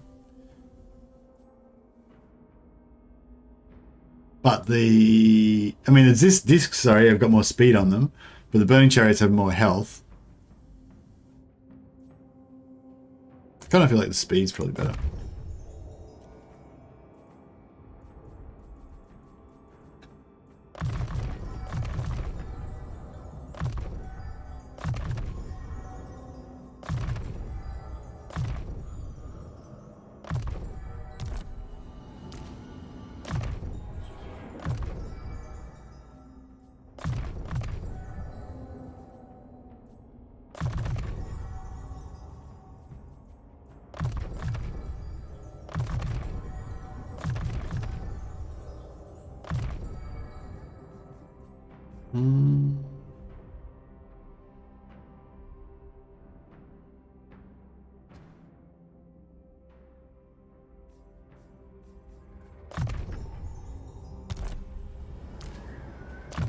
Use the chariot when you want to die.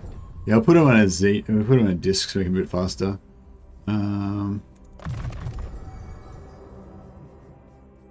Clean magic. Yeah.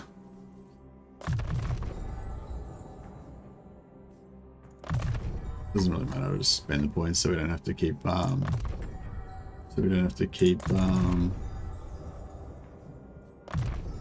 getting offered to upgrade him.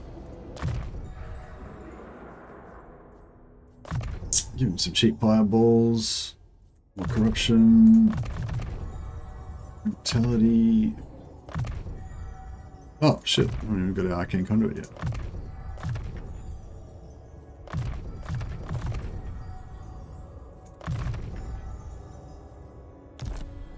Alright, cool. Let's go and check out. Against us. Next time.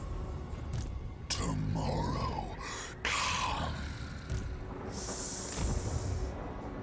Let's check out the Blood God's domain.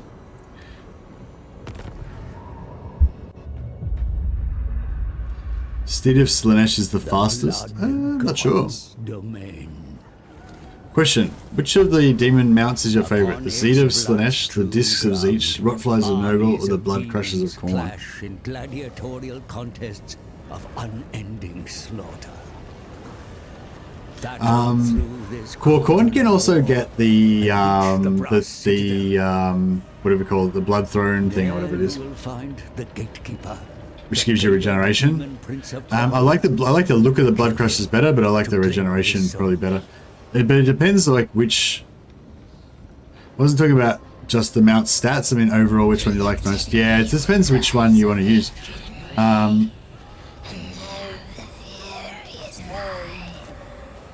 depends what you want to use them for, you know. If you want a caster, that's dropping bombs, then you probably want like the disc because you're flying and you're very fast. If you've got a melee lord like the Khorne lords, then you know you probably want to be on like the throne or the Blood Crusher so you can get in and smash people. You know, it's not much point putting them on a disc, you know. I mean, disc would be okay, but you know, the better melee stats, armor, and all that from the Blood Crusher is pretty good. And not the Blood Crusher, the Juggernauts they're called. The Blood Crusher is like the unit. The actual mount is called a Juggernaut, isn't it? Or do they actually call them Blood Crushers now? Okay, what's the situation? What's the situatione? Where is he? Nogle's supposed to be in here, isn't he? Oh, there he is. Oh shit! He's fucking nearly done. Well, he's not in range of movement next turn, right? So if he tries to go for this guy, we can maybe cut him off. Maybe we should. We've got heaps of magic items now as well. We should probably maybe we should gear up a bit. Talisman of Endurance. We've got a Preservation. Talisman of Preservation. Protection. No, we didn't get one. Didn't get one. All right, Endurance will have to do then.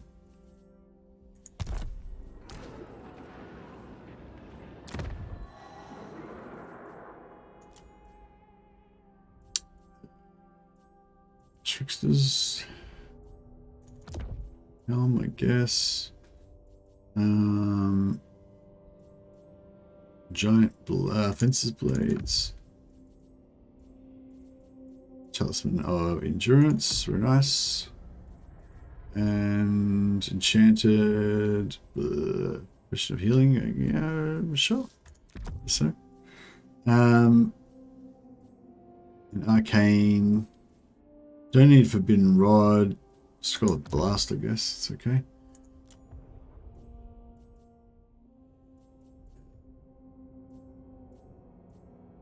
Don't really need any of this stuff, but Power Stones, I guess, if we're desperate for some more.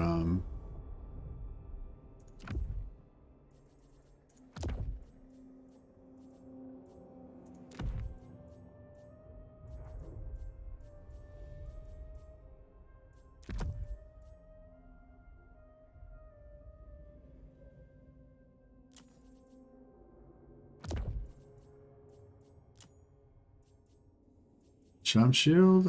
Yeah, Charm Shield's pretty good. Get you out of trouble.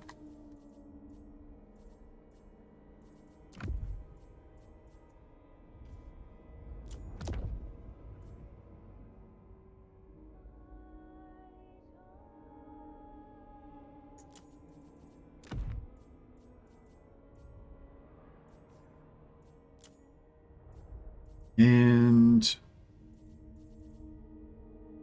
don't even need the Trickster Shard, but may as well just gear them up more. Just have them more pimped out. 6, 15. Yeah, actually, we'll go for that. We'll switch it with the Dawnstone. These cultists are not very strong, but but they're probably stronger than these guys for melee. If we wanted to melee them for some reason. Gamblers. Yeah, Gamblers probably best.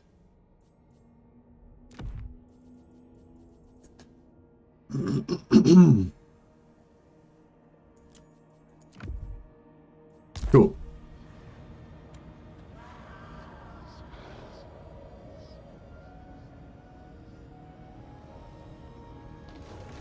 The Exalted Seeker chariot is pretty crazy, but they need to fix the charge for chariots. Yeah, true. Blood Crusher is definitely the coolest one, but probably the worst one of the 4. Well, it just depends what sort of lord you're going to put him on, you know. Like I said, if you want to do melee, like if you want to kill people in melee, then the Blood Crusher is going to be the best one. But if you're a wizard and you just want to like evade and zip around and whatever, then it's obviously not the best one. Well, I suppose you could argue that the Blood Crusher is good for melee as well, because I mean the disc is good for melee as well because it allows you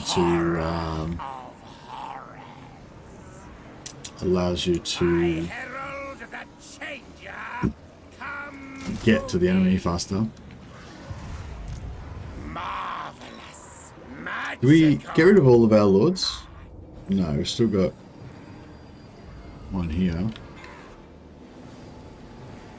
I wonder if that guy's going to attack us. It would kind of suck if he does. I summon Tzeentch's servants. Not much we can really do about it then. Those who serve the Changer may come. Stormwrack Mountain.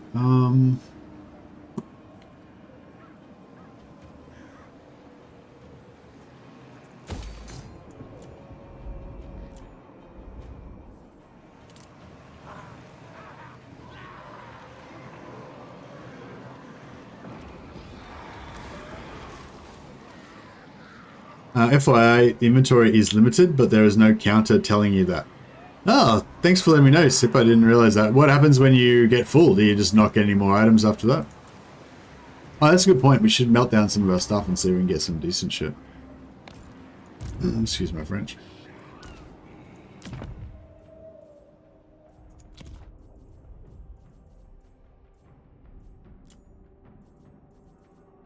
Oh. Oh, these luck stones are pretty... Oh, they're 7%. It's not nothing. We'll get rid of that. Get rid of that. New toy time, yeah. Etherblade. What does that do for us? Yeah, I'm probably gonna melt that down. Book of Ashur. Yeah, definitely gonna melt that down. If I get the chance.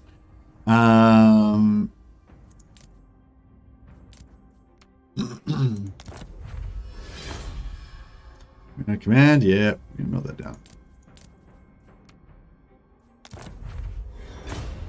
Void Armor. Oh, that was a good upgrade. Void Armor is actually worth something. Yeah, I don't think you get more items. I don't remember exactly what happens. Okay, no worries. We'll have to keep an eye out for that, I guess. Spell Shield, we can... Oh, actually, we could... Maybe we'll keep that.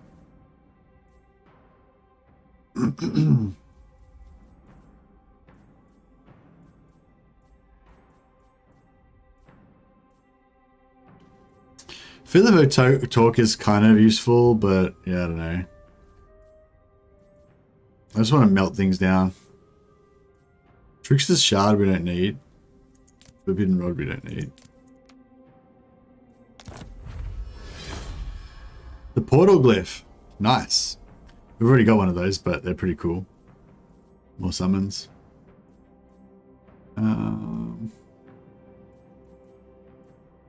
Alright, I think we might be about done.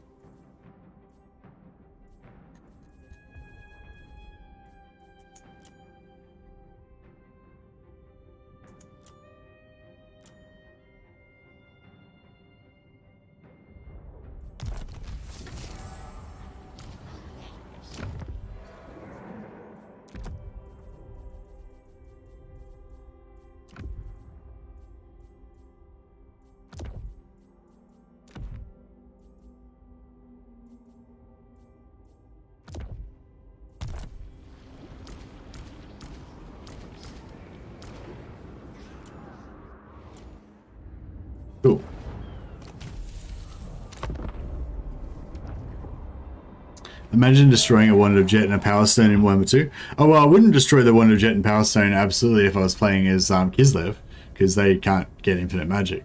And if I was playing a game after the patch drops, when we probably aren't going to have infinite magic, then I wouldn't do it in either. But I'm not planning on continuing this one after the patch drops. No, gotta be friends with the Beastman, otherwise we don't want to be friends with you. Basically, every single campaign magic regeneration item is worthless. FX pretty weak. Yeah. Well, no, the forbidden rod or whatever is pretty good. But yeah, the others are pretty shit. Yeah, we ain't gonna live through this one. I don't know. There's no point really even fighting it. I might as well just auto resolve it and die. Yeah. Pretty much. I don't know. I might just fight anyway, just for fun.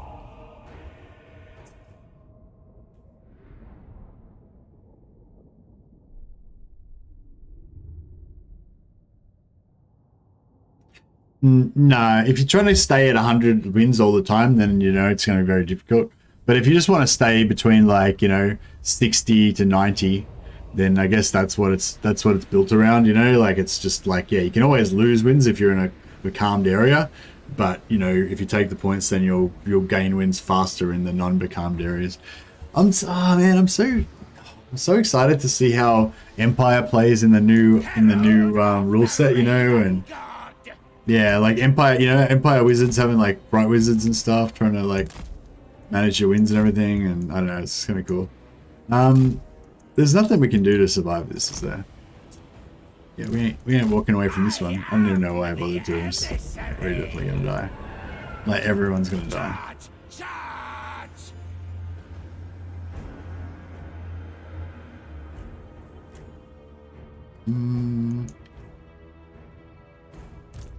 Yeah, I don't really see what we can do.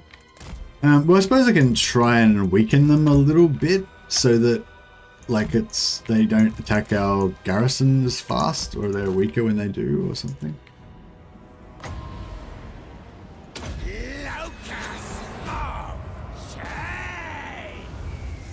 No, man, didn't even stop them enough to keep them up there.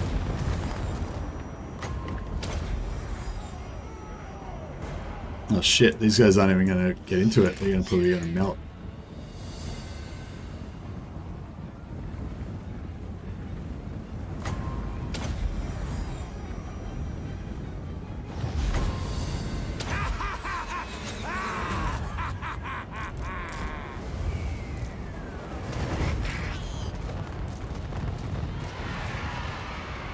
Oh bro, those demon heads are going to eat you for breakfast. Brutal. I can't even target him.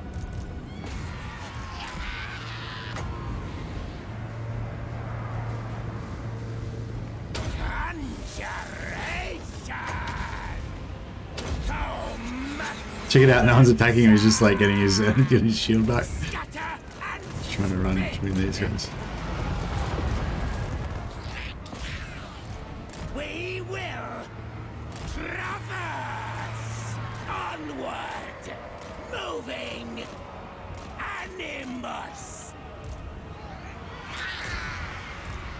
Tzeentch agrees.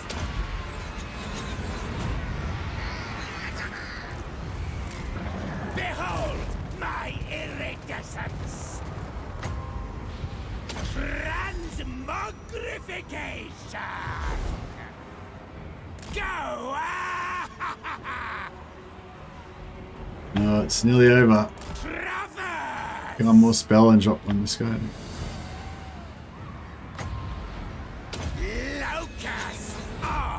That's what we're waiting for. Come on. Make them suffer. Make them suffer for their insolence. Charge! Change and soon! Move! Moving! Agreed! Onward! Changing ways! Yeah, we might have destroyed those 2 units. He watches! Scatter and spin!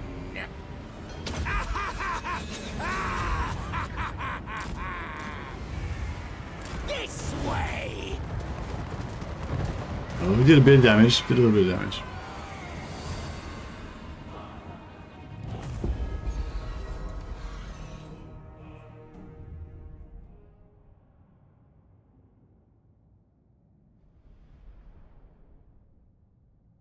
Some kind of Suicide Squad. Well, I mean, they had their chance of either dying on screen and getting some glory, or dying off screen. They wiped out this unit of demons and this unit of demons almost, and this unit there.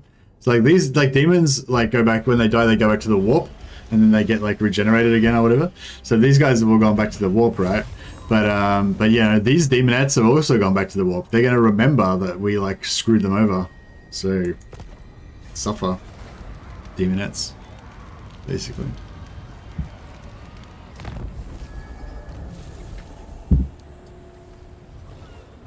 But yeah, no, I think this was a pretty good checkerboard with horrors does work. Do you reckon checkerboard with pink horrors works? I feel like blue horrors are pretty shit, but there's 160 of them in the unit, so they kind of, tank a little bit by just throwing bodies in front of stuff. Whereas I feel like pink horrors, they just, any sort of melee unit that hits some pink horrors, they go down real fast. I had the luckiest ogre ever in my campaign. Ended a battle and he was the last dude alive in his squad with only a sliver of health. Oh nice, was it a man-eater or something? Did you actually get the unit back, or did the unit get wiped out?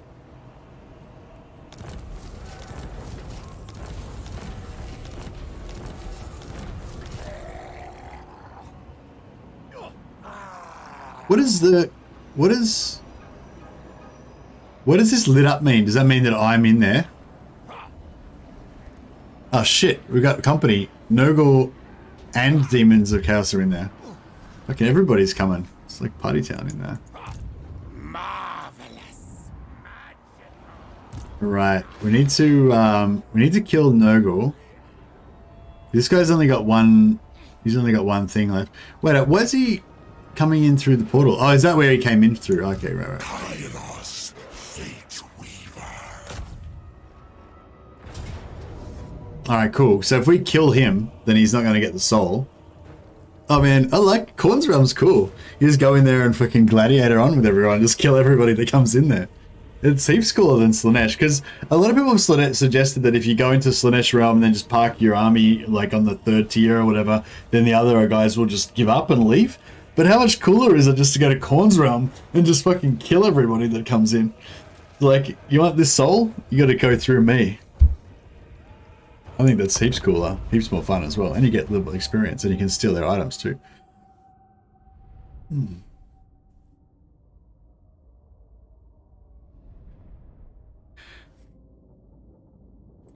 It should let you shoot a load of targets. Yeah, let's just shoot a lot of targets. That's cool. But like I explained last time, I still kind of prefer the 2 wings instead of the checkerboard most of the time. If I've got any infantry, that is. Oh yeah, that's cool as well. We get to choose which one we want. I think did I decide that I like this one?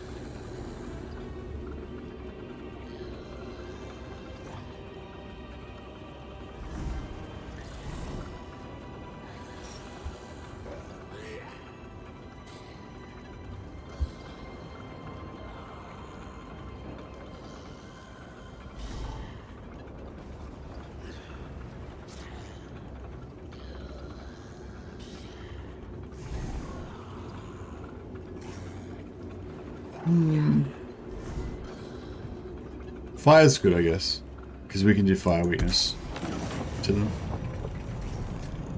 Never seen that Tzeentch letting you choose spells. Yeah, when we're in the realms of chaos, we get to choose which one is the thing. I think we only get to choose the first one though. I think after that it's random. I think, I'm not sure.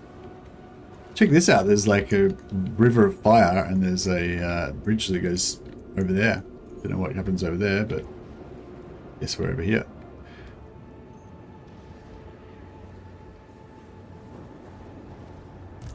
Kairos, Fateweaver.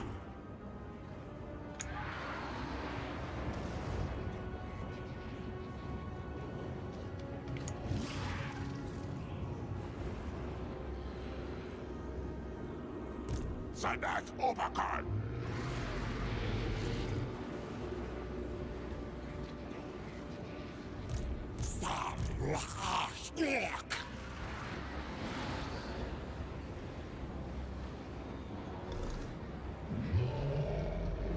Okay, let's try this again. How about we just get these guys? Yeah, that works. Alright. I don't know why that was so difficult, but... Yeah, I just like doing this wing thing where you just have two wings. You know, if things go to the sides, they get stuck on the wings. If they go to the middle, they just get shot and die. The schemer calls. Yeah, it's pretty straightforward. How many rock flies has he got? 1, 2, 3.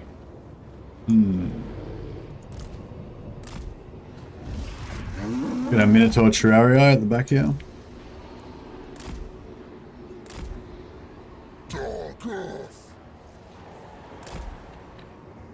It's a pretty cramped little battlefield we've got going on here.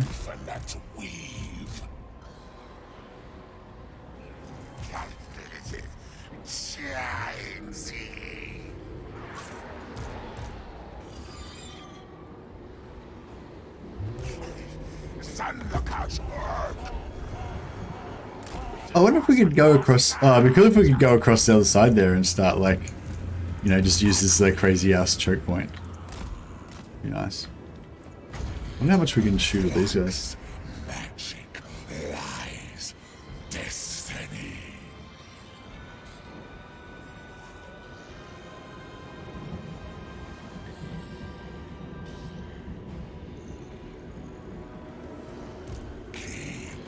Imagine to triple cast the Tzeentch beam with Kairos.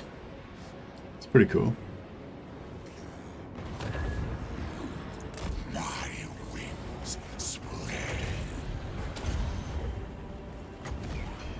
The Raven God's will.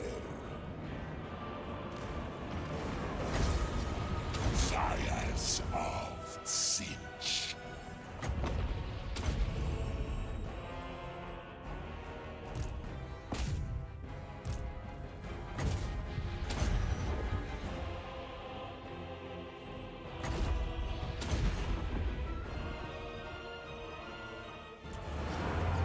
Chaos Knights of Tzeentch. It shall be.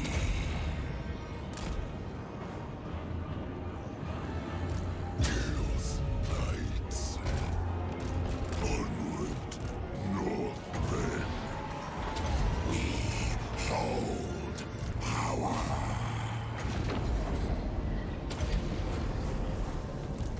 Fly us there. I think it's good taking these guys out pretty good. Followers of chaos. Hordes of chaos.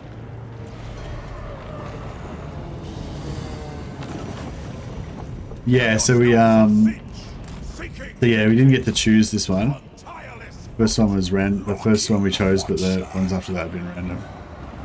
Yes. We went there. Very well. Chaos Knights, where chaos commands. Slaves to darkness. I know where to go.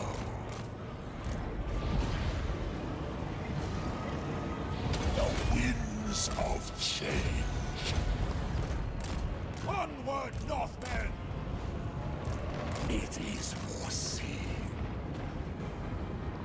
Imagine yourself sure can get spammed in the cast realm. Oh, everything, we can spam everything because we've got the infinite winds going on. The Horde! Oh man, this dude's got wrecked. Shit, I didn't mean to do that. Fateweaver. You guys might have to just go and Army of the chill back there.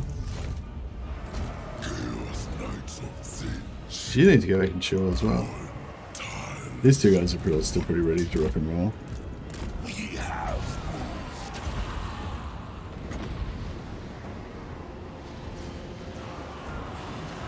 Flux magic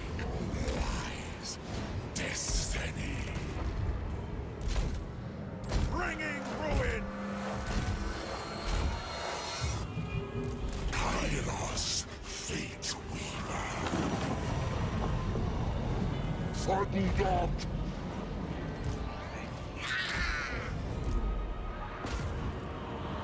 What are we doing here? Yeah, you guys need to chill. Kairos needs to come back this way. Bringing ruin.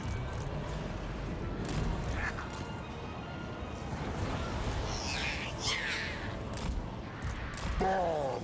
Our duty will be Chaos Knights.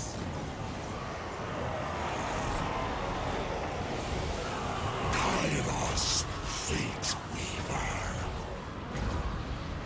The Raven God. Oh shit. So Toad's over there. We are eternal. Really shouldn't have cast that spell on top of my own guys. Yeah, I kind of regret it now. Fires of Tzeentch. Where's Kuga? Is he in there somewhere? I don't know where he is. Oh, he's up here.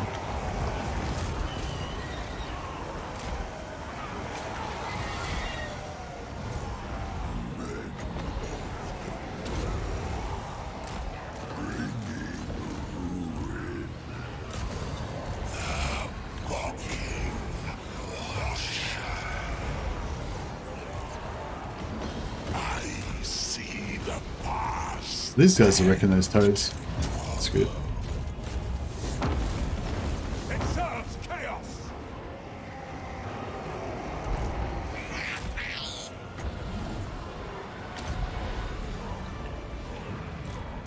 Chaos Knights of Tzeentch.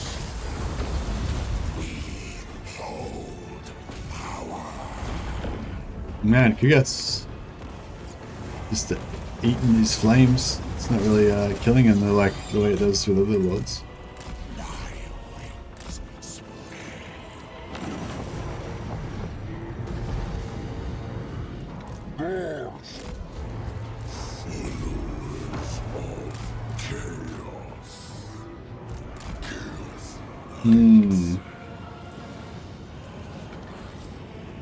Hordes of chaos. Man, I've like gotten all my armies trashed. Alright, we better try and fix this situation a little bit.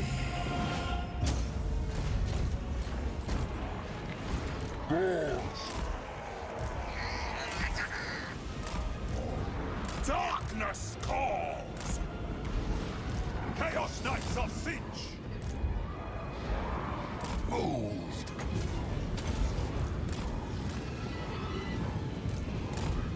Darkness. Oh, they got the calls. slow on them. They got poison.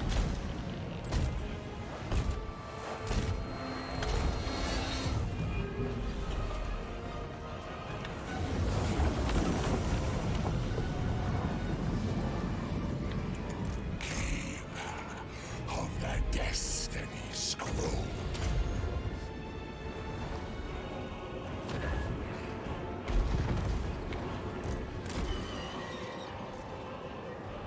I don't know if we have a beam. We've got Blue Fire of Tzeentch, which is probably what I'd use on him. I don't know if that's what you need, or are you talking about something else? It seems like the, thing to do though. We could get these guys to shoot him with their missile attacks as well. What does the Wheel of Fortune do? I thought it had changed the available spells, but it did nothing as far as I know. What do you mean? The one where at the start where at the start where I chose the spells. Yeah, you just get to choose. You just get to choose the starting one. The first one we got was the fire one that I chose. The winds of change.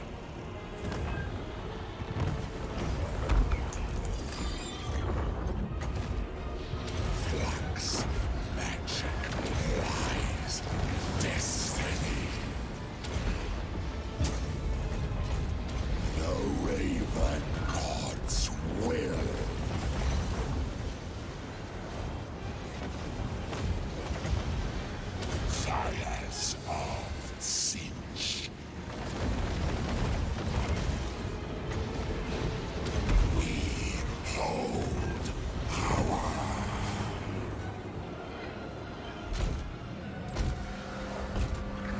Alright. What's still alive? Oh, no, we're done.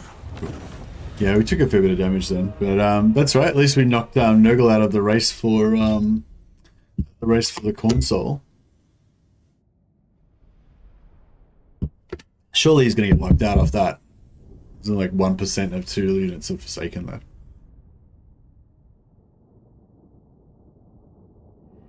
It does block your spell window. Oh, you can cast with hotkeys. Oh, that's good to know. Hey Stormrage, is spell abuse getting fixed part of tomorrow's update? I haven't played Tzeentch yet. Yeah, I believe it probably is. They haven't confirmed it yet, but yeah, I think it'll be a pretty easy fix, and so I think it's pretty likely that it will be getting fixed. Otherwise, yeah, it'll like I don't think it'll last long. So if you want to enjoy the full glory of Tzeentch, you better get onto it like right now. 3 for 2k. Ooh, how much does this give us? Oh, this gives us nearly full heals though. Yeah, I mean that 3.2k would be nice, but I know. I mean we already made 7,300 gold from the battle, so pretty good. We have foreseen. Haha! And we already like half filled our bar. Sweet. See, we can just hang out in here and just kill everyone. This is cool.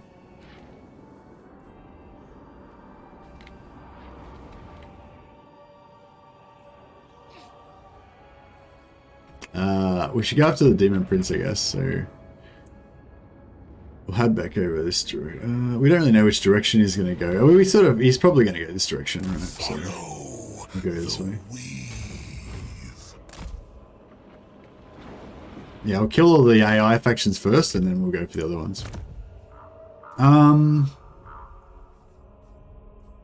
Yeah, this doesn't really matter.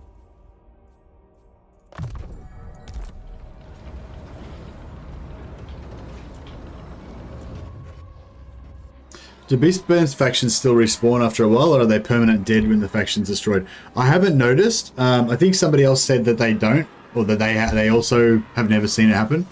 Yeah, I'm not sure. I predict a bug that disables magic entirely will happen when specific conditions are met, like very high regeneration. That'll be funny.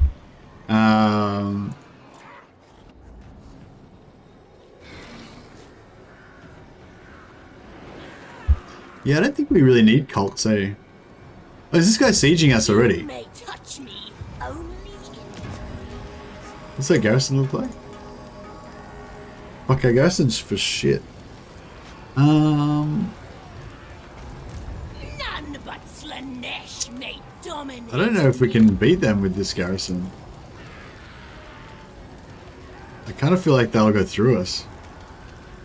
We do get. Oh, we get a unit of Chaos Knights. That's pretty cool. A crude attempt to I don't know. Do you reckon we can beat them with this garrison?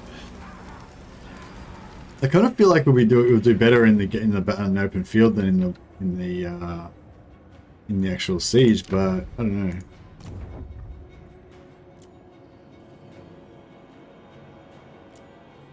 I serve the changer.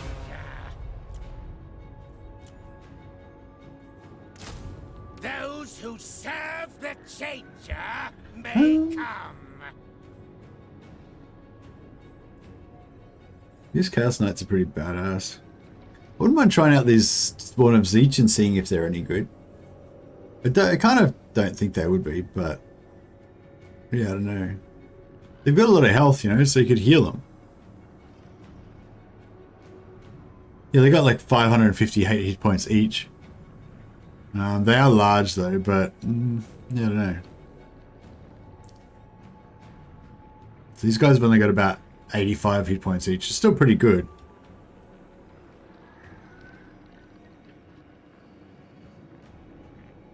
I summon Tzeentch's servants.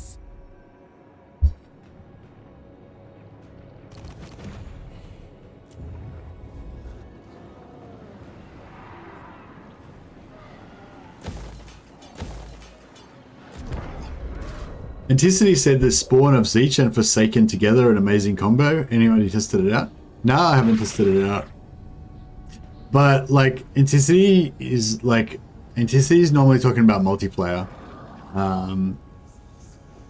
So, you know, you got to kind of like, yeah, you got to kind of pay attention to what he says, like, rather than, you know what I mean? Like, yeah, you got to pay attention to like what he says is good about the units, not just whether he says they're good. You know what I mean? Like, cause yeah, like you if you're not going to use them that way, with you know, if you're not going to use them that way in campaign or whatever, then it's not, you know. And like a lot of times with units, it's not really like. So in multiplayer, multiplayer, it's all about trading, right? It's all about trading for value. So it's like if you use like a 600 unit and the 600 unit takes out a 900 unit, like defeats them, then you've just traded 600 for 900, even if your 600 units then destroyed afterwards, you know. And that's good. That's good for multiplayer. You just destroyed 900 with 600. You lost your unit. They lost theirs, but you're winning, right? But in campaign, that's fucking terrible.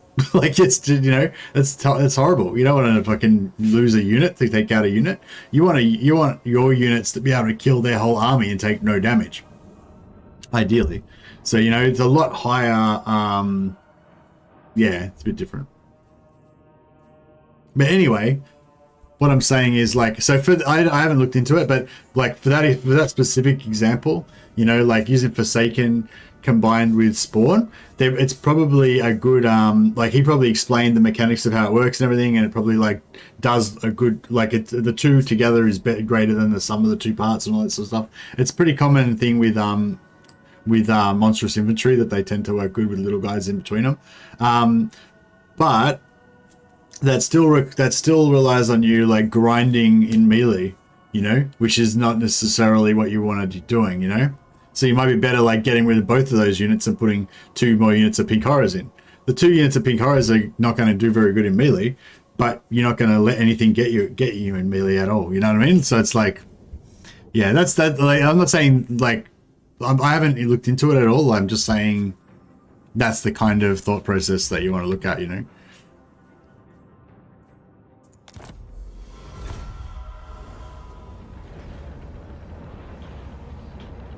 I think the same kind of thing that happens with Legend kind of happens with Anticity as well. Like he'll like say something specific, like this is, you know, this is good when it's used in this way, and then people will hear that as like, oh, that unit's just really good, I should just always recruit that unit. And that's like not what he said at all, you know.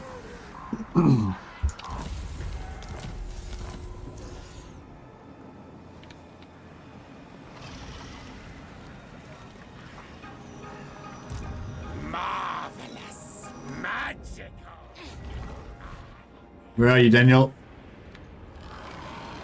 What the fuck? What's that? What's that doing? Oh, he's getting the weapon. He's going for the weapon. Motherfucker. Who's this guy? So, do they just spawn random armies as well? This is sick. We should just stay in here, bro. Let's not even go anywhere else. I want to go and kill him and get his weapon, but maybe we'll kill this guy and then we'll sort of still be nearby. We'll clear out some stuff so he can't get it.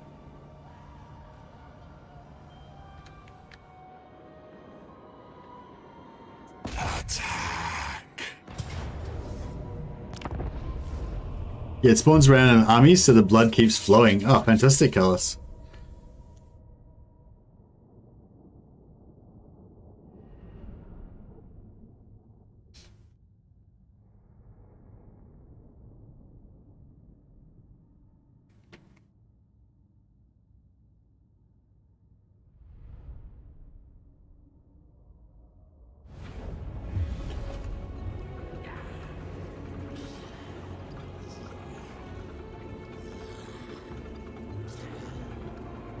Mostly saw in the background reminds me of the tournaments where people in teams dress up in full knight's armor and weapons and pummel the shit out of each other. Man, I'd love to do that, like Battle of Nations and stuff. It'd be so cool. But I know, I feel like the injuries are too, like, yeah, the injuries that you get are too bad. Like, especially the concussions, like broken bones and stuff like that. You know. But like, I've seen that, like one of the videos where there's one guy in full knight's armor with a great helm on, and he's being held down like this. Like another guy's got his arm and he's holding him down, like, so he's bent over, and another guy's got a two-handed axe and is just like smashing him in the head with the axe, while the other guy's holding him bent over so he can receive the axes to the head. You know what I mean? Like, it's like, I don't know, it's like, as much as it would be sick fun to play, like, to just brawl in full armor and just pummel the shit out of each other and everything, like, I don't know. Like, if I was younger, then somehow I had like $2,000 to buy, like, oh, actually probably be more than that. I wonder how much a full set of harness would cost these days. Has anyone bought a full harness? Do you know how much full harness costs? Like, just, you know, average, I guess, basic one or whatever. Maybe I'll try this one next time. But yeah, I think it would be super fun, but I think it would also just be dangerous. Like, I feel like, I don't know, like, yeah, like, maybe if I wasn't married and stuff, you know what I mean? But, like, I don't know, I feel like if, you know, you can't really, yeah, like, if you got people relying on you, like, I don't have kids or anything, but it's still, like, if you're, you know, if you're married and stuff, like, you know, your wife kind of expects you to not go and get brain damage and shit. Girls. You know, but yeah, so it's like, yeah, I don't know. I kind of think it would be pretty awesome, but then it's, yeah, kind of probably pretty stupid as well.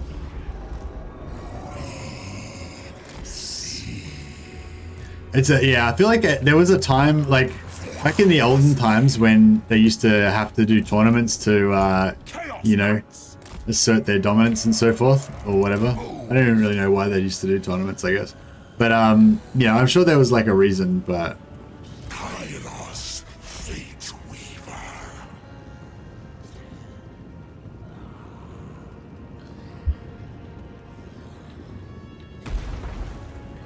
Fates guide us.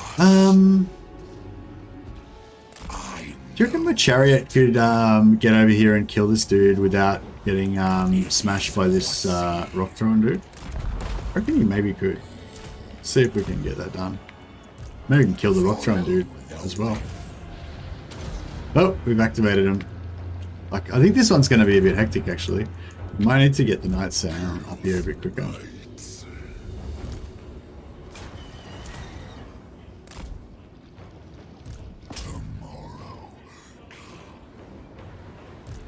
Right.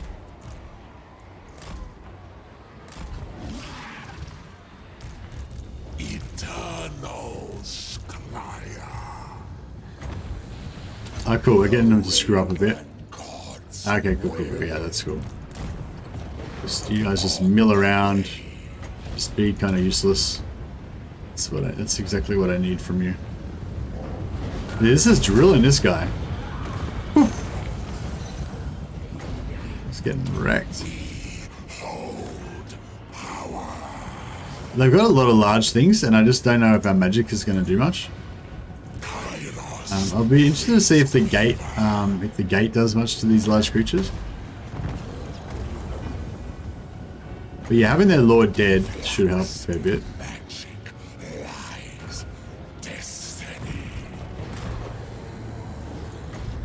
Fires of Tzeentch.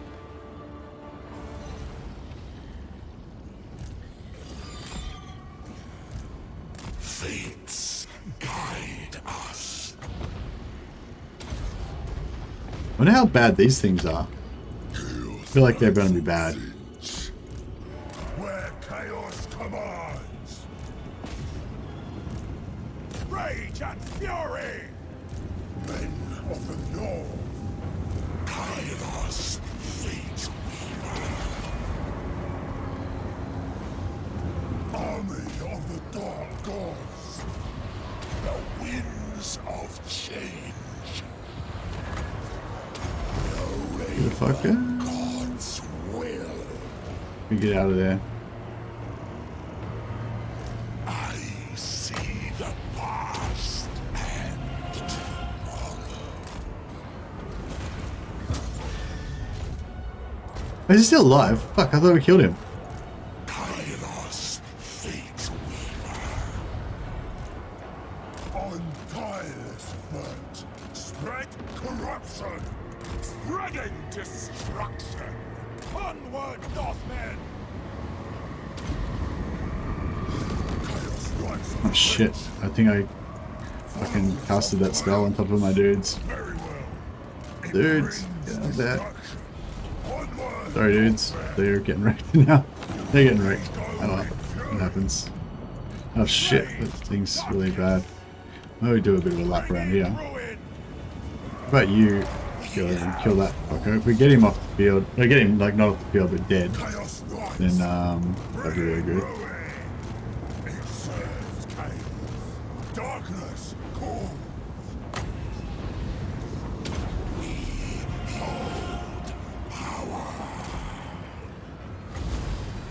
Flux, magic, lies, destiny. Ah shit, they made it.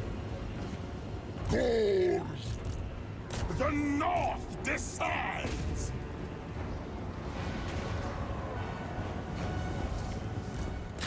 They're too slow, they can't get away. Like my glorious knights. Chaos, come They did so well for so long. onward, North. Oh bro, oh what? Oh he died. Nice. We are eternal. We went there. Fires of Tzeentch. Chaos Knights of Tzeentch. Army of the Dark Gods. Chaos commands.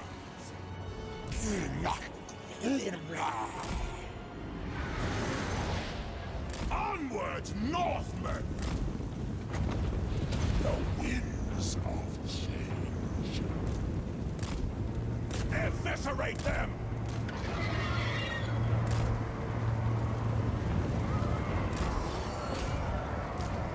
My wings spread.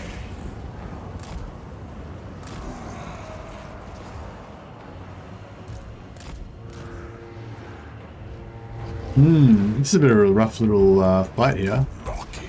Can we kill this guy? What? I just wanted to get him dead so we could get the The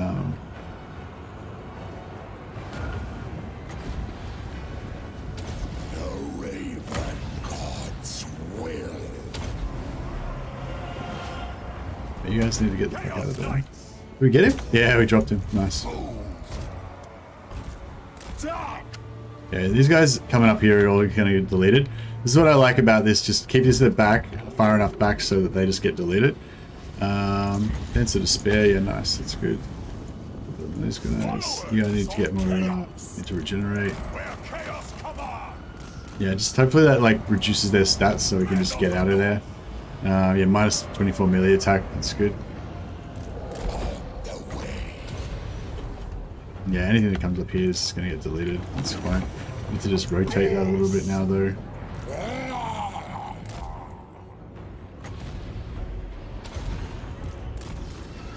Get out of there before that drops. Not that it's going to do much to the spawn, but Chaos Knights of Tzeentch. Onward. no, I think we got this. Yeah, they're done. It's just those spawn that are unbreakable. Cool. It shall be. Chaos Knights of Tzeentch. Flux, magic, lies, destiny. Whoops. Very well. I know where to go.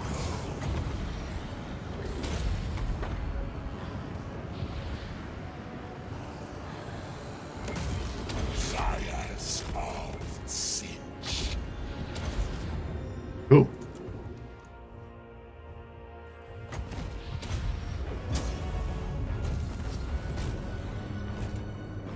How do pink horrors and blue horrors differ in game? Pink horrors have a smaller number of units. They only have 80. Pink horrors only have 80 in a unit. They've got 130 range and they've got about 22 ammo or something like that. Whereas the blue horrors, yeah, they only have like 5 ammo or something like that instead of like 20 or whatever. They're not like, yeah, there's kind of, yeah, and they have 160 entities instead of 80. So yeah, you kind of, yeah, your blue horrors are kind of like your melee infantry, I guess, but they're not really good in melee. But yeah, your blue. I guess your blue horrors are kind of like your front line. Your pink horrors are your back line, but the blue horrors are pretty shitty front line, but they're slightly better than pink horrors, I guess.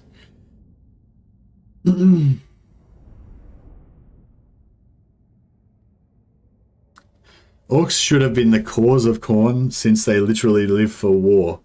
But yeah, but orcs are a newcomer race. They were created, weren't they?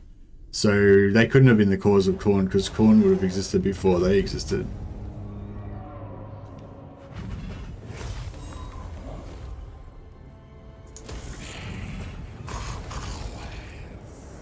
Blue horrors are skeletons with a sling, basically. Yeah, that's really a good way to say it.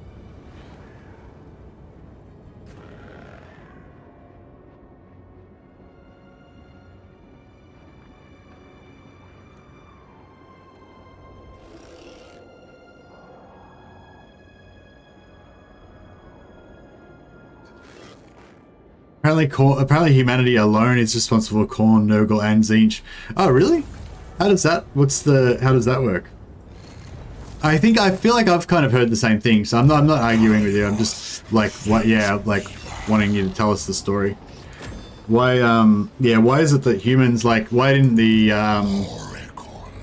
why didn't the dwarfs or the elves, you know, do like create Cain and stuff prior to the humans coming around?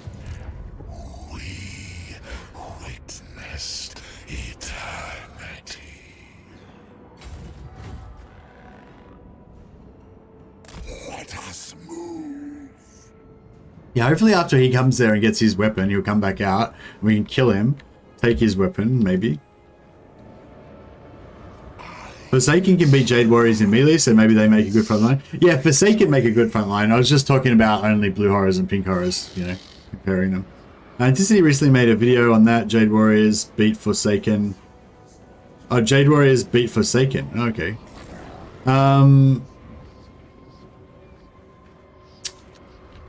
I was wondering about that because, like, I think somebody back when the game first came out, somebody said that Jade Warriors were better if you just leave them stationary and brace them because they get like really good melee bonuses when they're stationary and braced. But yeah, so I'd be interested, like, did he charge them or did he like just let the Forsaken charge him? Because I feel like, you know, letting the Forsaken charge you when you don't have charge reflection, which normal Jade Warriors don't. Yeah, like, I don't know, that'd be weird. I mean, I'm pretty sure they don't. I'm pretty sure you have to have the halberd ones to get the charge reflect. So yeah, it's sort of like, I don't know, I feel like Jade Warriors are supposed to be defensive, but it's like, I'm not sure if it would actually be better to be passive and just take a charge.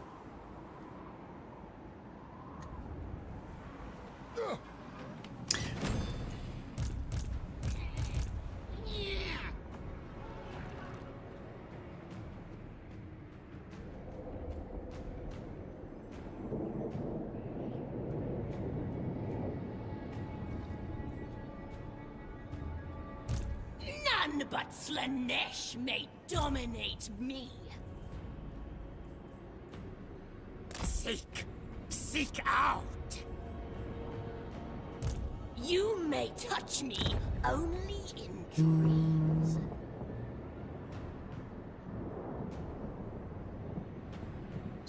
12, 18. So we got 18 units versus 11. We should be able to beat them with 18 units versus 11, surely. Cover more ground.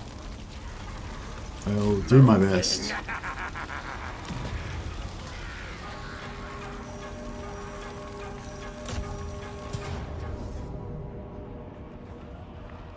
Oh, we could have just auto it.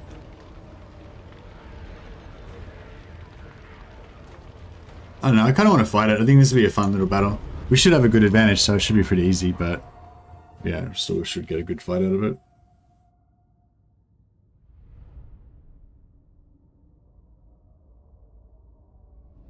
Blues get one shot by most melee infantry? What do you mean by that, Dash Dash? You're saying that blues have less than 30 health?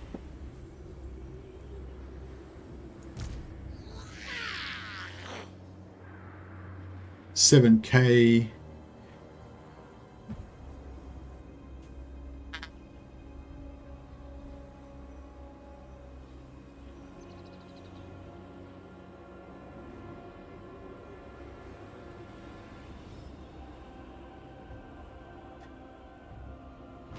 No, they've got 43 health.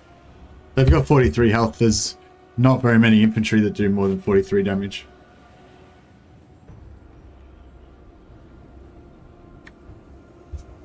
That's actually an interesting point, though. It'd be pretty cool if you had... Actually, these guys do... Actually, these guys are pretty good. 58. Yeah, okay. So Forsaken will one-shot them. Pretty good. Yeah, Forsaken will one-shot them. But normal, like, normal melee infantry only do, like, 35 damage or something, don't they?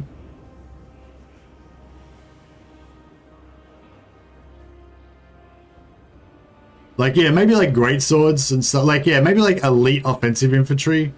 And, like, you know, dual-wielding stuff like that, you know?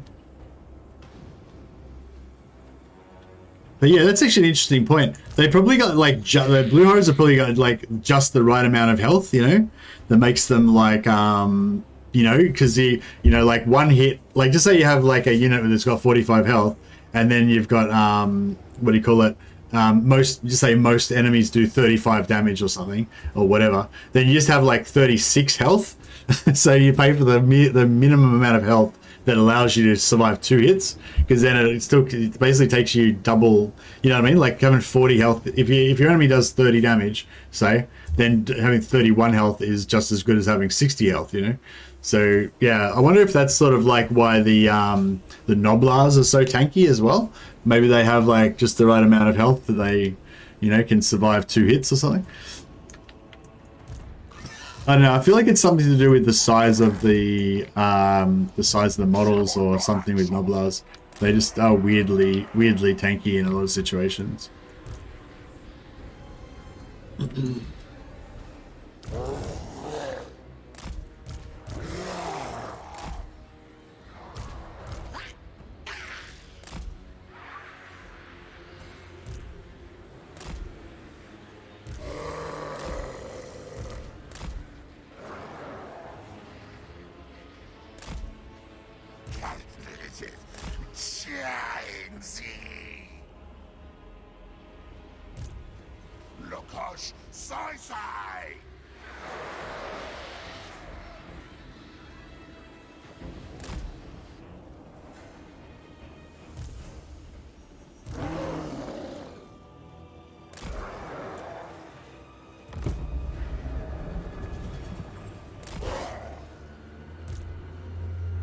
Yeah, they got no flyers, so we can get the flyers in there.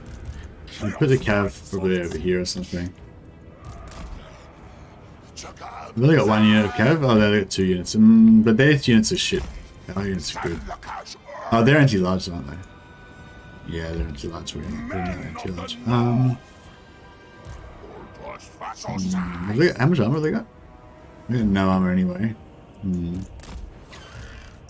Even though they're anti-large, I kind of feel like I want to take them on with our cav. I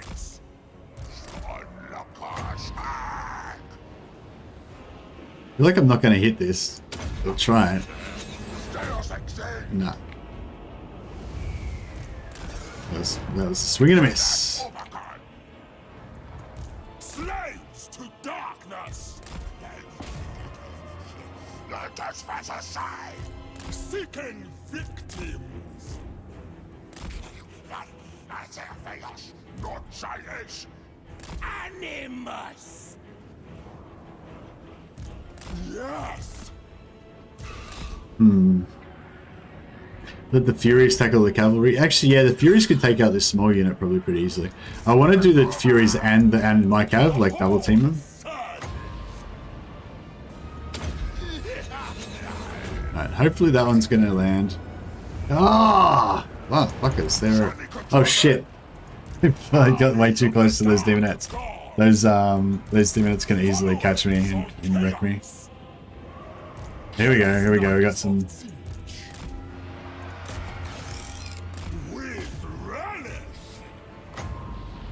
That's all the help we can give you, I'm afraid. Right.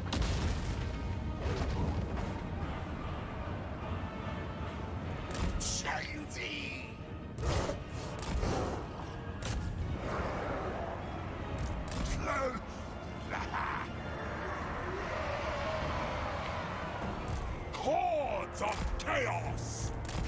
Chaos.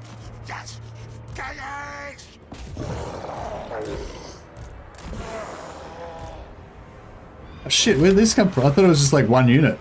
And all of a sudden, like, the whole lot are coming in here. Begin the soul hunt. We make claim. Where chaos commands. Oh, bro, you're getting fucked up. I don't really want to send the melee guys.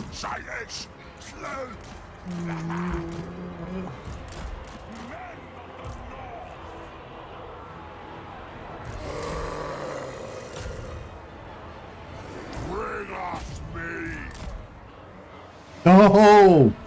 He just dropped him. He got dropped at the same time as she got dropped. That was close. Herald of Tzeentch.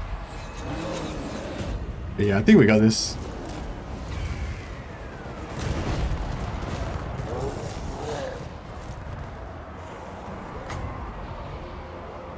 Onward.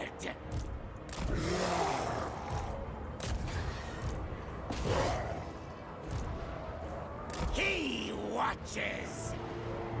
Oh yes.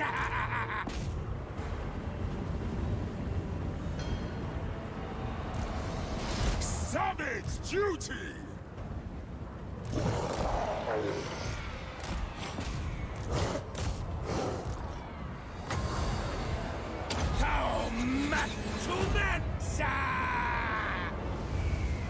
I might have to come back to that and sip. I'm sorry, I'm just finish this battle first. I'll check it out momentarily.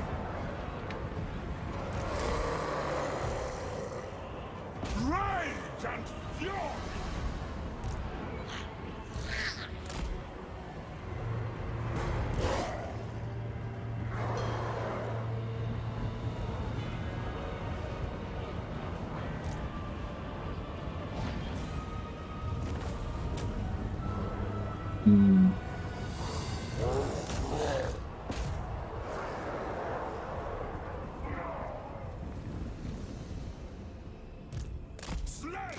Might just try and wipe out everything. I don't think we're going to get much more damage on these guys. Oh, they got one. Oh, they got one. Yeah, left. This unit's got 8. They're going to come back. Chaos Knights. Yeah, I don't know. I mean, if we wipe out like everything, pretty much everything, then hopefully they'll just suicide onto us next turn, I guess. What are you talking about, Sip? Man, it's the infantry one-shotting everything. What? Anything? What?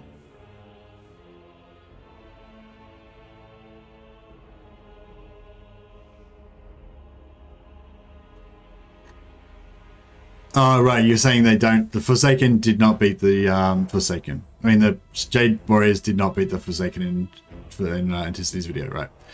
Fair enough, fair enough.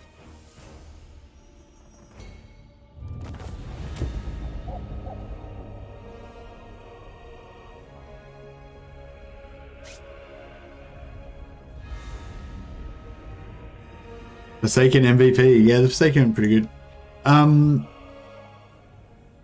Yeah, I think Forsaken are good. Like, a lot of units are good when you actually play proper battles with them, you know, like where you're maneuvering, you've spread out a little bit enough that you can kind of get matchups with different units. And when you have like just a messy blob, or, you know, they're marching into like, you know, 5 units firing on them in ranged and stuff like that, you know, then yeah.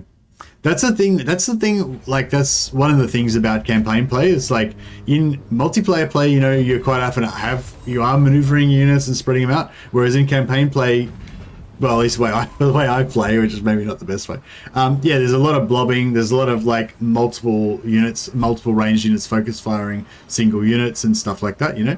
Like, in multiplayer, you tend to have less units as well, a lot of the time. And yeah, there's like even if you have like a good amount of range, like if you take like, I don't know, like just say you took like 6 ranged units, probably like nearly the most you would see in most multiplayer games. Well, I think the max is 6, isn't it, or is it 8? Like 6 or 8, I think, is the maximum amount of range you're allowed to take.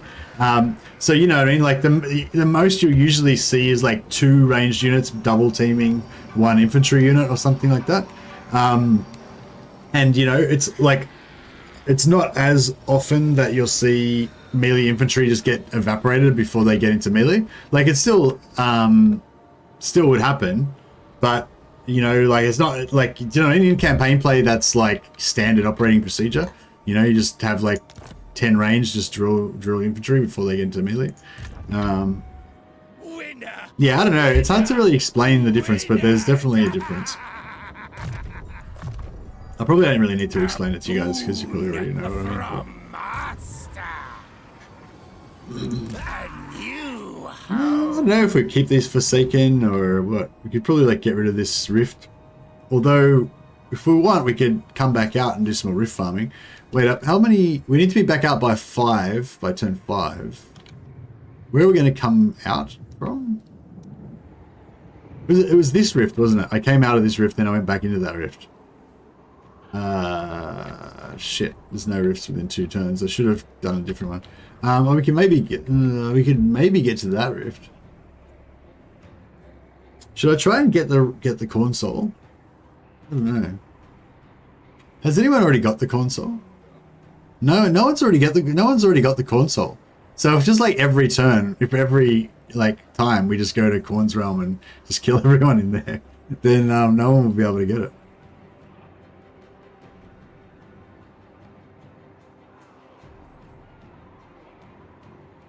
Just keep fighting there and kill everyone. Yeah, I know. That's what I want to do with Scarbrand. Just go to the Corn Realm and just kill there forever. That'd be sweet.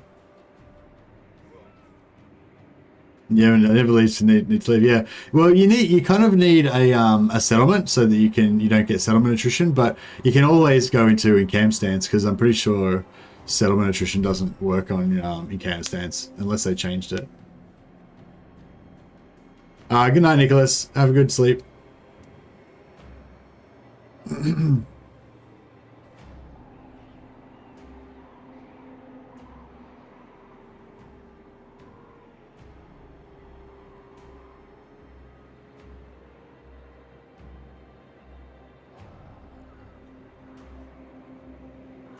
Oh yeah, Nicholas said something about the Chaos Gods being spawned, but I forgot to read it. What was it? What was it?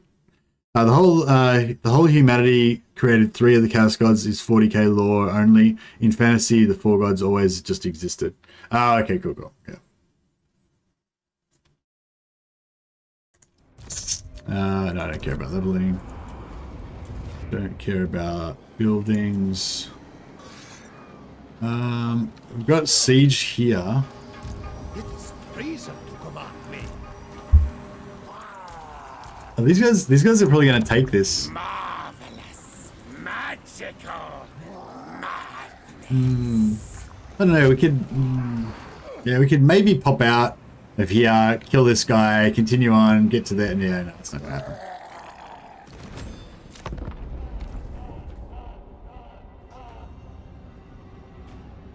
Hey, gluten-free boy. No, 1.1's not out yet. Day after tomorrow, I believe.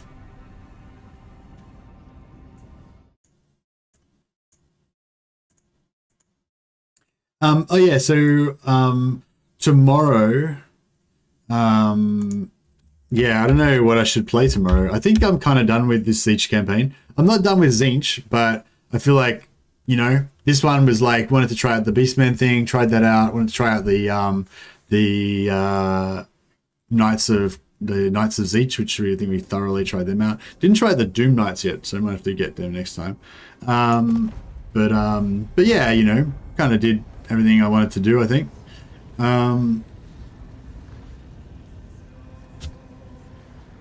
So yeah, I don't know. I kind of feel like I want to play. I want to play Katerin. But yeah, I don't know. What do you guys think? Another option would be we could start a Warhammer 2 campaign while we wait for the 1.1 patch to come out, and then start a new, Warhammer 3 campaign after the patch drops. Maybe play Katerin after that. What other factions is there that I haven't played yet? I've played every faction, but I don't know if I've played every, you know, I don't think I've properly delved into every faction. I still need to. I haven't tried Miao Ying yet.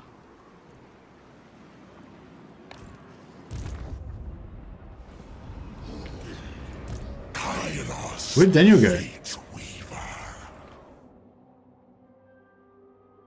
What? He left. Oh no, oh yeah, here he is right here. Sucker. You're dead. You're dead, bro. All fates. Look at him, he's like a funny little demon dude. Look at my guy. My guy's heaps bigger than him.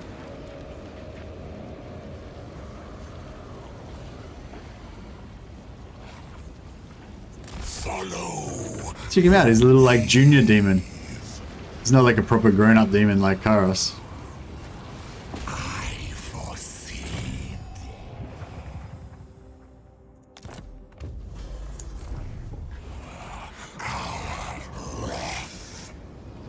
No, he ran away. Oracle of Tzeentch.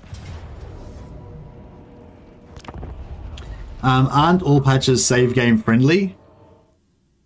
I mean, I think most of the time you can play on, but you don't necessarily get the full, you don't necessarily get the full advantage of the patch.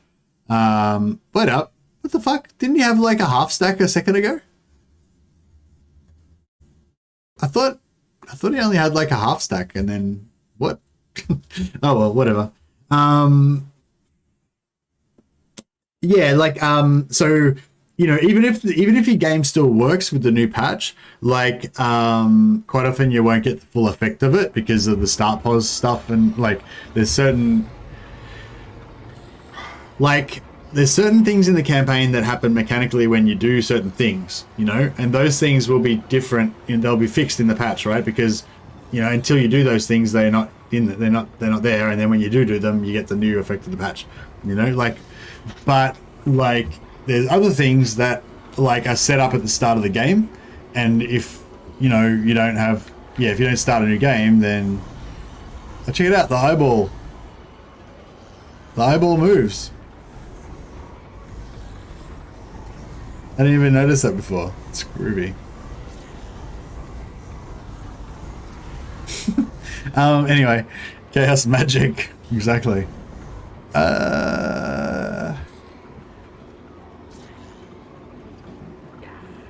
Is there anything that does a slow effect? Slow effect would be good.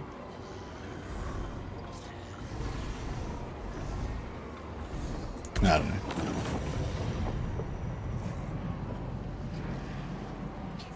So far I've been able to play on all of my save games. Like I've still got save games from when Warhammer 3 first came out, and they still work despite like the patches that we've had so far.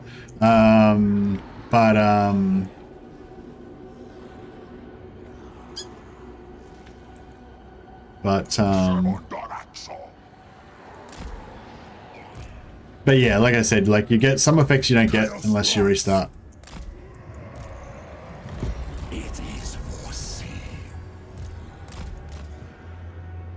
Oh yeah, so I don't know, is anyone got any ideas about shit. Anyone got any ideas about playing Katarin's faction, about what you should do or what's fun to do or whatever, you know?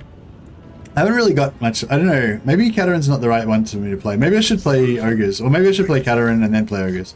I don't know. Or maybe I kind of want to play Slaanesh again as well. Slaanesh is pretty fun. We could go to Slaanesh and go and visit the island. That could be fun. Although it'll take a really long time to get there. If we go Ogres and visit the island, then we could actually do it straight away. Like we go Greases and just straight away go to the Dragon Isles.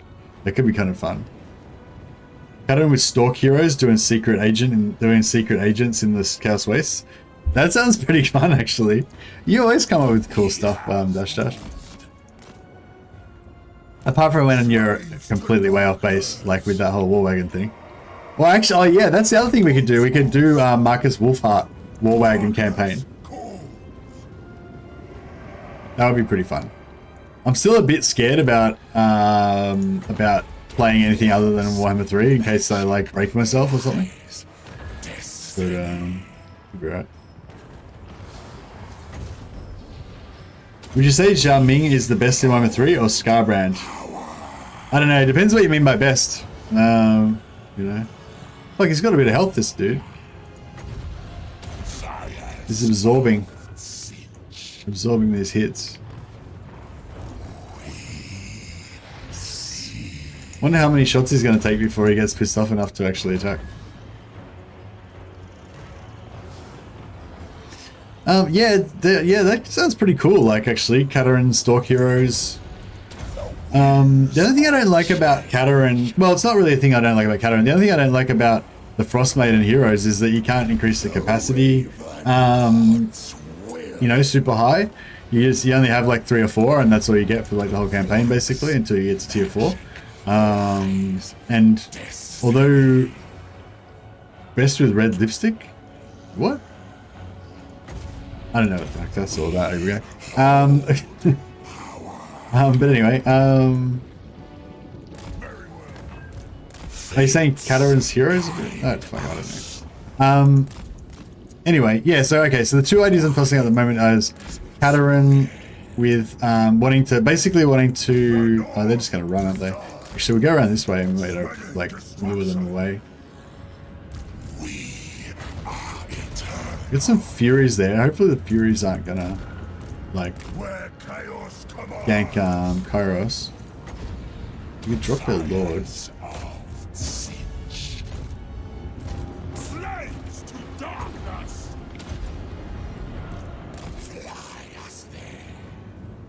I just want to try not to let all my knights get wrecked.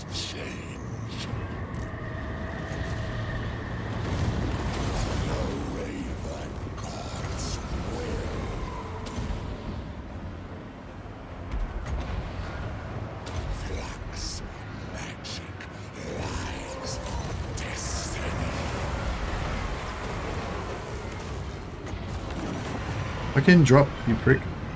Yep, there we go. Yeah, oh shit, you get out. No, change my mind. Get out of there. Whoops. Okay, these guys, I wish I could pay more attention over here, but kind of need to be over here right now. Alright, we need to get in here, and we need to get these guys out of there.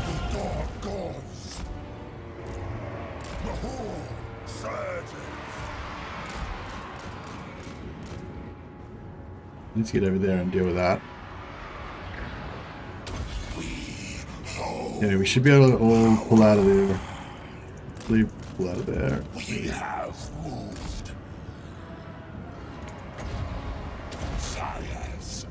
What are we doing here? Man. Oh yeah, I forgot to summon. Just summon some shit there. Should sort it out.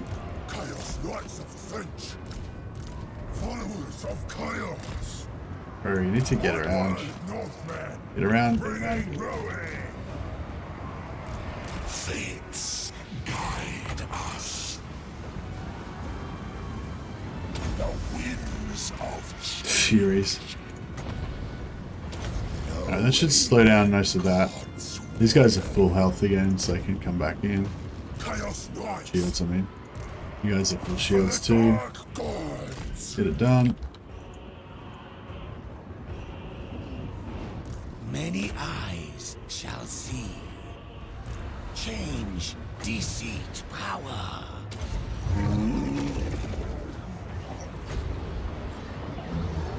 Conjure.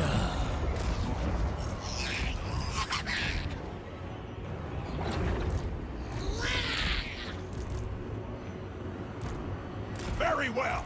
Moved. In Ruination's name.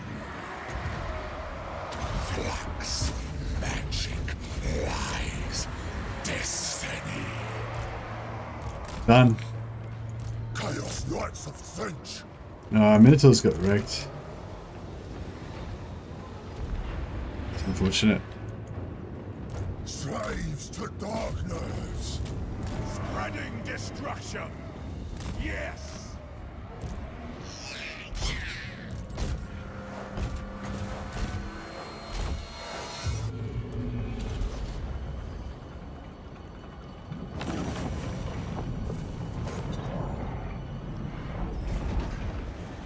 Ow! Missed.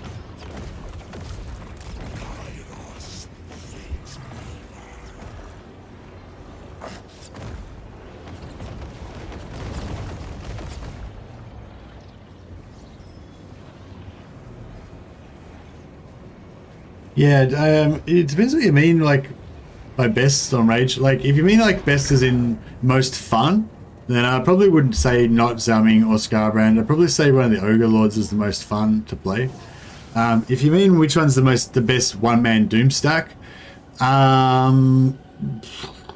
depends what you mean by best. Again, it's like, I'd say Zhao Ming's probably the tankier of the two. You know, the most survivable and probably can win the most. Like, they both can be potentially extremely tough, but I guess Zhao Ming would be the one that would be able to win the most fights. You know, like there's like you know, nothing's completely invincible. I guess you could probably think of some kind of Doom stack that could beat them, but like, yeah, but it doesn't really matter. Like, it's just irrelevant. It's like an academic, because, you know, both Scarbrand and Zhao Ming could both be built into one-man Doom stacks that could defeat anything that the game will throw at you. But yeah, I think Zhao Ming could possibly deal with some things that Scarbrand couldn't, in a theoretical world where there was something that was actually tough enough for it to matter. You know what I mean? But yeah. But in terms of which one's the most fun out of those two, Scarbrand kicks harder. Yeah, Scarbrand is, I don't know, Scarbrand's pretty fun. I like Scarbrand.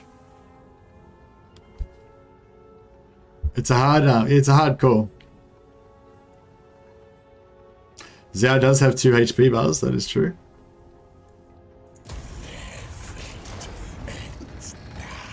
But yeah, I feel like the sort of discussions about which lord is the strongest or the toughest or whatever, you know, they're kind of a bit irrelevant because you excuse me, because it's like, you know, you're mostly always going to be able to win, right? It's not like, you know, you're just so weak you can't win the game or you can't play the game, you know. So like, how strong does your lord need to be? You know what I mean? It doesn't really matter that much how strong it is, you know. For me, it's more about how fun the lords are, you know. I feel like you want lords that feel powerful and that they feel like they're growing in power and that they have fun mechanics, like in battle. I'm just talking about in battle, like to use, you know, like, or a fun way to use them in battle or whatever. And I think both Scarbrand and Miao Ying have that. But yeah, for me, it's not so much like they don't need to be the strongest. They just need to be somewhat strong and somewhat cool. You know, like Greasus, for example. I really like using Greasus's debuff. It gives you something to do in battle with him. You know, like whenever you have your valuable troops going into combat against a scary opponent, you like pop Greasus's debuff on them. It's got a really long range, so you can pop it on like whoever you need to pop it on. And that makes him a lot more fun, you know. But the fact that he's so slow and, like, you know, he doesn't really do much in the battles kind of makes him not so much fun, you know what I mean? But it's not so much about how powerful he is, it's just about how, like, cool he, like, how fun he is, kind of, for me.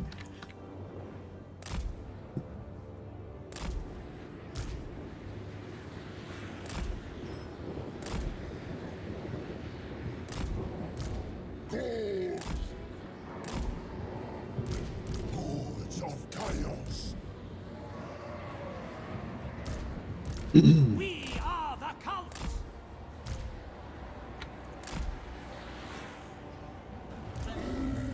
Yeah, or I guess another way of thinking about it might be like, how well does this lord fulfill the player fantasy? Because, you know, at the end of the day, it's a game, you know. It's not like it's not a war, a real war or whatever, you know.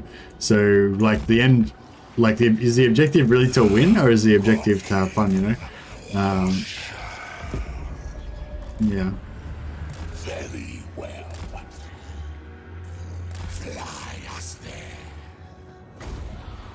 Silence. I have a face full of Tzeentch lasers, dragon.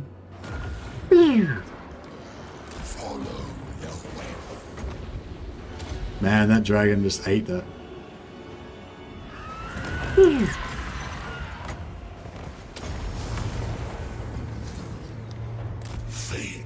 Throw a rock at him. Did he get him? That would be pretty cool if he did.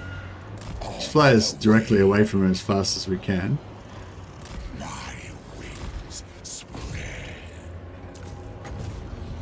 See if we can get a shot into him and get this.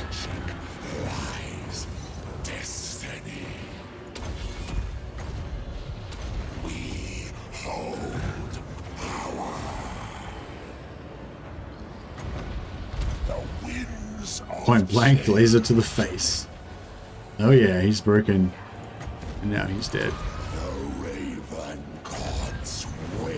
These guys have physical resistance, I think, so they're particularly, you know, susceptible to magic.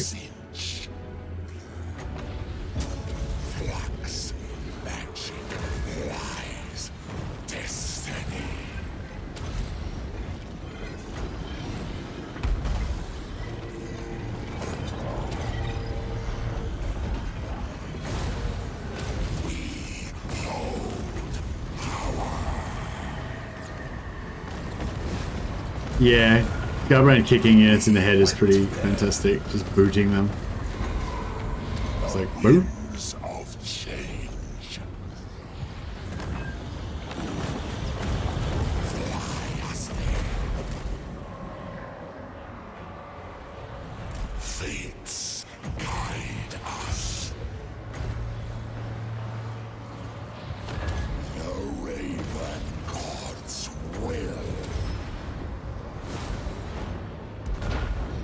Oh, this guy's spotted me.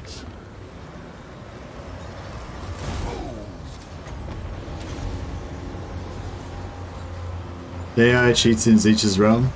Yeah, nice. You have a day job? Yeah, I do. It's like early morning. No, it's not early morning. It's late morning. It's 10:21. But no, I'm on long service leave at the moment. So yeah, I had like 3 months worth of long service leave saved up. Because I worked at my company for like 15 years now or whatever. And so yeah, I took some long service leave and I am on holidays. The changer rewards me.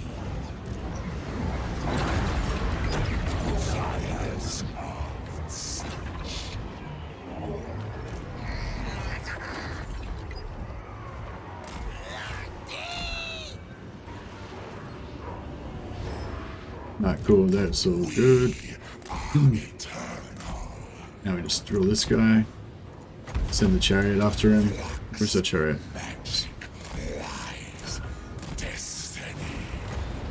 Have a thunderstorm.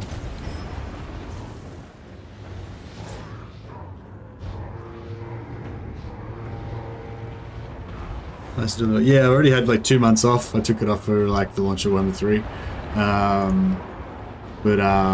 Yeah, I've only got like 2 weeks left, 3 weeks. And then I gotta go back to work, so it's gonna suck. Big time.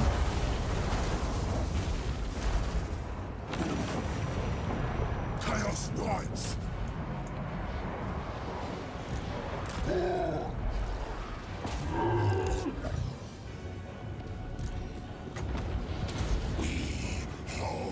Where's my chariot? Get over there.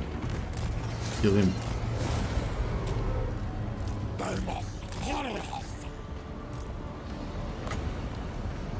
The winds of change.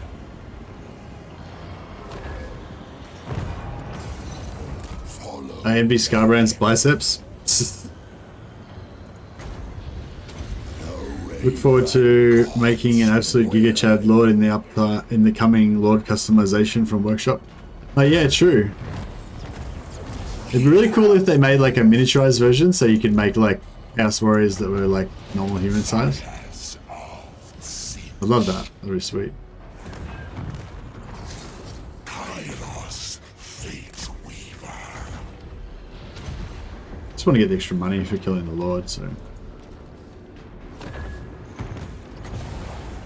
Flux, magic, lies, destiny. Drilled.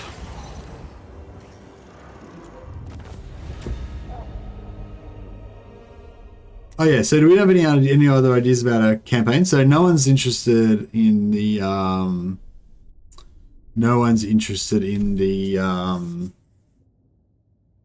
what do you call it? What's it called? No one's interested in the Greasus migrates to the Dragon Isles campaign. But at least Dash Dash is interested in stealth frost maidens and stuff, going on missions in the chaos areas. I mean, the main thing I wanted to do with Katerin was try to work on my alliances and get more Empire troops and stuff.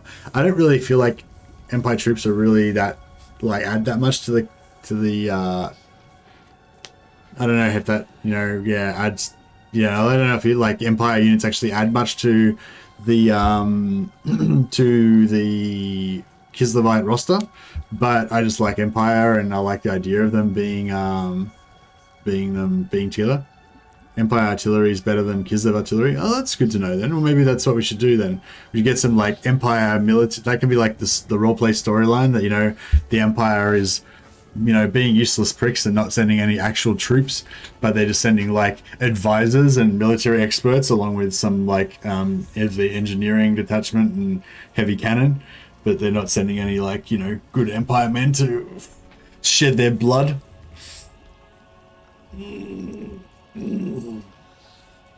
Alright, well, Rob Adamson's voting for Katerin. Maybe I'll do a quick little vote. I'm just going to stream for another probably 15 minutes or so. Maybe we'll do one more battle. Next stream. Katerin,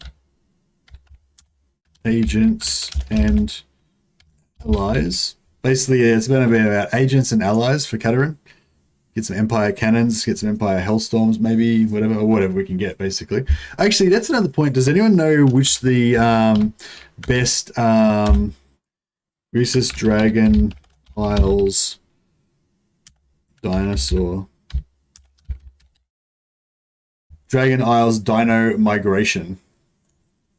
So yeah, those are the two things. So either we migrate to the Dragon Isles and we get some dinosaurs, or we play Kislev, try and get some alliances with the Empire and do some stealth magic action, stuff like that.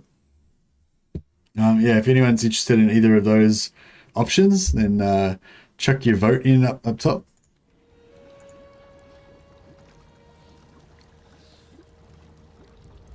Or if you're watching this, on VOD overnight or whatever, just chuck a comment down below if you've got any ideas for a Katerin campaign or any ideas for a migration to the Dragon Isles campaign. I assume Greasus is the best option because then we can go there early. I guess I'll do the fast growth thing, but the fast growth thing is kind of boring when you've done it a few times already. Like with as per my camp growth video where you put the camp down and raid the Skaven province to get the extra growth. Right, maybe Kairos is starting to become swayed by the blood god. Maybe he's going to actually become a devotee of Khorne. He's enjoying just hanging out in here and slaughtering stuff. I want some other factions to come in here and try and take the Khorne soul. Marvelous, magical madness. Excuse me. Greasus migration plus the furthest away contract targets. What are you saying? Like the mercenary contracts? But you pretty much just ignore them anyway. You just never even do the mercenary contracts. So what difference does it make where they are?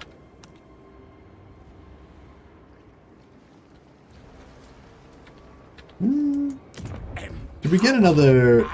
Oh yeah, we got another hero. So we can actually send this hero out to get rid of this rift. Might be a good idea because armies are going to spawn in it.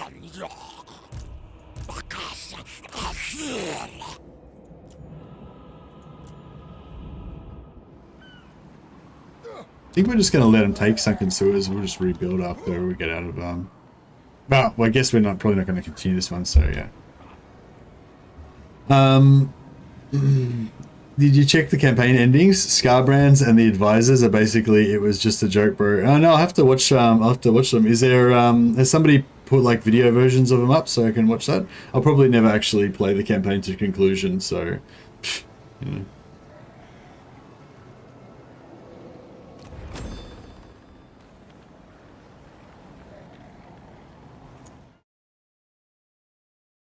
All right. Well, it seems like most people want to see Kataryn, so I'm pretty cool. I haven't played Kislev for a while.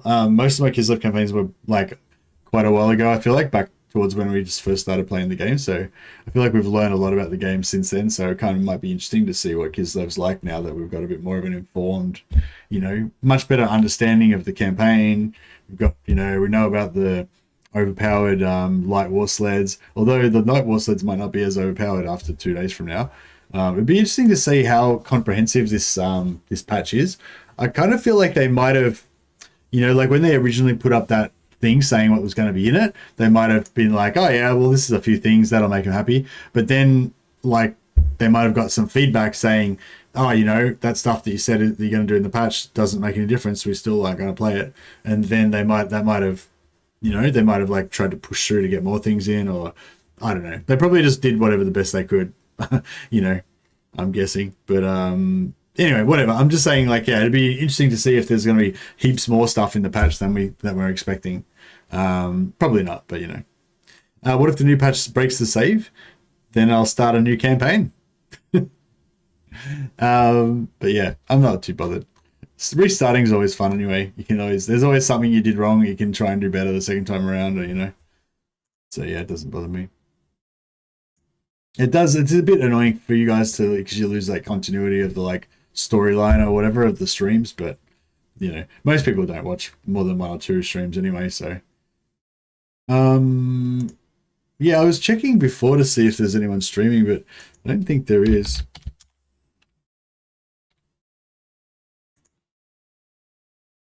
No one I know anyway.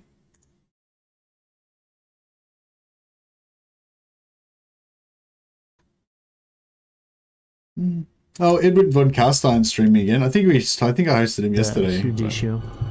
I think I hosted him yesterday, but you know, he's the only one who's streaming at the moment, so I guess we'll host him again.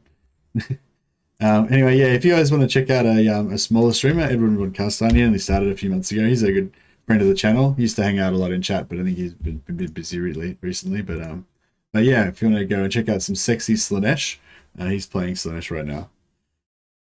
So they're talking about balance passes as well. They weren't really. Yes, they were, but they haven't given any details about what balance changes. But yes, they did say that there was going to be balance changes. So you know, yeah. I mean, the thing, we just don't know how comprehensive it's going to be. I know that there's going to be at least a couple of things that are not in the patch notes that are going to be in the patch. So there's definitely going to be more stuff in there than what they said. But we just don't know how much, you know. So I'm excited on the possibility that there could be like heaps of stuff in the patch. That would be really cool. I think it would make a lot of people happy. Like it would create a bit of a positive narrative, possibly, if there's like an unexpectedly large amount of fixes and changes and stuff in the patch. But probably the main thing is going to be whether it alleviates people's whatever frustrations or dislikes of the main campaign. I guess that's the most contentious issue for most people. But yeah, anyway, I'm really excited to find out what goes on with that. And we'll play some Kataryn tomorrow. All right, thanks a lot, guys. I hope you all had a good time. I certainly did. I'll catch you tomorrow.